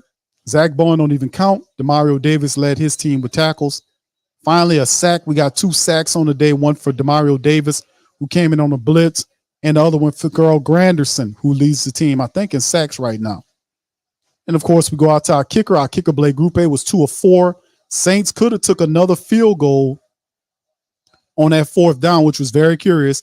They could have been 20 because he was down there. I think they just didn't trust the field goal kicker. You don't not take a field goal that late. That tends to the fact that he didn't have confidence in his rookie kicker. You let him go back in there and right the wrong that he missed early on. He would have got you at least 20 to 16, but it don't matter because they couldn't score anyway. They couldn't get a touchdown anyway. So 2 of 4 for our rookie, and people are saying we lost because of the field goal kick. Let me tell y'all something. For those who are saying that, he's a rookie, and when you put your kicking duties in the hand of a rookie, that's what he's gonna do. He's gonna miss field goals because he's never been in that situation before. That's why you can't hammer them rookies like that because you know they haven't been in that situation before, and they got to get used to doing what they do. So I can't, hammer him too bad because he's a rookie. All right, CJ on the other side, 13 to 27 for 199, 2 touchdowns in the game. He wasn't explosive, but CJ was good enough to help them stay balanced so that they can be able to do what they need to do to get the dub. Singletary, 12 carries, 58. Pierce had 13 for 34, and they combined for 120 yards in the rushing attack. Credit to them. Nico Collins got on code, 4 catches for 80 yards. Schultz, the tight end, hurt the Saints in the middle, 4 catches for 61 yards off of 7 targets. And then they had Robert Woods, who caught one in the back of the end zone, 1 for 6, and he had him a touchdown. And like I said, Blake Cashman, 15. We talked about Blake Cashman, and shout out to the Texans, man. They did their thing. Blake Cashman, 15 tackles in the game, 9 of which was solo. He had 2 for tackles for a loss. Sheldon Rankins got a sack on the Saints. Grenard and Collins split a sack in the matchup. Steven Nelson got the pick on the back end of the game. And credit to those guys, they were able to get the win. They go to 3-3. The Saints lose to 3 non-playoff teams. Y'all stay with me. Like I said, we'll be bringing in the Saints post game in a moment. We going to jump to it soon as Dennis Allen or whomever else step up on the podium. They lost to 3 non-playoff teams. The Tampa Bay Buccaneers will not be in the playoffs. You can bank that. Despite what they are right now, it's early. The Green Bay Packers won't be in the playoffs. And they're still up for what the Texans going to do. I love what the Texans are building there. I love the fact that they were smart enough to go and get a coach or a coach that is a guy that done something in his life, a guy that's a motivator, a guy that's a disciplinarian, a guy that builds a culture, and not some guy that's picking up for somebody, or that a guy that you had that's won in whatever he is in Denver right now told you to pick this guy when you shouldn't have done that. So Cool Sports Poem says DA sucks, PC sucks. I'm not watching any more games and spending a dime on the Saints merchandise or going to any games until DA and PC are fired. I can respect you, Cool Sports Palms, for taking that stance, my man. I wanna say thank you very much. Picking me up and bringing me back to this one. Shout out to you. Appreciate you for doing for that super chat. I'm very disgusted, man. I really am. I'm disgusted with how the Saints are performing, and they're just dumb. I mean, I don't mean to call anybody. I'm talking about collectively, offensively speaking, they're dumb. They're dumb. This, and I'm saying it's not hard. What I mean by that is play calling. It does matter. You had a dumb coach that said it didn't matter. It does. Play calling and play execution matters because you can't have success if both of them are not working at the same time. You know, you can't have success. And for the Saints to start this game off by trying to throw the ball, and Derek Carr ended up with 50 passing attempts on that messed up shoulder of his, is utterly ridiculous to me. It's utterly trash and ridiculous to me that they let that dude throw the ball 50 times in this game. I wasn't even keeping account of that. Did y'all realize that this dude threw the ball 50 times in this game? And look how good it did you. He threw the ball 50 times in the game, and it was only good enough for them to have a one touchdown, offensively speaking, which goes to show you that he ain't the answer. Giving him more passing attempts is not the answer. Devin says CJ is a rookie too, though. It's the pros, and the end of the day, you got to execute. Indeed. I agree with you, bro. Angel, shout out to you. Queen says justice for the enemy. Indeed. 504 Cole says Q, we back to 1 win, 1 loss blueprint last year. Saints can't consistently hold anything because they're dumb offensively. They're poor. How frustrating is it to see Rashid Shaheed, I mean, literally on the sideline with the towel over his head, bawling, crying. You see one of your top wide receivers like that. Do you not understand how incredibly frustrating it must be for him as a member of the team trying to make a contribution and is still in a losing effort? It is amazing to me how that's just that point right there. I'm gonna have to capture that image of Rashid Shaheed crying on. I mean, he was bawling in his hands, man. That's awful. Traders Playbook, thank you, bro. Says if I hear DA gotta be better, I'm gonna smack him. He's gonna get ready to smack him, bro, because he's gonna be telling you that in a minute. Thank you. Far too kind. Thank you for that, bro. Appreciate you on that. All right, Mel says, can we check how many points our division opponents have been putting up this season? Falcons scored more on Houston than we did. The Saints can't get out of their own way because they think they're trying to ride the Carr hand, and Carr is not. He don't know the offense well enough to be counted upon in that measure. Doozy says at this point, the Saints winning will be ruining my vision for this team. Mediocrity sucks. Thank you, Doozy. Appreciate you, man. Kevin says, all due respect, Q, that comment about Group A is pure bogus. If you're in NFL, you must do your job. No excuse. Was Lattimore a stud? Point blank dude had. I'm just saying, bro, you got to, as a guy, like I know, bro, that as a rookie, these guys don't know. I'm just keeping it real. As a rookie, they give them a lot more rope than they would do a veteran player because they're learning. Now, people going to look at it and say, Group A missed 2 field goals to get today. Even if he had made the field goals, you still lose. I mean, the point of the matter is the Saints should be putting their rookie kicker out there anyway. They should be good enough to score touchdowns. And that was something I was saying before when we got rid of our veteran kicker for a rookie. Rookies got to learn. And Bill Parcells said it, and I buy into that. Parcells said, when you got a rookie, you got a loss. That's what Parcells said. He's one of the best coaches that ever do it, and he ain't lying. He ain't lying. You put in rookies in key positions or in positions like the kicker or something like that, you got to deal with what they give. That's what happened that's why a lot of coaches don't use rookies. A lot of coaches do not use rookies in those type of positions. As a kicker, they'll look for a veteran to do it or whatever else because the guy has some experience. But that's what I was saying during the season. But I got to ride with the man, bro. I'm not going to say it's bogus. It's just what it is. That's the truth. It don't sound good. It sound bad in a loss. Yeah, he got to do his job. I agree with you, Kevin. But at the same time, bro, he's still a rookie. You expect him to do, the dude's still learning. He never done it before. And in a pressurous situation, you got to learn. So you got to bounce back from this. But you're right. I expect him to do better. All right. What's up, Gwen? Shout out to you, babe. Appreciate you for being here. Much love to you in this thing. So here go Dennis Allen, fam. We're going to put him on the mic. Here go DA. Y'all put one in the chat if you can hear this buffoon. Than we were in the first half of the game. That's for certain. Gave up too many explosive plays. You know, we intercepted the ball and turned it right back over to them. We're gonna have the ball on the 41-yard line. So, you know, just way too many mistakes and way too many, missed opportunities. And you know, we have to. You know, I told the team in there, like, we've got to do a better job of, you know, executing our jobs. And, you know, if we're not executing our jobs, then we need to find somebody else that can execute those jobs. Doesn't matter who you are. So.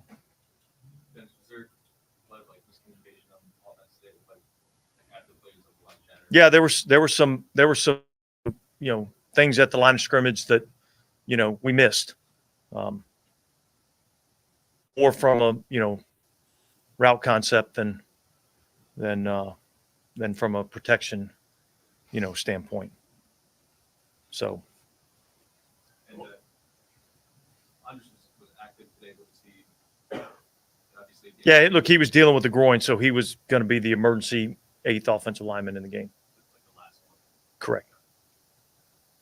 Why do you think the offense still at this stage is having things like Yeah, that? look, you know, I wish I had the answer to that, because if I had the answer, we'd have it fixed, you know. So, you know, we just got to continue to keep looking at it, continue to keep working at it.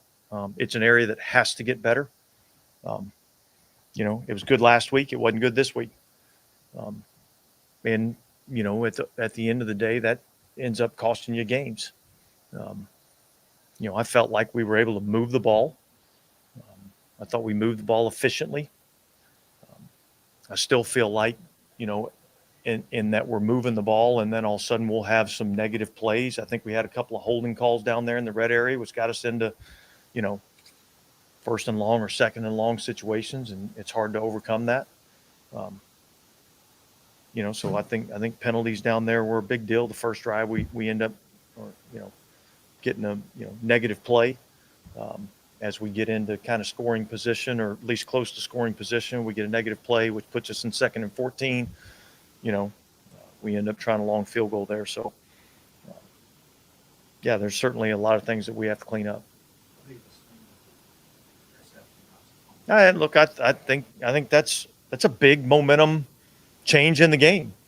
You know, again, we're going to take over possession around the, I don't know, 41-yard line, something like that, you know, in their territory. And instead we give them the ball right back, you know, and they're able to kind of, you know, go down and capitalize on it. And so, yeah, I thought that was a, you know, big play in the game. What did you see on the missed free throws?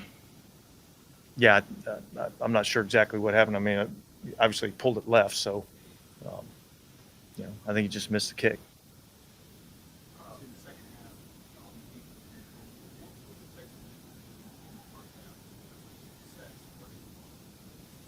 Yeah, I don't think we did a good enough job of getting off blocks. I think they played extremely hard. I think their backs ran extremely hard. I think they did a good job of blocking. I don't think we executed like we're capable of executing. Yeah, they were better than us in the first half from an offensive standpoint, you know, against our defense. So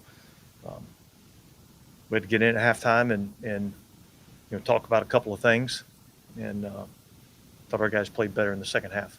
Obviously, I don't know how many were called and how many were choices by the quarterback, but that final drive stalled with a lot of deep shots at the end zone. Was that an approach, or was that what they were offering? Yeah, well, I think, yeah, I mean, it's you know, kind of a little bit of both. I mean, I think there were some opportunities there. You know, got a lot of pressure there at the end of the game, and so I thought we had some chances.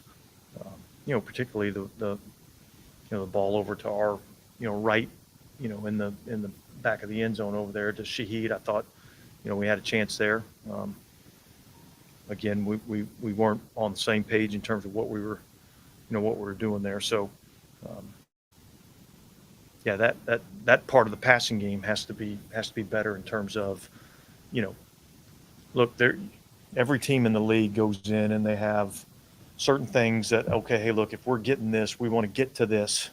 you know we're not unique in that way, and so we have to be able to kind of change a play based on what we're seeing, and everybody has to be on point with that.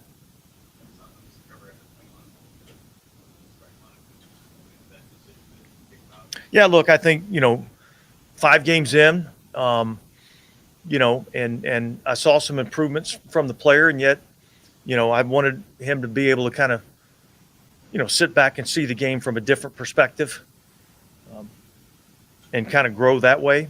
And then obviously with James going down, he had to go in there and play. And I thought he kind of got off to a little bit of a rough start, but then I thought he kind of settled in a little bit more. So again, we'll evaluate the tape and see how that ended up playing out. But yeah, I think we just wanted to give him a chance to kind of step back a little bit and kind of see the game from a different perspective. How did he handle that? How did he handle it? Look, I thought he handled it well. I thought he had a good week of practice, and he knows that he's got to continue to work to get better, which he's going to do. So I thought he handled it well, and we'll see where we're at next week.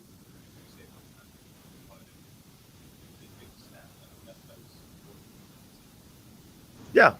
Yeah. Well, and look, and there's still part of that to it,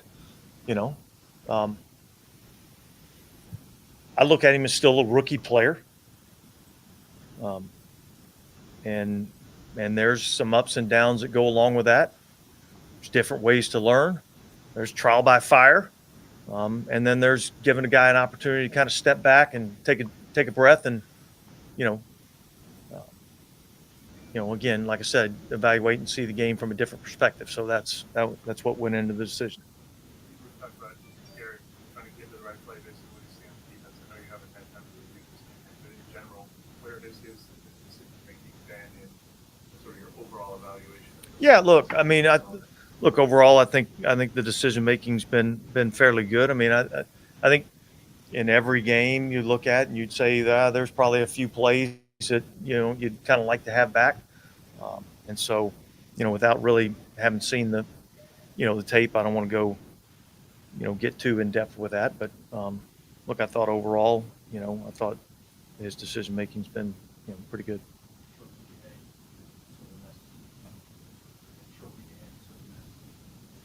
Yeah, look, swallow it and let's go. We don't have a lot of time to sit around and feel sorry for ourselves. So it's a big man's league that we're in, and so we got to pick ourselves up off the mat and regroup, get ready for a good Jacksonville team.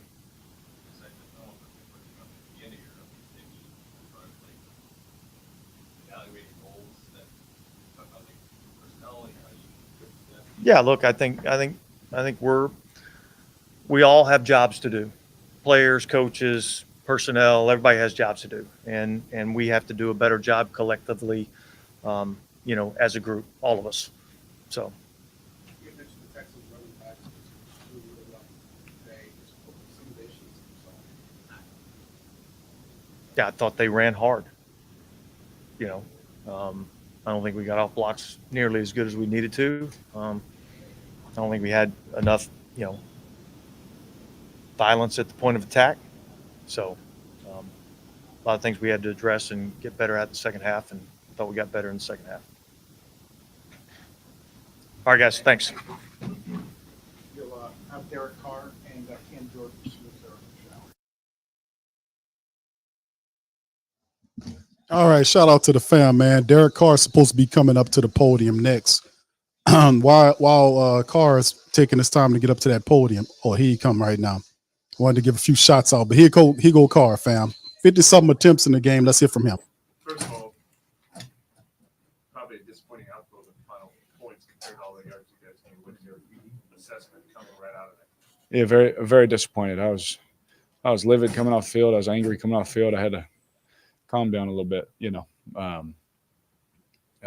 but when we as an offense had too many details, and I'm not going to tell you what happened. And yes, we know, what it was, and all those things. And I won't say it, but there's these little details that if we just do those things right, you're looking like, oh my gosh, we scored 28 points, or we, and I just want to win, man. Like, the yards are awesome, great, thanks. Yes, but couldn't care less. Like, I just want to win. That's all I care about. Is winning football games, and if we don't do those details right, and every single time, especially when the game's on the line, that's when it matters most. Then we're going to have this feeling more often than not. I know you're not going to detail specifically what happened, but are we correct to assume on the one to Rashid, I think it was maybe the second to last pass of the game, you were throwing it to a different spot than where you expect? I mean, that looked like a wrong page thing. Yeah, that one we were on the wrong page, and that's on me. The communication of it, I got to clean that up for him, and make it better for him. Was there too much of that tonight? I mean, were there several examples of that tonight? We had a couple. Yeah, we had a couple of those, and we did some things very well. We did some things explosively and all those things, but that doesn't, just having a few explosives or a lot of yards doesn't win football games. What wins football games is doing the right thing at the right moment every single time. Because Houston, give them so much credit. They are such a good team, such a great young team that flies around. They play fast, tough defense. And if you are not on your details, especially against this scheme, they're going to be on theirs, and it cost us today. Is it surprising or unacceptable this many weeks into the season?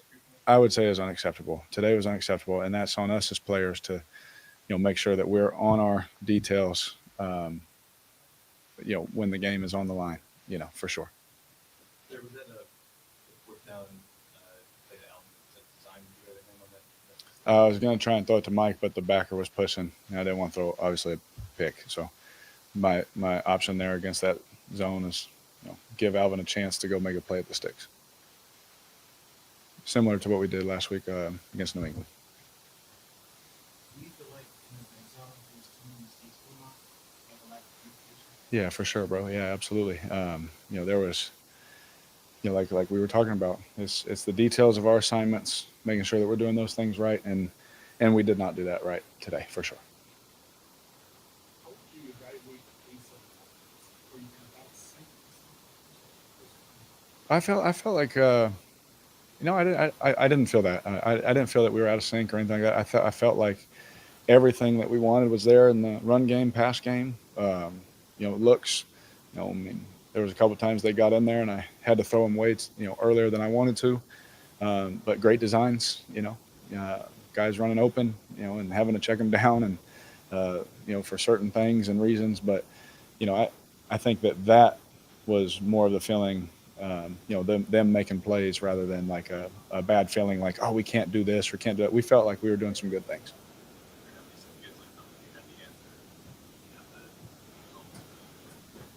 What do you think that can get this right? Yeah, absolutely. It's going to take each man every time you break the huddle. I said before the game, when you break the huddle, it's going to take every man just focusing that much harder on what is my assignment, and when they present the look, what is my assignment now, and if we do that as players, we definitely have enough pieces to go do that, everything we want to do. What's your self-evaluation of where you wanted to be, first time joining the new team 6 weeks ago? Well, I didn't want to be 3-3. I think we have let a couple of these get away from us. It's early in the season. You play 4 quarters and then one more. We always break it down that way. And what we've earned. Coach Del Rio always said, "You are what you've earned." We've earned 3-3. And that isn't what we wanted. It's not what I wanted. It's not what I expected. But it's what we've earned. And so you look in the mirror and really, push the envelope to everybody else. DeMario was saying it too. Look in the mirror. And did you do what you did last week this week, or did you just enjoy it? Enjoy the week too much, or whatever. Whatever the case may be. We have a lot of problem solvers. Not a lot of problem creators in that locker room. And Mickey and DA have done a great job of bringing those kind of guys in. Michael and Kai, they've done a great job of bringing the right guys. And so it's up to us as leaders to make sure that we're solving problems that we know need to be solved and can be solved. Short week after a game like this, better in a sense. Yes. Really flush it really quickly. Yes, absolutely. Because I'm going to get on the bus, I'm going to get on the plane, and begin my preparation for the next game. And you don't really get time, whether we won this game or lost it. You don't get time to enjoy it or feel sorry for yourself. Like I said at the end, nobody cares, how you feel. You got to get ready for the next one. And so that's what I'll be doing on the plane, is preparing, making sure I get everything I do in 6-7 days, get it done in 3 or 4 days. That's what I have to do this week for sure. Today was the best I felt since it happened, for sure. Yeah. Good. Thank y'all.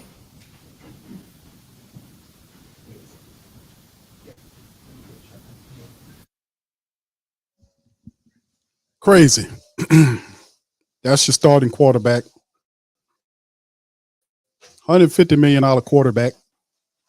And also your head coach. Here's Cam Jordan, man. We shouldn't even. Cam up here, man, did a job. Let's go here. Listen to him. About losing? There's only one way to feel like we got to get this shit together. What aspects do you feel as far as the defense? Second half was a good half. First half, we gave them back momentum. You can't let a team that you feel like you're imposing your will upon, you can't let them get will back. Gave them confidence, and you saw confidence then put 17 points on that first half, another 3 points in the second half, gave them 20 points altogether, which was more points than we put up on the board. At the end of the day, self-inflicted wounds, penalties, extended drives. We got to be able to eliminate those. I've said it weeks before. So how do I feel? It sucks to lose. It's frustrating to lose when we have the talent to affect the quarterback. We knew he had, up to this point, the fastest release of the quarterback, so it was going to be frustrating to pass rush after him, but we collapsed the pocket, got him to escape, and you saw the throws that we wanted to get out of him.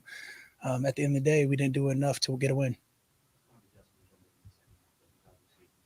Nothing. It was all us. Again, you get an interception early in the game. First drive, second drive of the game. Give it right back. It's not fortuitous for our defense. You feel like, we had another penalty that extended their drive. There was a lot of, again, self-inflicting wounds.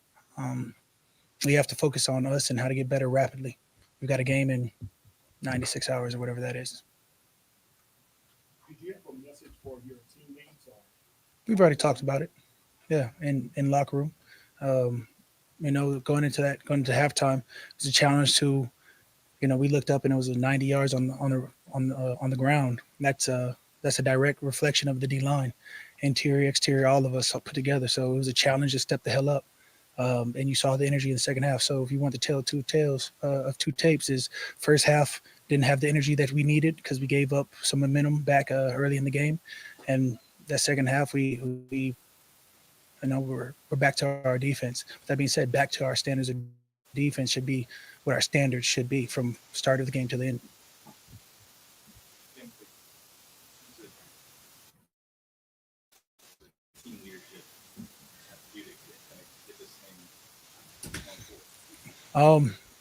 Again, as a defense, you can only look at how we played in the second. Like if we came out with that same energy in the first half, if we came off that interception, whether it be, a pick six would have been great, but just give another chance to our team. You look at everything, even beyond the two missed kicks, you feel like if you were 19-20 going in the last drive, it's a quick chip for a 22-20 situation. You can't get that back. interception early in the game against a quarterback who really hadn't thrown any interceptions. You need those. I think there was tackles that hit our edge that you can't give those, those blatant runs up, especially against our edge. I think with our edges, we've been quite stout, and that's not like us. So we have to play our type of ball. If we do that for 4 quarters, then we'll talk about it. But right now, I'm just looking forward to breaking down this film, getting better. It better be. Again, if we eliminate our mistakes, it's not like the team came out and beat us today. We beat ourselves. Gave the ball back. Defense did an okay job that first half, better job in the second half. We eliminate our mistakes. We stay tuned to what we know how to play our brand of football. If we execute our plays on a high level each and every play, each and every series, the game will go our way more times than not.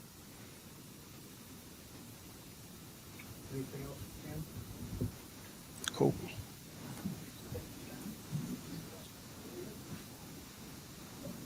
Upset. That's an upset Cam Jordan there. That's an upset Cam Jordan right there, family. And he's upset, and I think that'll be the end of the broadcast doing that, man. Saints just, my goodness, stunk it up. Shout out to the fam. Appreciate y'all for being in the stream, man. Y'all hit the like button. I know for the stream. Don't hit it for the Saints because they ain't doing shit, but hit it for the stream. We putting in work over here. Much love to the fam. Appreciate y'all for being here. Let me give a few shout out to a couple of the family members, man. We got a few super chats I want to go on, and I'm gonna bring Pops Q into the building. We missed him from the last week. We'll get his commentary momentarily. Shout out to the Bishop, man, for the Cash App. He says for Winston wouldn't have under through 22. Shout out to you, Bishop. Thank you, sir, for the Cash App. And shout out to Brent Norris. I want to give Brent a double shout out because he had sent the Cash App last week. I wasn't able to thank him on the last stream, so double shout out to you, brother Brent. He says for when someone says, you know, they don't know. That's right. So shout out to you, brother Brent. Thank you, sir. Big ups to you. Big ups to you, sir. Appreciate it. And a few super chats or Cash App, super chats to go over with. Here, shout out to brother Smallville says we want Jameis Winston the rest of the way. All right, shout out to you, bro. I'm gonna run them all the music at the same time. Brother Prime says official Carr and DA lost the locker room. Brother Rich says kicker blew the game. PC scared. Ref beat us. Thank you, sir. All right. Traders Playbook says who that nation got to apply pressure to the front office. All right. Shout out to you on that. Cool Poem says DA sucks. PA sucks. I'm not watching any more games. Okay, I got that one. All right. Traders Playbook says if I hear DA say I got to be better, I'm gonna smack him. Black Preacher Man said I blame the GM. He acts like he ready to retire. He's sitting there looking at the inconsistent coaching staff and doing nothing. Shout out to you, bro. KT, much love, says, can we fire DA and draft a QB already? And shout out to Donnie saying this guy is a snooze fest. So shout out to all you guys. This was for you, man. Thank you. Thank you. Far too kind. Yeah, shout out to all you guys, man. Appreciate you. Yeah, this is a tough one.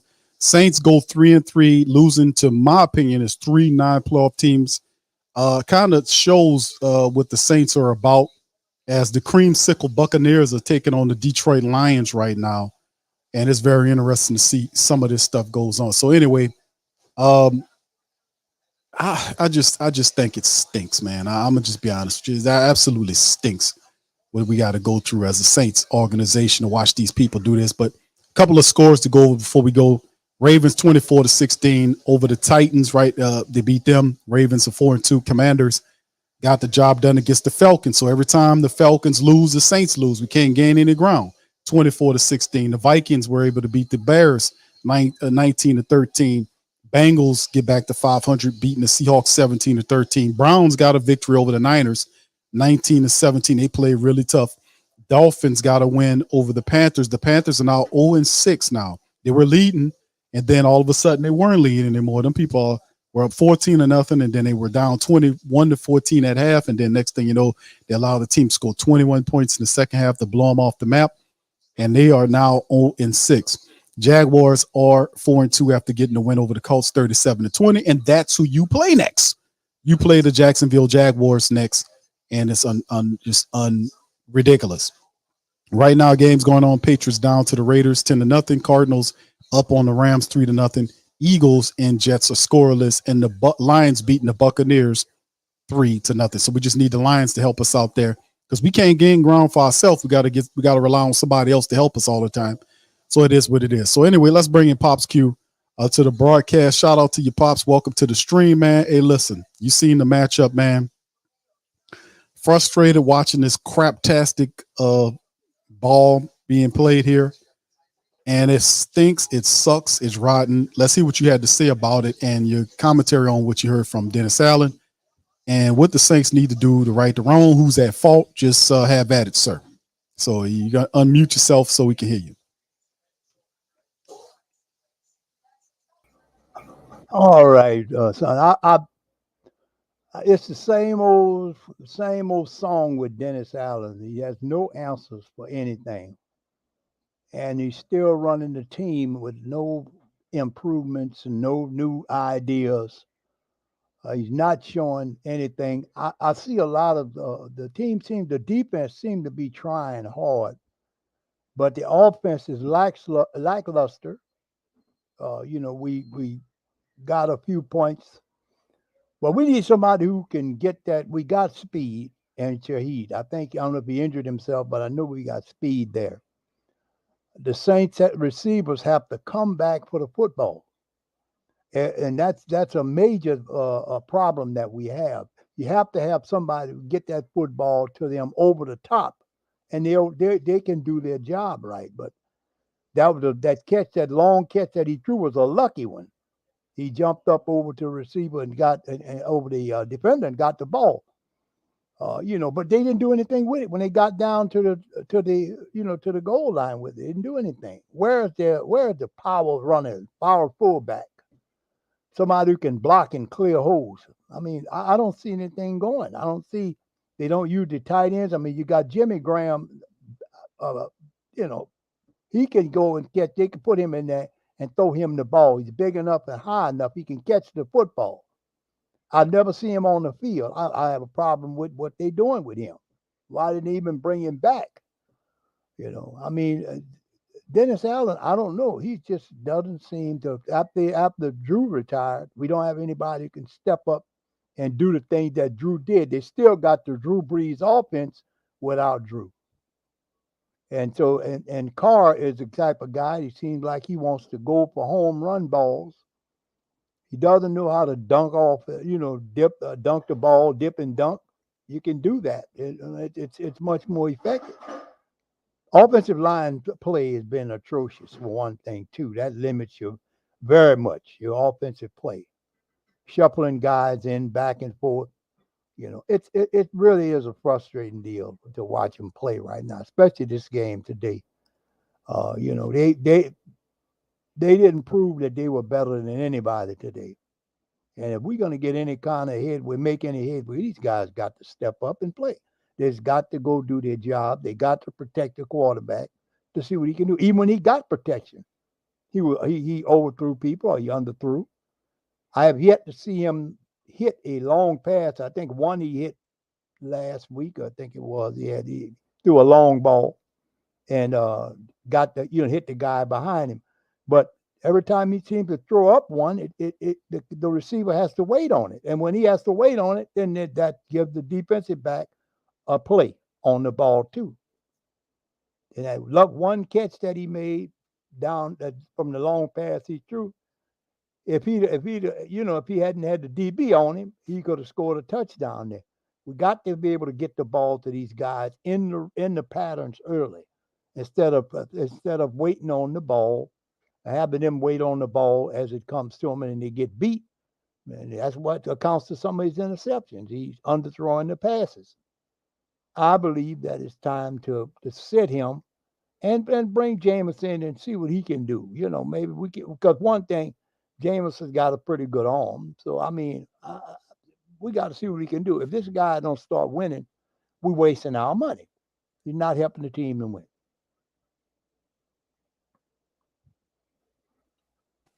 Yeah, it's a lot, man. It's going on here, and it's still the offensive problems, man. It's just the offense is at. Cam got up there, and we talked about what Cam was doing, but listen, it's the Saints offense. It's too much money being spent on the Saints offense for them only to produce one offensive touchdown against the Texans. And it's not like the Texans scored a ton of points. They scored 20 points. You just needed to score I mean, even if you say 3 touchdowns a game for an offense that's ran by a guy like Michael Thomas, Elvin Kamara, Chris Olave, and all these dudes, you have all these cats. These are really good players. Why isn't they only produced this small amount of points? They had 10 drives in the game. They only got 1 touchdown out of 10 drives. They were down in the red zone. What was it? The count in the red zone? They were down there 4 times a day. 3 times. How do you account for 10 drives, 3 of which go into the red zone, and you get nothing out of there? The best you can do is set your kicker up on long ass field goals. One of them he missed close. The last time he had an opportunity to kick one on the 4th down, they went away from him because they ain't trust him to kick the field goal, and they ultimately end up using the damn game. So I don't know what to tell you about the crap that's going on with the Saints offense. The Saints offense is just bad. They're bad. Now, how do you explain them having an offensive point explosion against the Patriots? The Patriots are bad. The Saints caught the Patriots at the right time. But you know this is a bad and dumb offensive team because they couldn't reproduce even some of the simplest positive plays that they had from the Patriots game in a game against the Texans. And I'm going to say it again. I think that all these losses that the Saints are having, none of these damn teams are playoff teams. So for you to be losing to these 9 playoff teams is ridiculous, which means you're not a playoff team. You're losing to 9 playoff teams. You're not a playoff team. I can understand one of them sneaking you and getting the victory, but you losing to teams that by week 12 or 13, these teams are going to be 3rd or 4th in their own damn divisions. If they're lucky, 2nd. So it's just awful, and it boils down to leadership. It boils down to Derek Carr. Them people is unfathomable to me that Dennis Allen would allow Derek Carr to throw the ball 50 times in this game. To me, that is unbelievable that they would allow that to happen. That's where I'm at with it. How do you allow Derek Carr to throw the ball 50 times in the game and you let him do all of that and you still only score 7 points with the offense? All the rest of it was special teams. How do you throw the ball 50 times in the game and still only get 13 points? That shows you that this dude cannot win on his own. He can't guide you that way in this game. The Saints going to have to run the ball. Even with Adam Prentice, their fullback, was end up sitting down, got benched or put on, where he was placed on the IR. They put up J.P. Holtz, who's a tight end. Holtz is a dude that's supposed to activate as a person that's supposed to be a fullback. I didn't see too much of that. I don't know what these dogs think they doing, but it ain't working. And for Dennis Allen to think he's going to protect Pete Carmichael, I wish he keep doing what he doing. This is going to lead to his demise. But then again, he's a backstabby guy. He's going to eventually throw Pete Carmichael under the bus when the temperature gets too hot. He's going to eventually throw Pete Carmichael under the bus, and Pete Carmichael going to go run up under Sean Payton's skirt like we know he's going to do once the Saints get rid of him. So this is stupid. It's dumb. But at the same time, do we have people that's proactive enough to fix it? Oh, they're going to come out and say, oh, it's not the end of the season.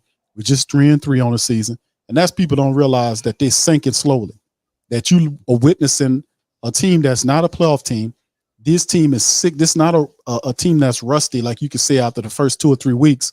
This is a team that is going through 6 weeks of football, and they still stink. How you can't get Kamara going? How you can't get Thomas going? How you can't get Rashid going? How this dude missing on these simple throws to guys on check down routes and overthrowing receivers to the sidelines? How is he missing all of this? How is he doing this? Why is he in this situation?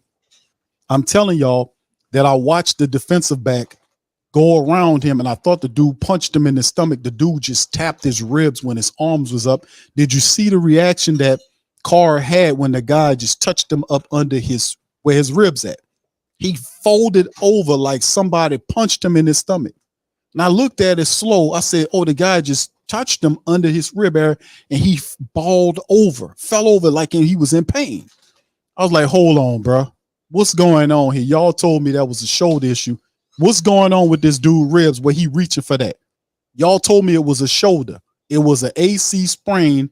But what am I seeing here with this dude balling over with his ribs? Did y'all catch that? Did y'all see that? Something wrong here with this dude. That's more than an AC sprain. It's more than an AC sprain. And another telling play was when you seen Rashid Shaheed, on the sideline with the towel over his head, and he was crying because it was so frustrating because he was out there trying to do all he can do to win, and these people end up losing in this lackluster bull crap manner. And he's the raw emotion of Rashid Shaheed, who wants to win. And I just felt so bad for him because he put in an effort in this game to try to make the Saints win, and it wasn't enough. So those are the 2 points I'm going to look at going forward is what's really wrong with Derek Carr, y'all. What's really wrong with Carr here? They said it was a shoulder. They lied to you all the time. They used to do that under Sean Payton. They'll tell you it's one thing and it's another. What's wrong with that fool ribs where he was bailing up under like that? What's going on there with his rib area? And then on top of that, the whole thing with what's happening on with Rashid Shaheed. So I mean, it's just so bad. But go ahead, Pops. Well, like I said, I don't think he's well. I don't think he's well. He deceived the offensive coordinator to allow him to play because he wants to keep his record of looking tough. You want to keep that like it's supposed to be, but you can see on some of the long throws, the guy missing people wide open, overthrowing guys. I mean, on simple dump offs, underthrowing guys. Come on. The man's got the man. I don't understand it. He should have learned some of the offense by now. 6 games in, and I don't see us beating Jacksonville, to be honest with you. I hope that we do, but Jacksonville is a powerfully good team. I don't see it. I just don't see us beating Jacksonville. So we're gonna be 3-4 after Thursday night. You can see it from the reaction from some of our players. That Cam, I heard anger in his voice. He's saying people doing that. When he's talking about we got to get ourselves together and do things. He ain't been at Carr. Carr is the leader of the team, and Carr's supposed to be able to. And he's been in football long enough to know how to manipulate and manage some of these plays. But if you're hurt, you can't. You don't have the arm strength. He's hurt, and you're still allowing that man to play hurt. Give Jameis a shot. See what he can do. Let him rest up. Maybe after he gets better, he'll be all right. Maybe he'll come around.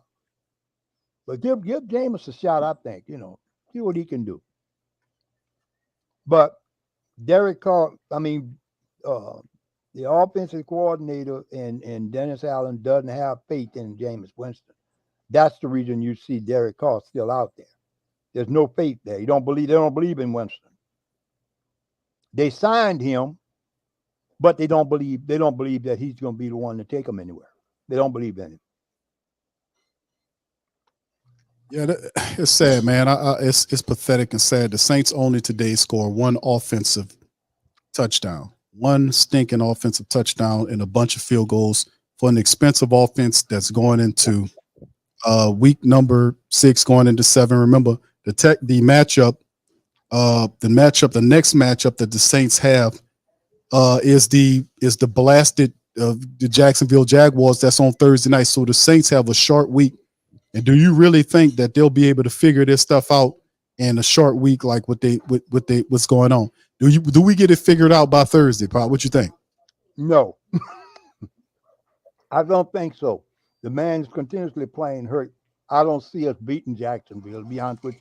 I love to see it because it's time, but I just don't see it happening.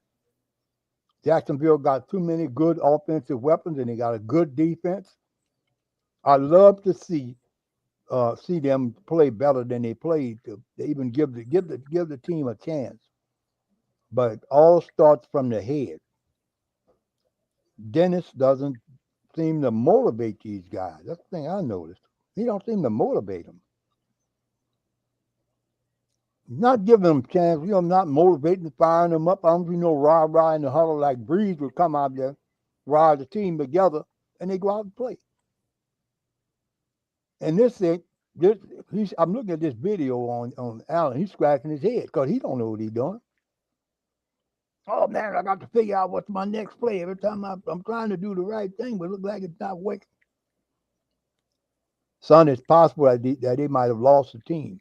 I'm hoping that's not the case. 3-3 will do that, man. It's just awful, man. But the reality at the end of the day, man, short week. Saints have to come back on a short week and get something done with this team. So we'll go into it, man. We'll look at it. We'll break it down. Before anyone, I'd like to give a shout out to the entire Who Dat Nation for chiming on this episode of the show.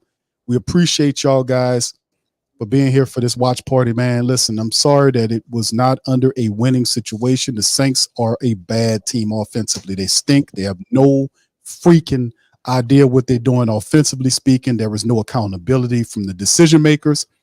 And with that being said, you're going to continue to struggle, and they're going to struggle against. If you can't beat the Texans, you can't beat the Bucs, you can't beat the Packers. Do I think you beat the Jaguars? The Jaguars is probably one of the more serious teams the Saints are going to play against. This is a team that knows what they're doing, that has an identity, and the Saints are still struggling. How are they still struggling?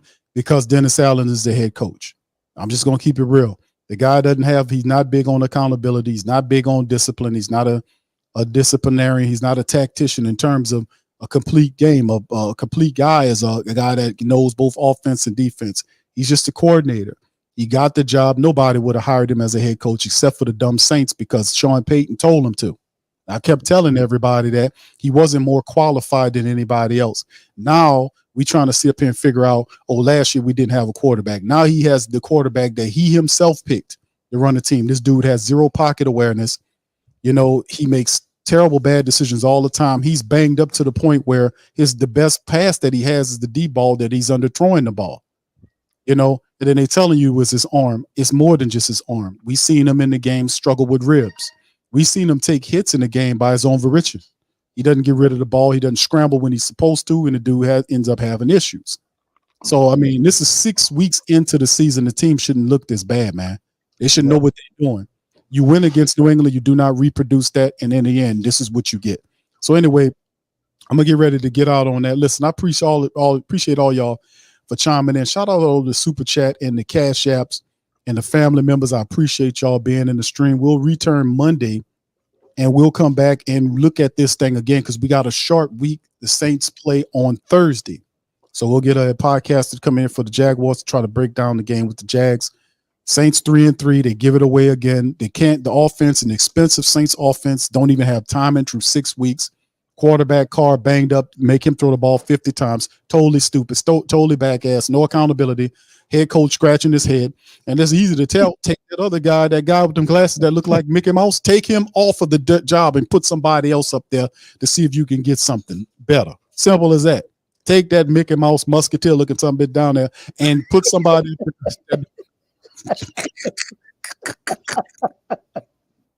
All right, I gotta throw that in there, pops to everybody, make them laugh a little bit, man. We need a little levity around here, man.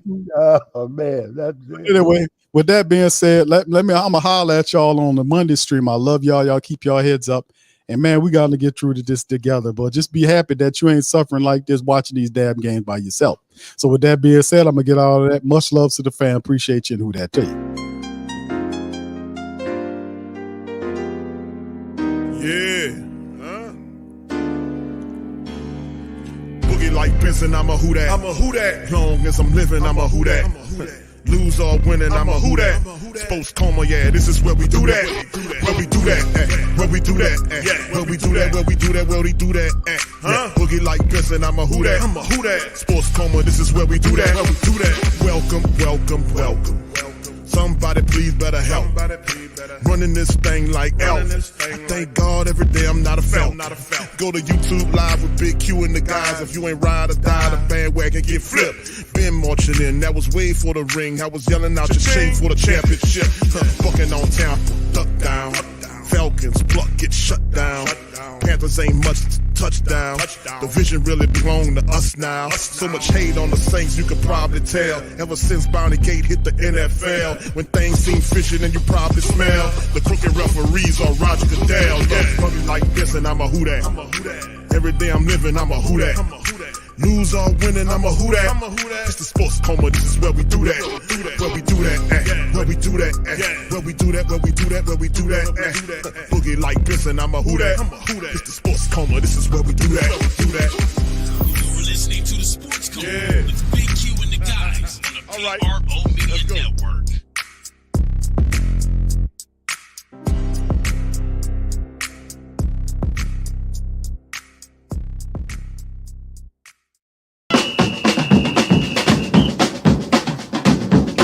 Say they gon' beat them Saints? Who that? Who that? Who that say they gon' beat them Saints? Who that? Who that? Who that say they gon' beat them Saints? Who that? Thank you for making Saint Central Your black and gold home for the New Orleans Saints.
Platform store where you can go and buy all the latest merch to support the platform. Available at the Pro Shops, we have dozens of hundreds of products available for you and your family. Unisex tees for men and women, hoodies and sweatshirts, tank tops, kids and baby items, long sleeve tees, mugs, pillows, wall art, bath bedding, face masks, phone cases, stickers, bags, fanny packs, socks, hats, and many other items. Please feel free to check out the Pro Shops. The link is in the description. TheWhoThatDaily.com. That's right, TheWhoThatDaily.com. Your one-stop shop for everything New Orleans Saints, New Orleans Pelicans, LSU Tigers, and even the top flight boxing news. So if you're a Who That and you're looking for a place to stay up on your team, TheWhoThatDaily.com is your site. TheWhoThatDaily.com.